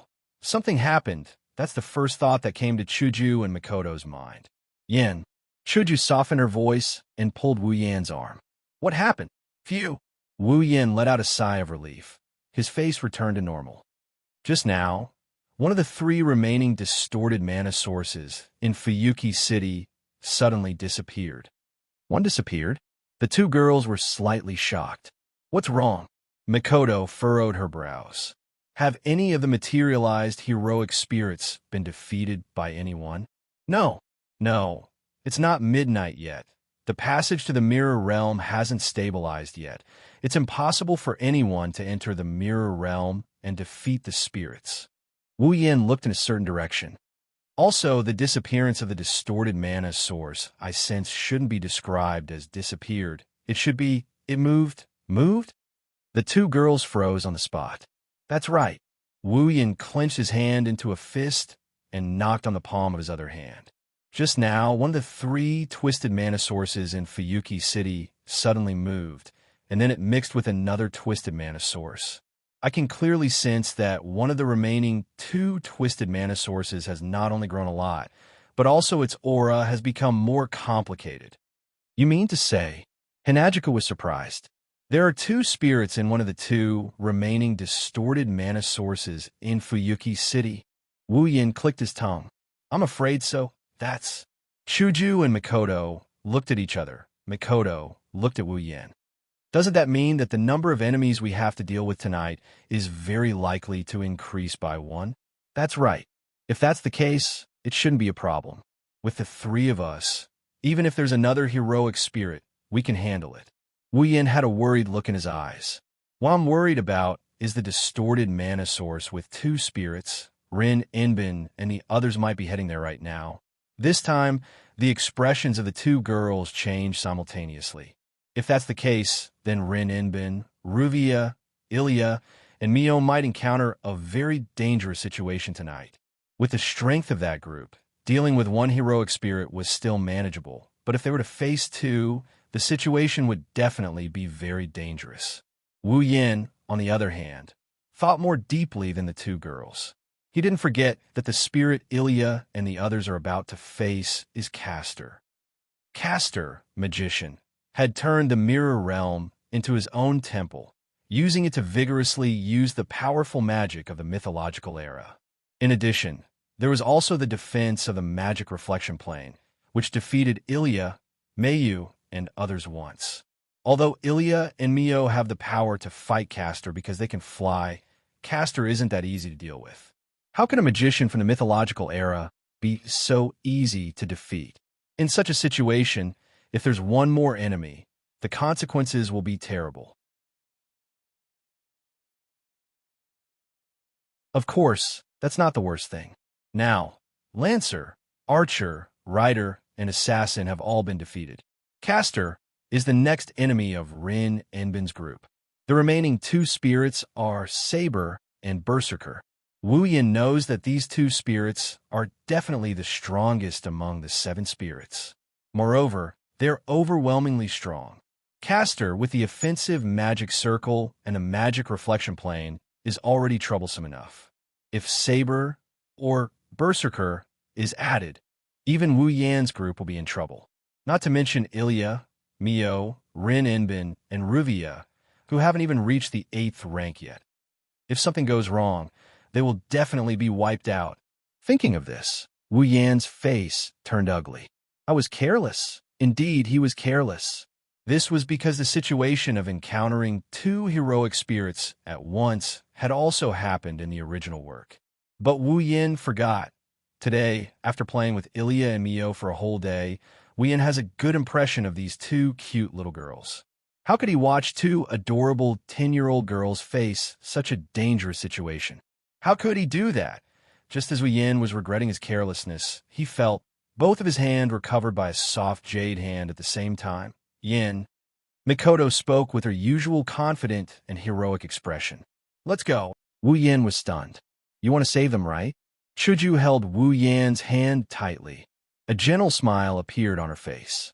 We feel the same way too, Chuju. Mikoto, let's go. Yin. Chuju and Mikoto spoke in unison. As long as it's your wish. No matter where, the 2 girls' firm voice entered Wu Yan's ears. All of us will follow. Uncontrollable ripples appeared in his wine-red eyes.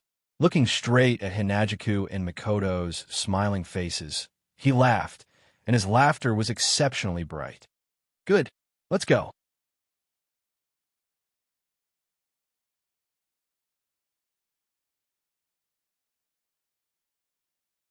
Chapter 1452. Fuyuki City, the riverbank. The bright red bridge was hanging on the riverbank not far away. A little bit of faint light spread on it and moved slowly as time went by. It was the light in front of the vehicle when it was moving. On the riverbank, the street lamps provided a limited and dim light source, shrouding the riverbank that was paved with red bricks. Faintly, under the light, on the riverbank, two big and two small figures gathered together and stood facing each other. Rin in Osaka first glanced at his watch to confirm that there was still time. Then he looked at Iria and Mayu, who were standing side by side in front of him. Seeing that Iria and Mayu didn't have the slightest expression on their faces, Rin in Osaka nodded with satisfaction. It seems that there is no problem. Both of you can fly skillfully, right? Yeah. Iria nodded her little head hard. Her action was indescribably cute. Mayu also touched a precise geometric pattern that was only the size of a thumb on her arm, and a determined look appeared in her eyes. That's good. Rin in Osaka put his hands on his waist as if he was cheering before the battle. As long as you can fly above the magic circle and the magic reflection plane, the caster magician will have nowhere to hide.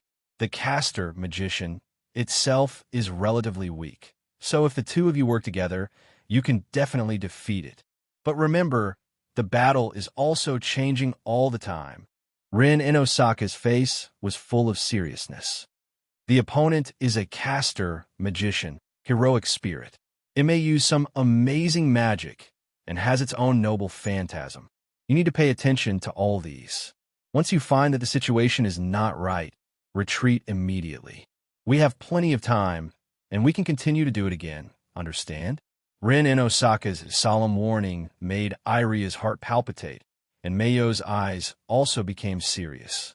The two little girls didn't say anything. They just nodded silently, indicating that they agreed. Okay. Rin in Osaka clenched his fist heavily.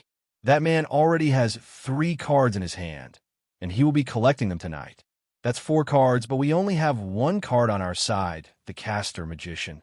Card. We have to get it. Do you understand? Beside him, Livia's face collapsed, and she almost fell to the ground. Elia and Mio's foreheads were also covered in cold sweat. Who was the one who said that they had plenty of time to retreat if the situation was not right? The 3 girls didn't have the energy to refute Rin Inbin's words, but someone replied to him. If that's the case, why don't you add us to tonight's feast? This voice did not come from Livia, Ilya, or Mayu. Instead, it came from a place not far away. This voice. The 4 girls were stunned. He quickly turned his head to look at the source of the voice. The figures of 1 man and 2 women entered his field of vision. Among them, the 2 girls were wearing almost identical white dresses and short pants. They looked like sisters' outfits. The man was wearing a black shirt and black pants, and a black and white coat. At this moment, he was looking at them with a faint smile, and his wine-red eyes were filled with a deep smile. Needless to say, of course, it was Wu Yin, Shuju, and Mikoto. Big brother? Wu Yin, Hisan? Ilya and Mio exclaimed in surprise, causing Rin Inbin and Livia to snap out of their daze. Rin in Osaka frowned. What are you doing here? What are you doing here? Wu Yin blinked and smirked. I'm here to save you. Save us? Rin Inbin was surprised. He didn't expect Wu Yin to give such an answer. What do you mean? Livia frowned and stared at Wu Yin. Are you trying to mock us? Indeed. No matter how you look at it, it sounds like you're mocking Rin Inbin and the others for not being able to defeat Caster, Magician. It's like you're trying to say that with their abilities, it's impossible for them to defeat Caster, Magician. As for the so-called save, it's like a turtle dove trying to take over the magpie's nest. Not long ago, you were still calling me Mr. Gentleman. Now, my impression in your heart has fallen to this extent. Wu Yin laughed as if he saw through Rin Inbin and Livia's thoughts. I'm really here to save you. After saying that, Wu Yan's smile disappeared. Didn't you notice that there's one less source of mana distortion in Fuyuki City? Rin Inbin, Livia, Elia, and Mayu were all stunned. One less source of mana distortion? Ruby and Sapphire, who were held in Elia and Mayu's hands, were also shocked. Their bodies slightly twisted, and a strange fluctuation began to take effect on their bodies. It didn't take long for the fluctuation to disappear. Ruby and Sapphire also exclaimed in surprise. It's true. It's really one less source. How can this be?